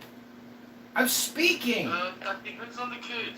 Peter, what do you know? You're an expat. You don't even live in Iran anymore. I've seen videos of Iran. It's so nice. The malls, the women walking around without the hijab, they're so beautiful. I don't believe the lies anymore about Iran. Iran looks like a beautiful country with beautiful women walking around free, single, just looking for bald-headed Ashkenazi, white, Caucasian Americans. I'm ready to go. Anyways, Do you know why that smart woman broke up with you? Because I abandoned my dog. Because she knew that you would just abandon her the same. Oh, not her. But anyways, no, it's what would happen. Yeah, a man that would be so swift is you a little life. I would never abandon my dog. That's That terrible. is just incredible. That right? Thank you, David. I think that's it really the most is. shocking statement I've ever heard on Clubhouse. Abandon your dog. Yeah, we should call. now I know what to lead with. It actually might be responsible. We should probably congratulate him. Listen, I've also abandoned a bunny that I bought, a beautiful long-haired Turkish bunny.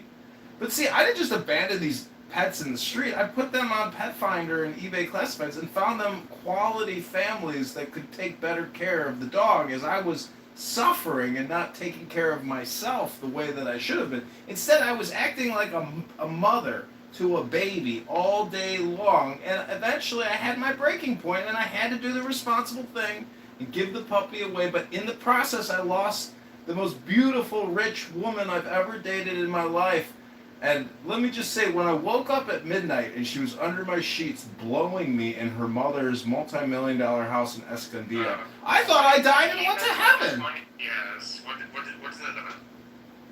Well, I don't know, David. You're always bringing up, class and stratosphere and your cool network for your, your pathetic Chinese toy import company and all your cool business meetings at the hockey games. And so I just thought I'd, tickle your feather a little bit. Hello?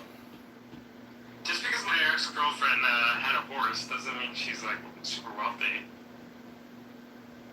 I mean, her house, their parents' house did have a name, but most of them do out that way. There are old estates out there, and people from that area, usually it's a lot of DAR and a lot of blue blood that live around Devon.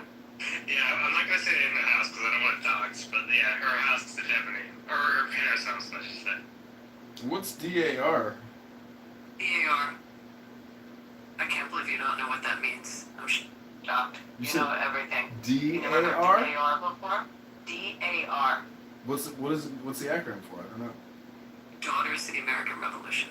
Ah. It's the people that track back that are the old The legacy.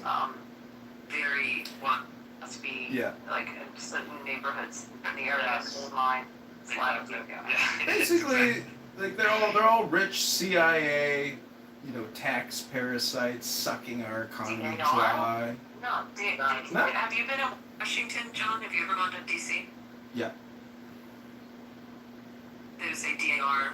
I don't think he's allowed. I don't think there's a word. There's an auditorium. It's like an event center, like a theater. Got it. Daughters of American Revolution. The last time I was in DC, I was doing a contracting class on behalf of the Treasury Department.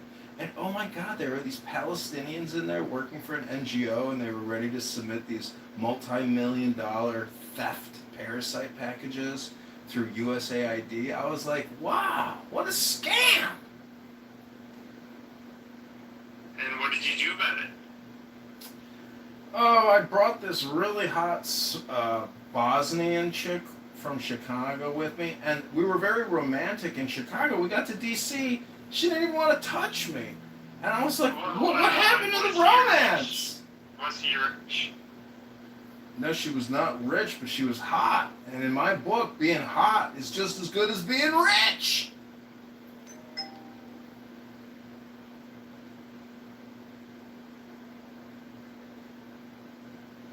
Well, we've got a real man on stage, Brad Stauffenberger, the Viking warrior who can talk unabated for 10 to 20 minutes about any topic in the world, doesn't matter what it is. He's the king of chillism. And I just want to say, Brad, have you ever dated a crazy white woman who loves her horses?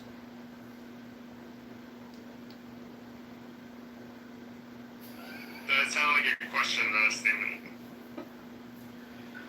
Hey, Chicago, how you doing, babe? Hey, Jacob, how you doing, babe? Let's go to Lakeview and get a beer. What are you doing over here? Did you see that shooting on Lincoln Avenue last night at the Dime? Oh my God. What you doing? Give it out. Forget about it. You're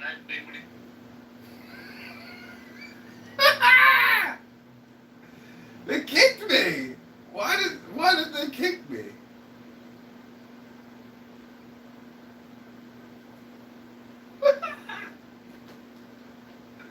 He left you. David. He's back. David, what's up? Oh, David. Okay. Sorry. Hey, Crazy Dave. I don't know how he has all this strength the way he does to like keep going. His shtick, this. David, I don't think. Are you talking about Chicago? Yeah. I don't think that he's saying. Have you ever? I don't know how this happened, but he popped up on my TikTok feed. This guy sits here every day, David. Okay, for hours. He sits there with all of these phones, and I mean, I don't know what the hell. You mean this the guy is not right. The guy from the north side? Yeah, he ran for Congress, and I know. Is he still here? Does anybody know if it's like was it a traumatic brain injury or? Oh, hold on. Is he still here? No, he's not. I want to talk free. Good. So, he could be being paid on just this guy used to actually dox me years ago, and I was like, you know what? Whatever. This guy's like, he had, I don't know. Again, he's not here, right? Because I'll be honest with you. Don't say anything because we don't know who Anon is, and it's likely him. He always comes in with multiple accounts. Just don't do it. But you know, but I did stay in the same neighborhood as him. I never met him directly because he said, yeah, let's get a beer and everything. Because I stayed in Lakefield, like on the north side of Chicago, where he stayed apparently. I didn't get his address, but it told me pretty quickly. He was like half a mile from the street from me. And, you know, blah, blah, blah. But he had like 5, 6, 7 different Facebook accounts, you know, trying to run for Congress or whatever the hell. It never worked. Or should it? But, yeah. He said, hey, let's get a cold beer up in the lake, man. He would do yoga and show it on his Facebook how to do yoga as a man. And I'm like, what the fuck? Stretching and breathing.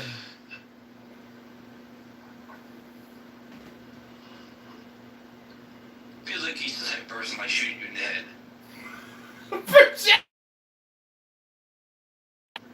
And then himself after.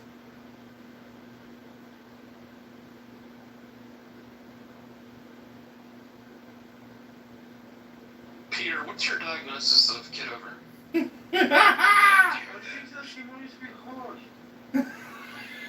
what?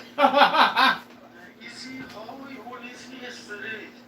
No, I don't think it's high, man. Because I think if you look him up, because he puts a tremendous amount of, I mean, I'm kind of smart. He puts a tremendous, I call it online presence or footprint for you to see. So the more you want to see, you can look it up. Definitely, I'm going to let you, form your own opinion. There are kids again! But it's definitely something that I'm not comfortable with being acquainted with something like that. I had a good one again just now. This is so funny. But Sam just booed him! He's completely himself is also involved in the believing.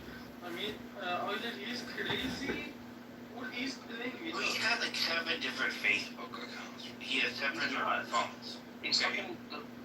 I just don't know what caused it. Like, is it a head injury or? I don't. That's the thing. It's like I don't know either. Do you want to find out? I mean, I don't know. I mean, sometimes he's okay. Yeah, I know. Especially intelligent. And other times he's just batshit. There's like, holy fuck. Like, he'll dox me, and I'm like, I don't care. But he's like, well, but he's cool. I don't know what to say. Like, I don't want to be mean. Okay? I like him as a person. They're roasting me in the President Trump room. He's excited. I'm just being clear. Hello? Don't make me change my profile. Yasmin, why are you messaging me on WhatsApp saying I got the wrong number? What the fuck? I mean, yeah, it's just funny because a lot of people. But it's how you react. You're like screenshotting me eating a popsicle? If somebody calls you fat your entire life, and then you lose 200 pounds. Sitting watching you. It's so funny. So it's not getting to that crap. No, I love it. Sometimes when I'm bored, I go watch him live stream people on Clubhouse, and it's the funniest thing. Well, there's some people. Live stream people on Clubhouse. He live streams them on TikTok. It's the funniest thing. Hey, John, you better never have live streamed me, bro. What if I did, John has a beer belly and has a big cock, Yasmin. You get this is your taps. Come on. Yeah, I like Bulb Man too. Ooh. I mean, they have one faster. Yeah, we got a lot of tea. We're high tea. We last a long time in bed. We go multiple rounds. Yeah, I don't doubt fucking you is a great fuck. Woo! You're crazy. I can tell that you're a good fuck. Crazy. Point of my life. You can be a congressperson. You can be the first lady. I think you're too much of a headache afterwards. It's not worth it. John, you really have her nudes, so like you're all good. So Wow. It's true. Listen, if you want my nudes, I'll just send them to you. I don't care. wait, does Bow Wow have your nudes? You could also just go to a delicatessen and get a Reuben sandwich. I'd rather have the Reuben personally. Is it an innie or an outie? She needs labia reduction surgery, that's for sure.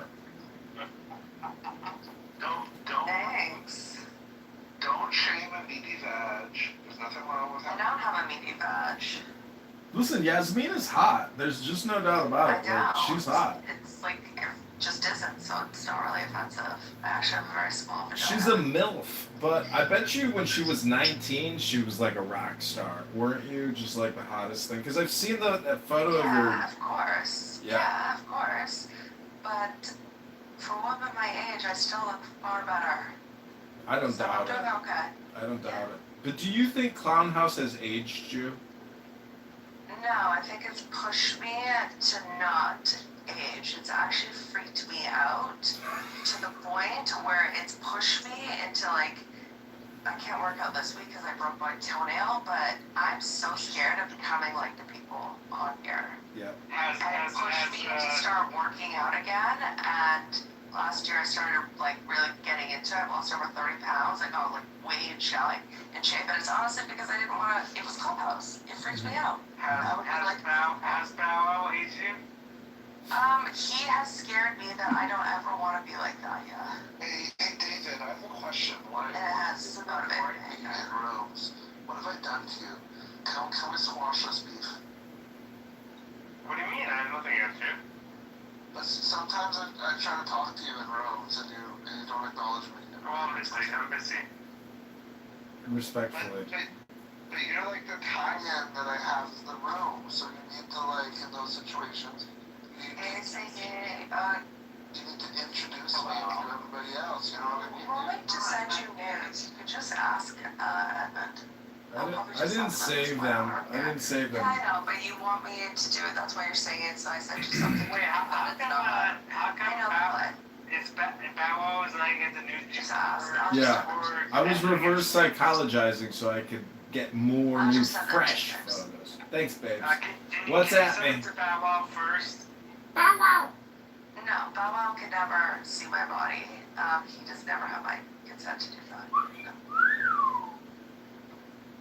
Sahi, welcome to the stage. You just missed the fun. We were discussing nudies. I don't like the orange bar on the bottom. Don't tempt me to remove you by addressing me. Well, that's okay. Can I please have Maud? Why am I down here with David and Edmund? True. Someone got it. You should reflect on that and see what qualities you three have in common. I just want to comment on large vaginas that it's true if your vagina is enlarged, but just through natural processes, not through egregious sexual behavior, You wanna see my pussy? absolutely. Yes. Okay. Wow. I mean, there, check your DMs. You tell me. Damn! David's like getting so excited right now. EPDR. Oh my god, y'all. Baby doll. Baby girl. Baby girl. Oh my god. It's okay, okay. Ooh! I'll be right back. I gotta go run to the Wanna give bathroom. it a little kiss? The bathroom. Making my pussy tingle just hearing you. Should have to start touching myself. Oh my god, my YouTube live is exploding! Things are getting hard. Our numbers are growing. Is there like a social audio version of Clown House but like for dirty talk?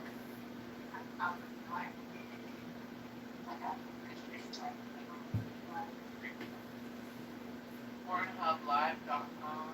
Oh, that's true. I forgot. There's Why porn. don't you send it to me too then? Fuck it. Why not? What is the birth out? Oh my god, Yael. Holy cow, that lingerie is hot. Look at this one. Don't my tits look good there? Oh my god, they do. Holy shit. Yeah. Holy shit. Baby doll, baby girl. That's the most action John's gotten in a little bit. There you go. I'm ready to delete my hinge and just go to sleep forever with your nudies. Perfect. Don't do that, man. She's gonna get fucking grooved out. No, I'm not. I like it. It's turning me on, actually. I've always gotten kind of sexy, crazy, but they can definitely Your tell tits me are about that. huge. Yeah. Don't you like porn chicks? The porn chicks are amazing. Wait, why did you delete the other photo? I don't know. Do you like that one too? I can send it again. Yeah, send it again. Okay. Damn, girl. I bet those whales were jumping out of the water just to get a sneak peek of those titties. Mm-hmm. Don't worry, Michael. I'm screenshotting everything to send you later in the DMs. She told you don't have consent to do that. How does it feel that you have to get them secondhand?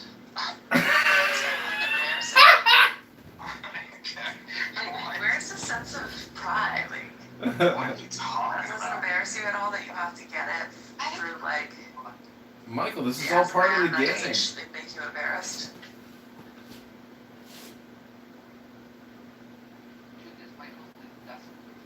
I just feel like if I was a man, I wouldn't want to look at nudes that some girl didn't send to me, because it would feel like I'm looking at something 100 other dudes are, and then it's a little bit gay. I mean, you're essentially just pretty much Like, yeah, they're all masturbating over the same thing together. There's a little bit of a homoerotic too. Like, Not really, but whatever. there is, yeah.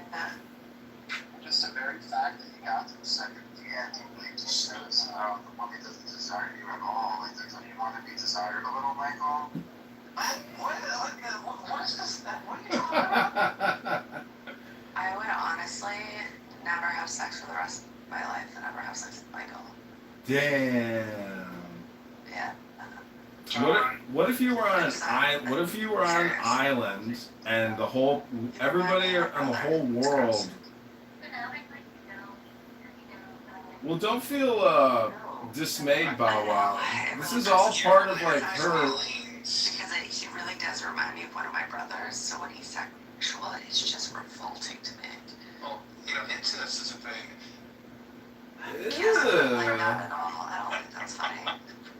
So wait, yeah, are these photos post 30 pounds lost, or is this pre 30 pounds? Last week.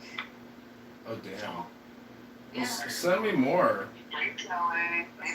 Yeah, honestly, you used to say all you do is sit on here all day, da da da da da. And I was like, you know what? Like, he is a troll, but he's fucking right. I don't want to be like that. It really must sting. I learned how to a weird moment. I was like, it can't be like that. Yeah, you started sweating again. Yeah. Hey, Billy. Hi. We're talking about Yasmin's enlarged vagina. What's new with you? What's new with you, Big Billy? Billy! Why does Billy have such a close relationship with Cha-Cha? Cha-Cha? No, he's obsessed with me. Why? I don't know. Kelly's a sexy little Indian boy. What do you mean?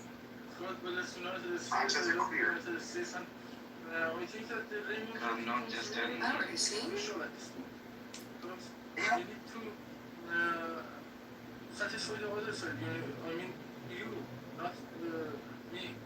You are at the table. I think that the role of the remote editor is also very important decision, isn't it?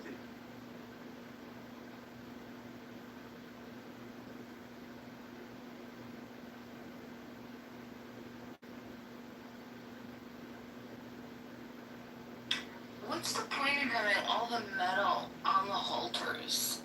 I'm picking a halter, and I just like the rope halters. Like, why do you gotta have all like the metal piece? It looks just heavy, like on your face.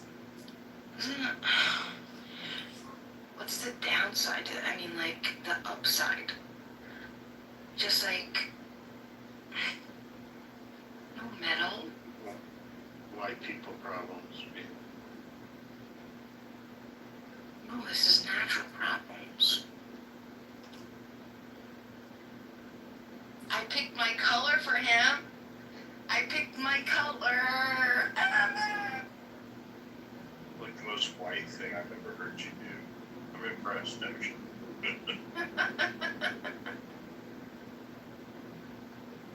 What's this racist?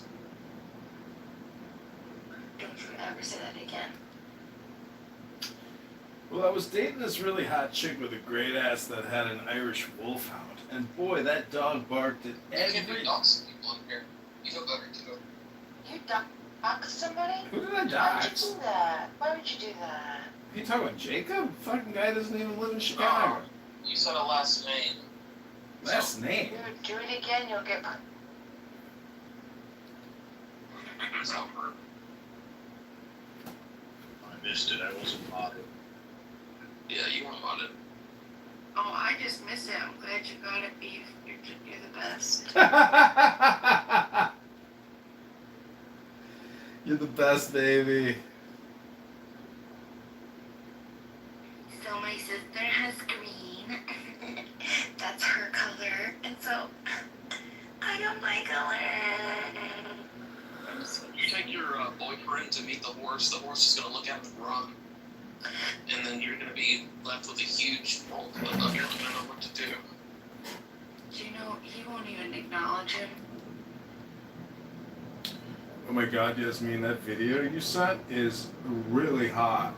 Michael, you're gonna wet your pants when you see it. Oh my god, Yasmin. Why would you want Michael to be involved with this? I thought this was just you and I. I don't like to share. Oh, shut up. I would rather it just be you and I and Michael not come. Got it. All right. So, Sway, do you want to see me? Do you want to see me spread my cheeks, and you want to see my booty hole, or do you want to see my Johnson? I want to see you. You know. So betrayed. Then You laugh. if you weren't realized and respectful of yourself, I would have fucked them already by the way Ashley said. Word for word, that's what he said. Oh, wow! Listening to. Well, Yasmin, I'm shooting a video now on WhatsApp to you. Okay. I'm about to stand up and pull my pants down so you can see Rabbono Shel Olam, Hashem's gift to mankind. Now I best book.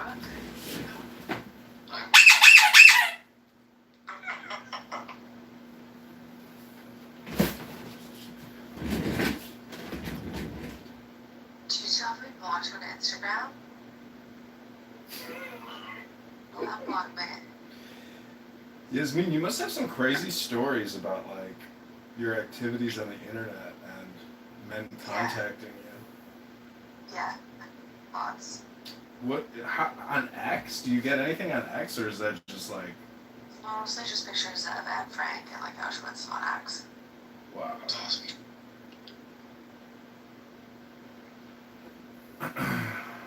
Well, I lost my shit one day on somebody on this app because they were talking about Anne Frank's like eye color or something like that, and I was like so angry that I was even sitting here listening to this shit, and I was just like, I want bananas. Hello? Yeah, I think it was Nora, actually. Nora Bandura. Yeah, but it's crazy. I did hear Buttercup say that she was actually perma-banned from ever going back to Israel. She's like on a Canary database now. She can't get into Israel. I was like, Oh, really? She's on Canary Mission? woohoo! Yeah. Oh, wow, that's interesting. Let me just go take a look. Bow wow, did you hear that? What? Yeah, she was screaming at somebody on this app who she was claiming doxed her and got her on the database. Who doxed her? I don't know who it was. It could have been Norm, but don't quote me on that. But I think Norm was in the room when she was accusing somebody of doxing her. And I was very excited. I told that woman, Grace, who always says she hates Buttercup. I think Pearl was crazy. No, Pearl's amazing. Pearl's an amazing Oh, woman. sorry, Grace. I think Grace is crazy. Sorry, not Pearl. I was reading your name. You are kind of crazy too, but I do think Grace is like actually. It takes one to know one. Psycho. It does a little bit, but don't you find her strange? She's strange, for sure. She's fucking strange. Like, I feel But like she's on her like second husband, living in a multi-million-dollar house, just living her best life. And you know, some people are pretty far out there. And the older you get, the less your brain works. So, you know. I don't know. She gives me a weird vibe. I feel like she keeps people in her basement. She's a cantor. Grace is my ex-wife, by the way, Yasmin, so I'm not surprised she didn't say anything. I was looking at Canary Mission.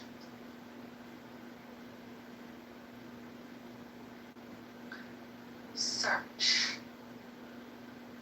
Buttercup alias. Rachel. Rachel? I'm gonna have to look. Is she under the student section or the faculty? I work in the media. I work in the media. Okay, got it. I hear you. I'm picking up what you're throwing down.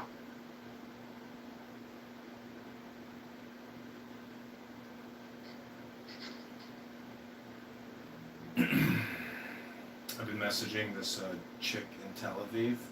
She's like, she's like, were you just in Israel? And I was like, yeah, I changed my geo settings on Hinge. I was just there for 10 minutes swiping right. She's like, it didn't work out, huh? It's like, nope, didn't work out. Want to come to Chicago?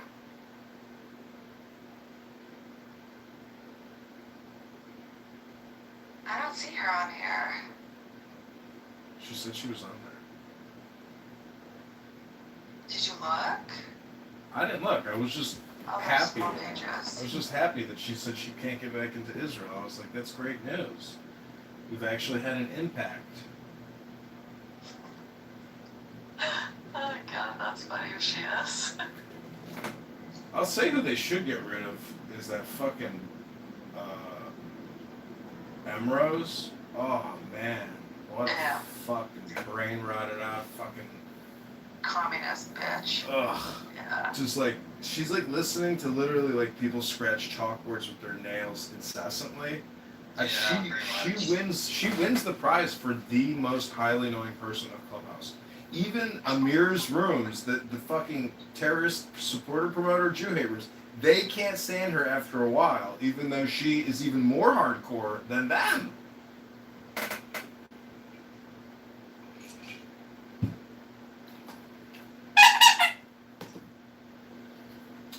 Well, I just just want to play my little Chinese flute. This song is dedicated to Yasmin's perfect pussy, and each picture is $10 a pop.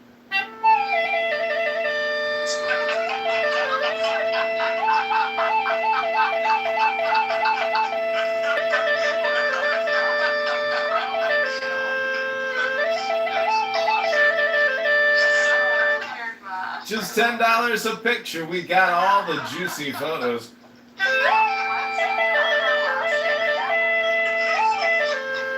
Send more, y'all. We'll send you a royalty.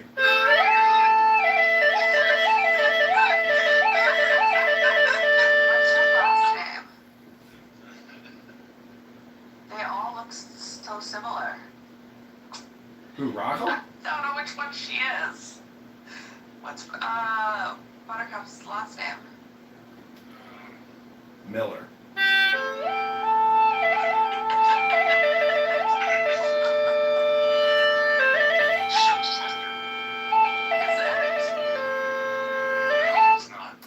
What is it?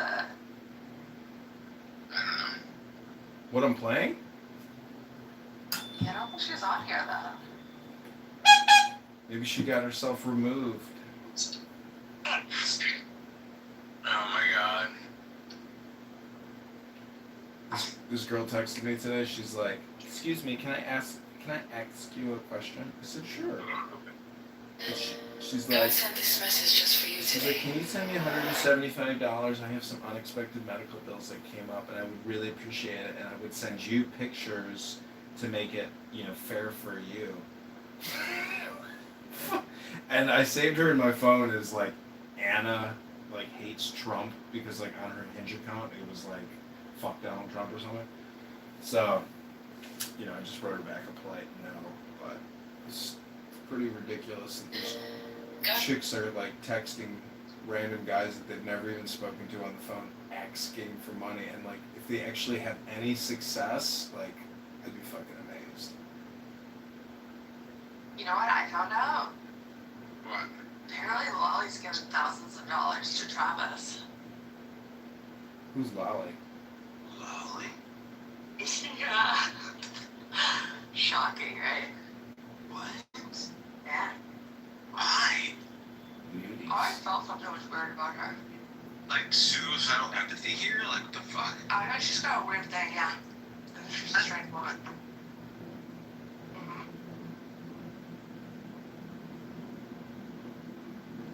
I'll give you $5.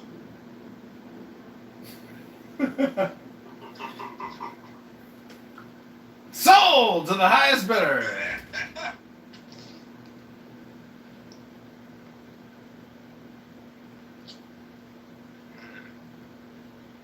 I like the AI photos of you and Michelle. Yeah, isn't Michelle great? Yeah, she's fun. I was in a room with her earlier today or yesterday. It was like a couple of gay guys. I think it was like Gigi's Mansion or something like that. Yeah. I could only last for like a couple minutes before I had to question why I was continuing to listen to this horrifically gay conversation. And then You're the one on Anonymous then?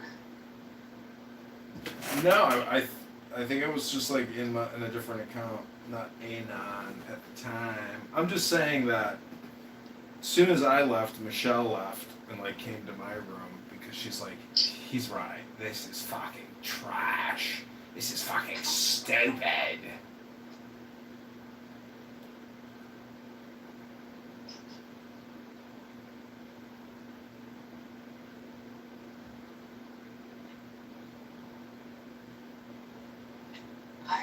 Wait. Oh, hey. What's this guy? Shlomi, like my thing. Shlomi's yachts.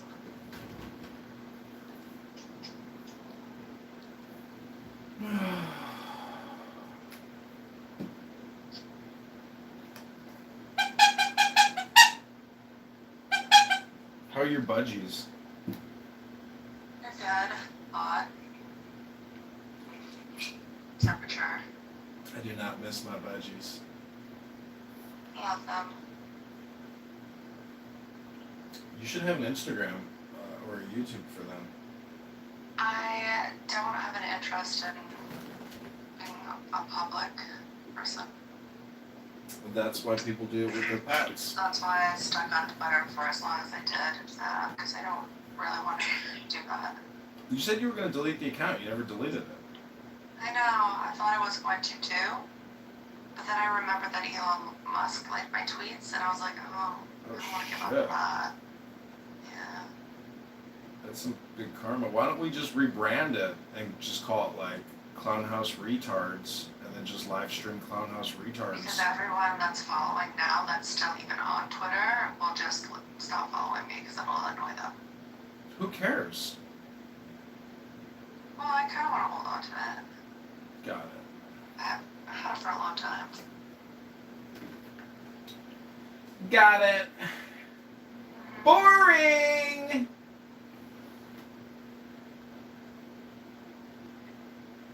It's just crazy to see him sitting in office, Bogdani. Because it's official. It's like watching a mentally ill person who doesn't understand the law. No, you shouldn't see that because he knows he's lying, but it's official. The reason why I put all the flags there at the desk, the emblem, because they're making it official. The genocide is happening, war criminal, their message is becoming stamped with the U.S. emblem. It got a lot of views. Like an insane number of views, like hundreds of millions of views.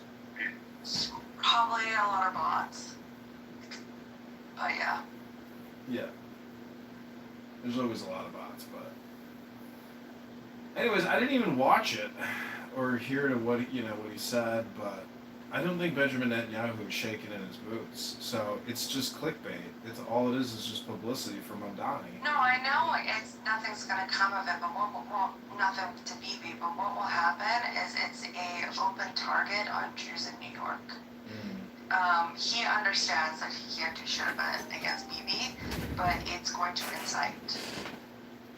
Yeah, that's a problem. Well, if anybody hurts somebody, well, it's a hate crime, and it's against the law, but they never charge anybody for a hate crime unless it's white on black. Have you seen this thing where, like, all these black people are listed as white, as inmates? Yeah, that's been a thing. Really? What the fuck is that? Like, Laziness, or when they're writing out the documentation. You don't think that's on purpose? It could be. Some could be intentional, but I think a lot of it's just like processing. Was it nationally or just New York? Nationally, everywhere. It's like kind of a known thing. How many are? This is with the Federal Bureau of Prisons? Yeah, so it impacts the statistics. Yeah. Yeah. So somebody would You have to wonder if it's not done on purpose. Well, you know who that white people are superior. You know who we need to talk to is Pepe. This is like Pepe's, subject matter expertise. Where's Dr. Pepe when you need him?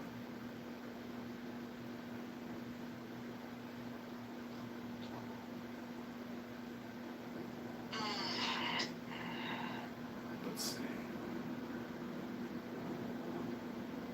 FBI releases. No, I can't find what you guys are talking about. It was online somewhere. I forgot where it was.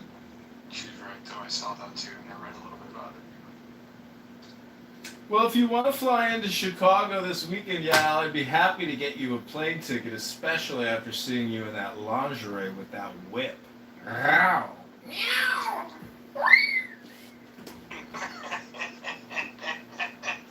That one's gonna cost you $20, Bow Wow. That's an exclusive. Thanks, Yasmin.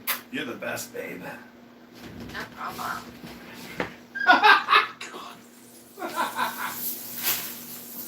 You're the best, babe. Why? Why are you being a hater? I'm not being a hater. That's a hater. I'll bet. My ex-fiance, two of my girlfriends had fucking ginormous tits and a fat ass. Warning. Free capers on your salad. I'm hungry. I had butter chicken today. difficult too because it's 40-degree. Well, Your obsession with like Indian men is so fucking bizarre to me. She lives in Canada. She's brainwashed to love them. No, Jasmine, that's kind of what I'm talking about. I was at a music studio there. They provided food, and they provided Indian food. What's he fucking do, bitch? Yeah, they sure did. Good. We hit a hit. All the That's parties. good. Awesome. Hey Nick, expect our crush support rose cooked. What's the plan? Both Mayoral so jolly. Michael, you're just always so negative. Like, I don't know why you can't just be grateful. Yeah, just be grateful, Michael. I agree with Bonner Show a It's a lot. long time, that's why. Well, because you don't fucking fly. You're slimy. You don't got fly. Hello? Hello. Adam. Hitler? That's a good. I don't know who is related, No, but I'm not Adam. until you explain, I'm gonna fill it in. I'm gonna fill in bits. Whatever your lawsuit for your day. Trying to what? This is my idea. Do you really think so? Michael is?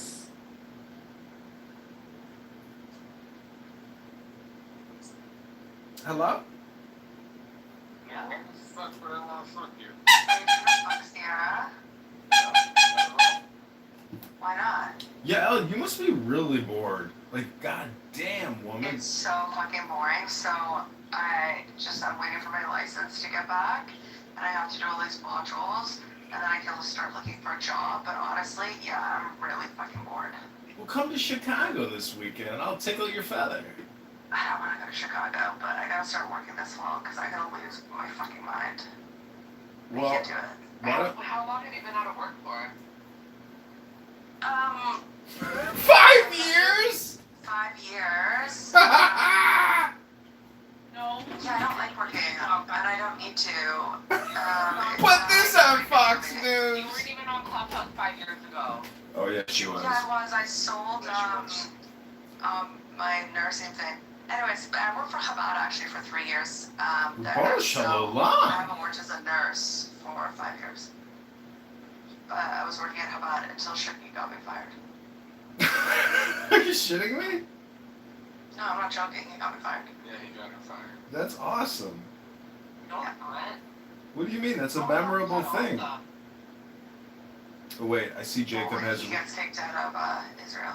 Or America. It's not much of Israel. Hey Jacob, I love the new haircut.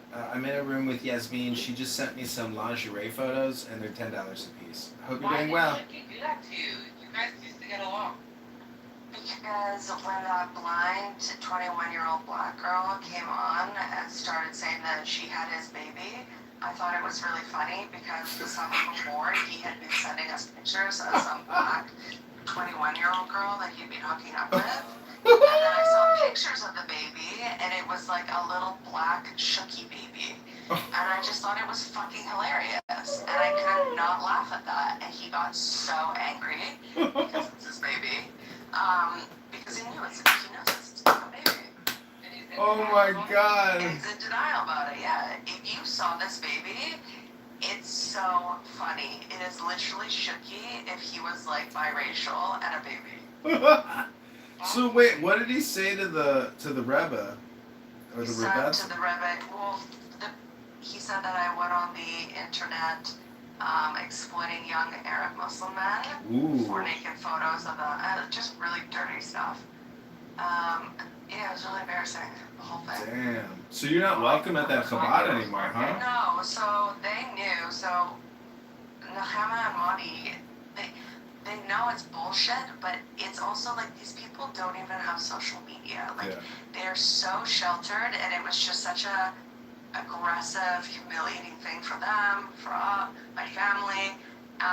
It's just easier not to. And so they didn't rehire me for my contract. And I'm not gonna push it because it's embarrassing. Yeah. I don't want that for them. And it's not really a great career choice, you know, to have a contract at I don't want a career. I Chabad hate working. serving food. Well, I don't know. No, it's teaching Hebrew school. See, people like karma. You know. Oh, you were teaching Hebrew school? Oh, that's nice. Yeah. Well, it was, yeah. Yeah. Well, anyways, there's just, you know, I hope you get your license back, and But there's so many things you could do. You don't even have to go back into medicine. You can fucking go into private equity, venture capital, financial advisor. I don't know anything about that stuff though. There's nothing to know. You know how to talk. To be honest, I hate working. But I am bored. Well, you've boarded Jacob out. Jacob doesn't want to listen to your shit anymore. Yeah, I hear you. You hate men. You hate working. Sounds, like you're going back to the crew. Oh, you don't hate men? No, I love men. Yeah, I was talking to you, Jacob. I'm live streaming the large vagina room into your depressed room. Jacob, maybe if you were in the large vagina room, you wouldn't be in a depressed room. Yeah, come enlarge your consciousness in a bigger vagina. Yeah, your clit awaits you. A big, wet, slimy clit. Love porn star tits. Love huge, fake plastic tits that when you fuck her from behind, it looks like she's got bowling balls in her chest. Oh, dude, I don't know what it is. It's just something about it. So my kids move. I don't know what you're imagining. Well, whatever. They move. Do you know? I like that style. I don't know why. No, stop that. I don't like it when you do that. It disgusts me. I just want to call women a whore because they're just you're so stupid. Because women are so much porn and it's so obvious. It's like, oh. Wow, wow! Wow! She's a little. Wow, wow!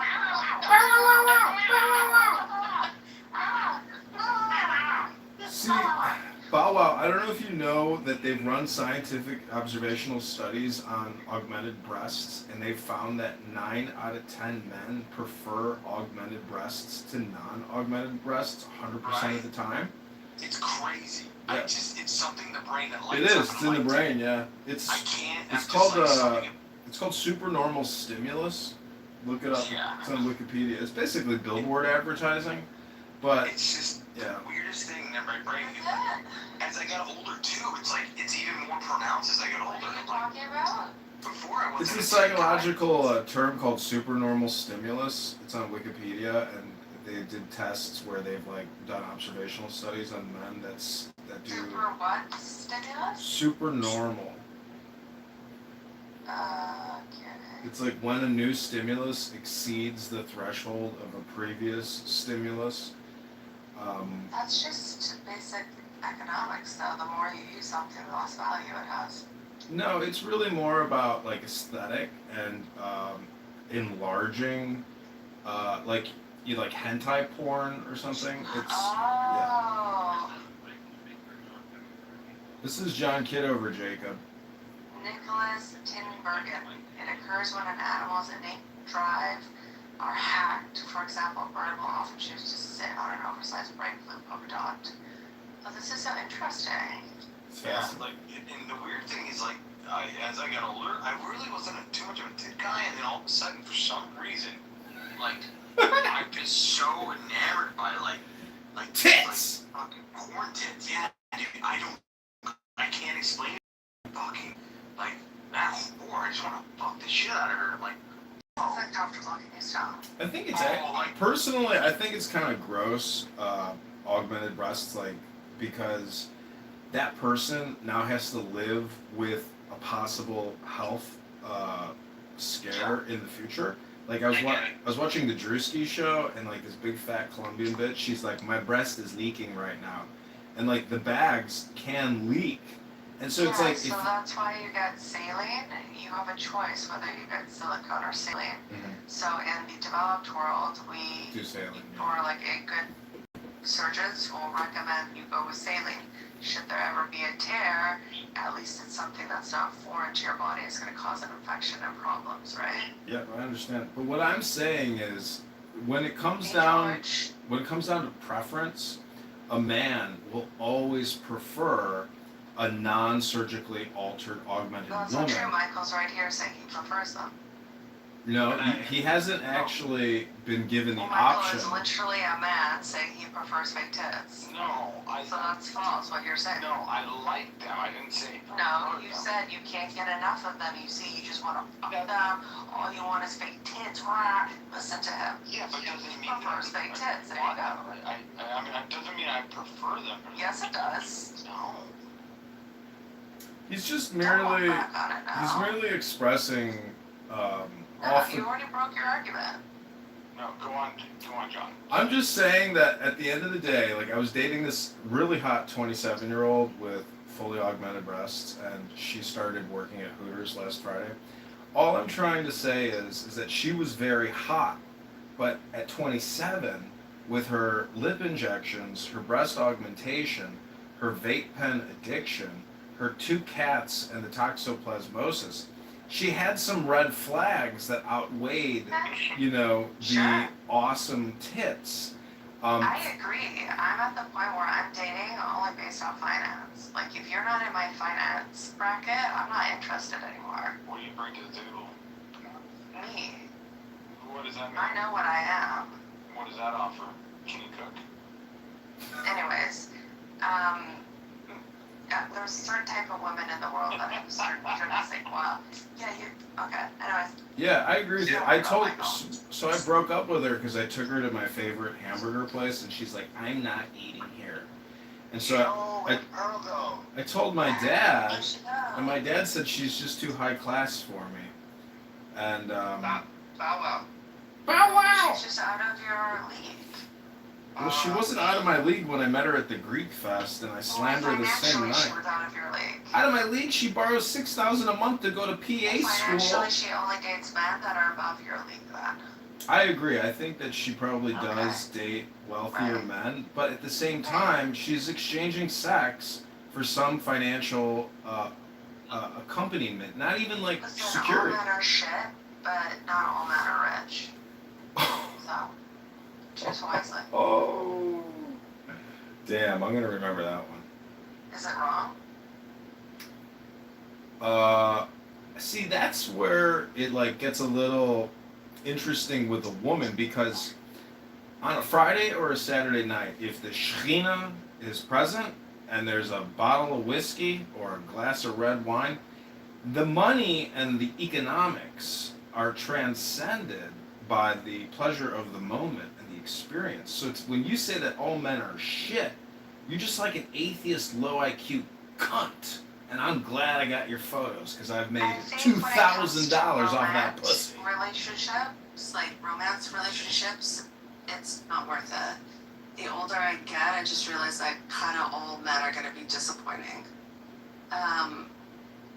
There isn't a special one. They're just all disappointing. That's in a personal relationship.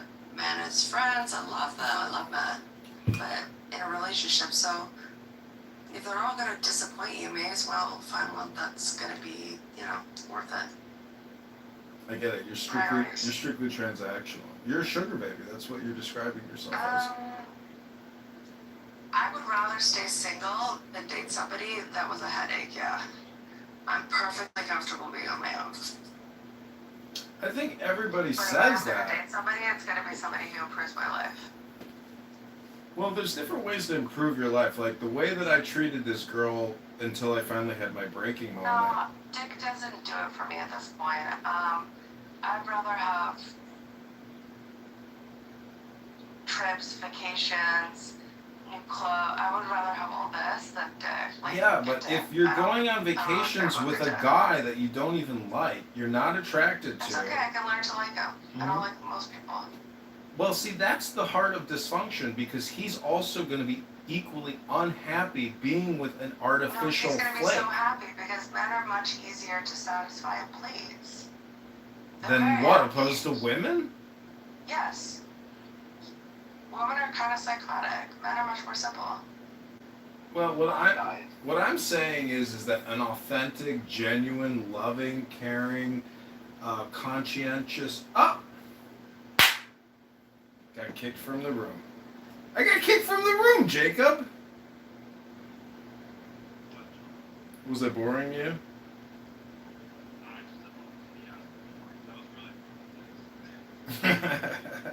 Okay, have a great evening. Take care.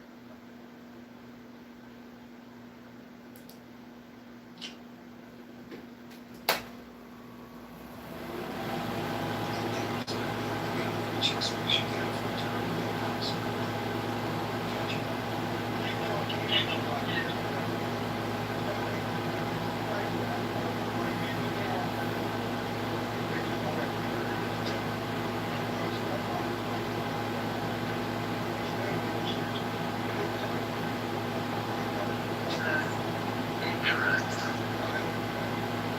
it's not. I got kicked from that room too. Get kicked from all the rooms. Here we go. We're back. We're back, bitch. Is the lower left? John Kitover, I think. Yeah, for sure. For sure. We're back, bitch. Sure, I actually want to ask a question. Is the man-hating room by way of the title? Yes, you have a problem? Should get it out. Wait, so this room is not some man-hating shit. Like, would it? Yeah,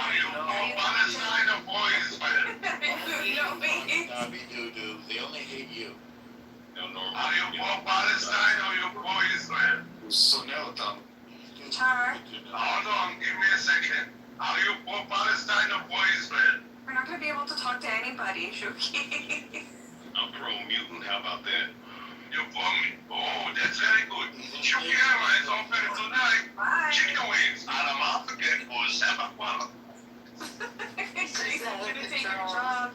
I love when it gets like this, out of control. I wanted to talk to him. I'm sorry. Room title. I'm sorry. I'm so sorry. Next time, I'm leaving it to you. But I'm unloading, so I kind of take it like automatic. Oh my goodness. Come on, it's this tonight. All of you are laughing. I'm laughing, but I wanted to ask him, like, if he came to join in on hating men, or he just wanted to complain. Oh, next time, I promise. You know him? American, and for whatever bizarre reason. The modern world is destroying your brain's visual system, and I'm going to use neuroscience to prove it.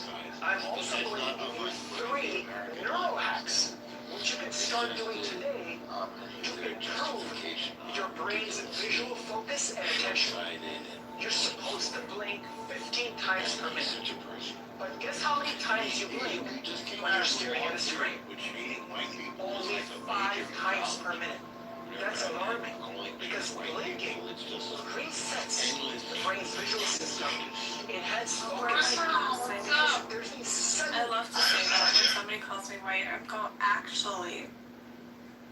With all the respect. With all due respect. You know my father? Your brain says not done. That's great. I know that I have AIDS. What is that from, Ellie? It's from David Bubbity. Yeah, he goes, do you know who my father is? And we're like, do you know who your father is? I want to look at my niece and are we mad at Brett? Is Brett on the podcast? No. I told him to come up and introduce himself, otherwise he was going to get kicked. Brett, who are you? Today I am issuing a veto on this bill. State your name. For too long, this chamber has borrowed, spent, and piled debt on the backs of our children. Every dollar you add to that tab is a promise they will have to pay. Oh my God, you know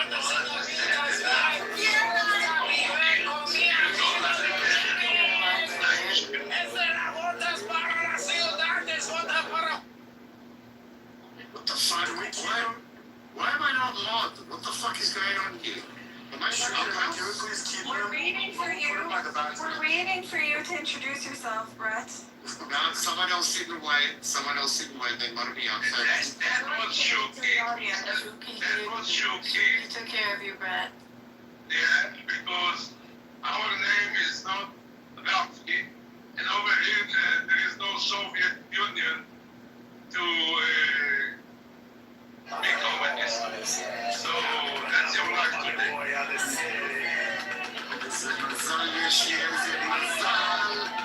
And I'm a good Jew, not like you. That's trying to. You're gonna bring this up for another year, aren't you? I think you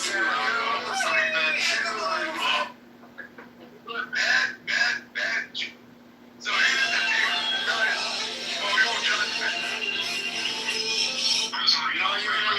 You're gonna lie. Yes, you are. Everybody knows that Chuck is not alive. I heard your narrative this morning. sir. No. Yesterday he walked in the streets, and I told him,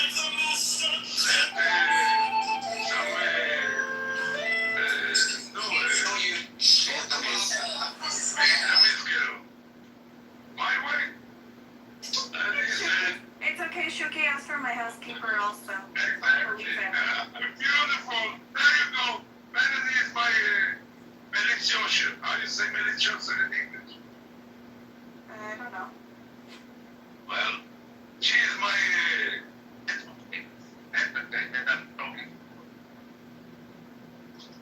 so he said how much he said you want the product? I have the product. How much you willing to pay? I said, you tell me how much you want, and from there you start to negotiate. It's not that I'm offering. That's stupid. That's not even a businessman. You're never going to offer before you know what he's asking. If you're going to offer too much, that's stupid. Right. He's trying to tell me that I'm not, that I need to offer something. Are you sure you're Jewish? You don't know the art of negotiation? Exactly. You see? She's talking to you, Shuki. No, she's talking to you. No, I offered you a money back guarantee.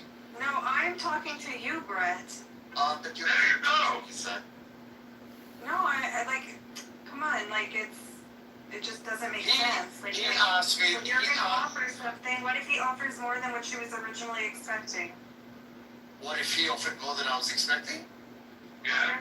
Exactly. That's the point. Offers Exactly. more than this person was expecting. Why come in with an offer and not see what you're expecting first? Because it's. I told him yesterday, it's supply and demand. I had the supply, he had the demand.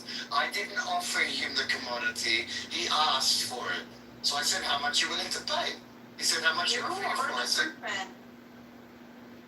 what you mean? I don't know. This is not Jewish negotiation for me. It is. This is no, Shuki. You didn't get the supply that you needed. I had the supply. I don't need it. I don't need it. So then why did you ask for it? Why did you request it? Look, so efficient. When you go to the shuk, Brett, do you go to a barkeeper and say, how much do you want for it? Or you say, I'm going to offer you, and you don't even know the price of what it is? Are you comparing a woman to a vegetable? Is that what you're saying? I'm not saying the art of negotiation. Exactly. Yeah, but Shuki didn't get what he needed. I don't care. So, I win. Well, I mean, that's where it's already flawed that you don't care. That's like that level.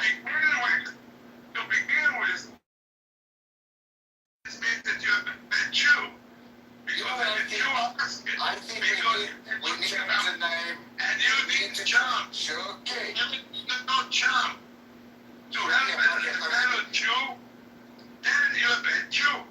End of the story. You're using your Jew card now? Now you've come Jew card? Like what the fuck? We sink into you so deep. What is this, a harem? Are we in a harem here? Should we call it Shuki's harem house? Like, what the fuck's going on here? Why are you... What is harem? Don't curse. And why are you getting so offensive and mad? Yeah. I'm laughing my head off. Don't you know that baseless hatred is the reason why we don't have the temple? That's correct. We're supposed to have base hatred, correct, Ellen? Yeah. You're using your G card, you're using your G card, you're sitting to Shuki here. I don't know what's going on. I don't know what's going on. Oh, okay. I'll wait till the camera. Don't say that. I thought it was Honestly, it makes me really angry. Oh, come on, are you serious? You obviously not Israeli. You know who makes the worst Holocaust jokes in the world? And Jew jokes are Israelis. Come on, come Shabbat, we should. Okay, whatever. Oh, shut up. We should be making Holocaust jokes in honor of Tisha B'Av.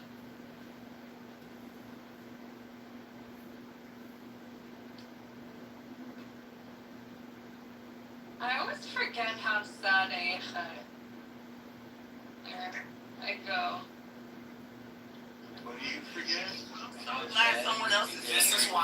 fast. Forget. How many retards because aspartame is bad for you? It's horrible for you. It's probably one of the most fucking studied fucking like research chemicals that's out there. Okay, so no. You know, Right? like if you have to drink though, You have to drink literally in your That's why all of y'all that dumb shooting up fucking CEOs of health insurance companies. Cause you niggas are drinking too much.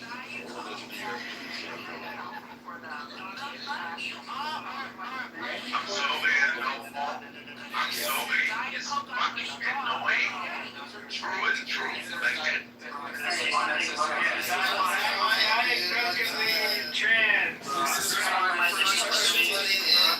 I can hear you. This is why my first question was, is he a fat bitch? Yeah, Because it's synonymous with the delusion behind fat bitches that keep chugging Diet Coke and still remain fat bitches. So, I mean, if you want to continue to live in that delusion, then that's fine. But Yeah, but that's not what it is. Science. He said that Diet Coke contributes to weight loss. I said He said that. Yes, I said Everybody else, shut the fuck up. You have to let Kevin say something back. So you might not like it, but in research where they've assigned different drinks to different people, yes, the diet is And then losing weight is not equivalent without Jeff, you're interrupting me, you dumb bitch. Now I'm a dumb bitch because you don't know the difference between nutrition and weight loss. Just because you're losing weight doesn't mean that you're doing something healthy for yourself. It's called malnutrition. Fantastic, that's amazing, thank you. Like, why are you gonna let this fucking weird little ass Why are you want to say, fucking hell, I swear to God, every time the doctor said that the upper limit to which there might start being issues is 40 milligrams per kilogram of body weight. If you do this math, that means that you have to drink about 17 cans a day in order to even get close to what the research says might be a problem. Okay, well, here's How many 2 liters? Okay, now I get to talk. Now I get to talk. Alright, so the fact of the matter is, dude, I hate breaking down things on Clubhouse because, you know what, the hardest class I had outside of the deficiency language aptitude and battery test that I took was business analytics. And it's all these other fucking factors out there that involve, that have an effect on math. Basically, so whenever you Democrats like spew your statistics and this, that, or any Republican, doesn't matter, bro. Statistics are fucking bullshit, bro. I'm never gonna go over to that. It's ever changing and especially nowadays, like even by the fucking microsecond, probably. Right? Your party is made up of socialists and Marxists. Okay, Wake the fuck up. I'm not gonna sit here. Yeah. Wait, can I say one more thing? So dumb. Yeah, say one more thing. You're gonna get me this Diet time. Coke conversation, and then we coexist. Okay? Thank you. He's about to deliver the fatal dunk after decades of research, which shows that it is actually safe. She's about to share the final piece of information. Why is he not letting me talk, Brock? Thank you. So if you see I put 2 links in the chat, click on the last one first. This is from the American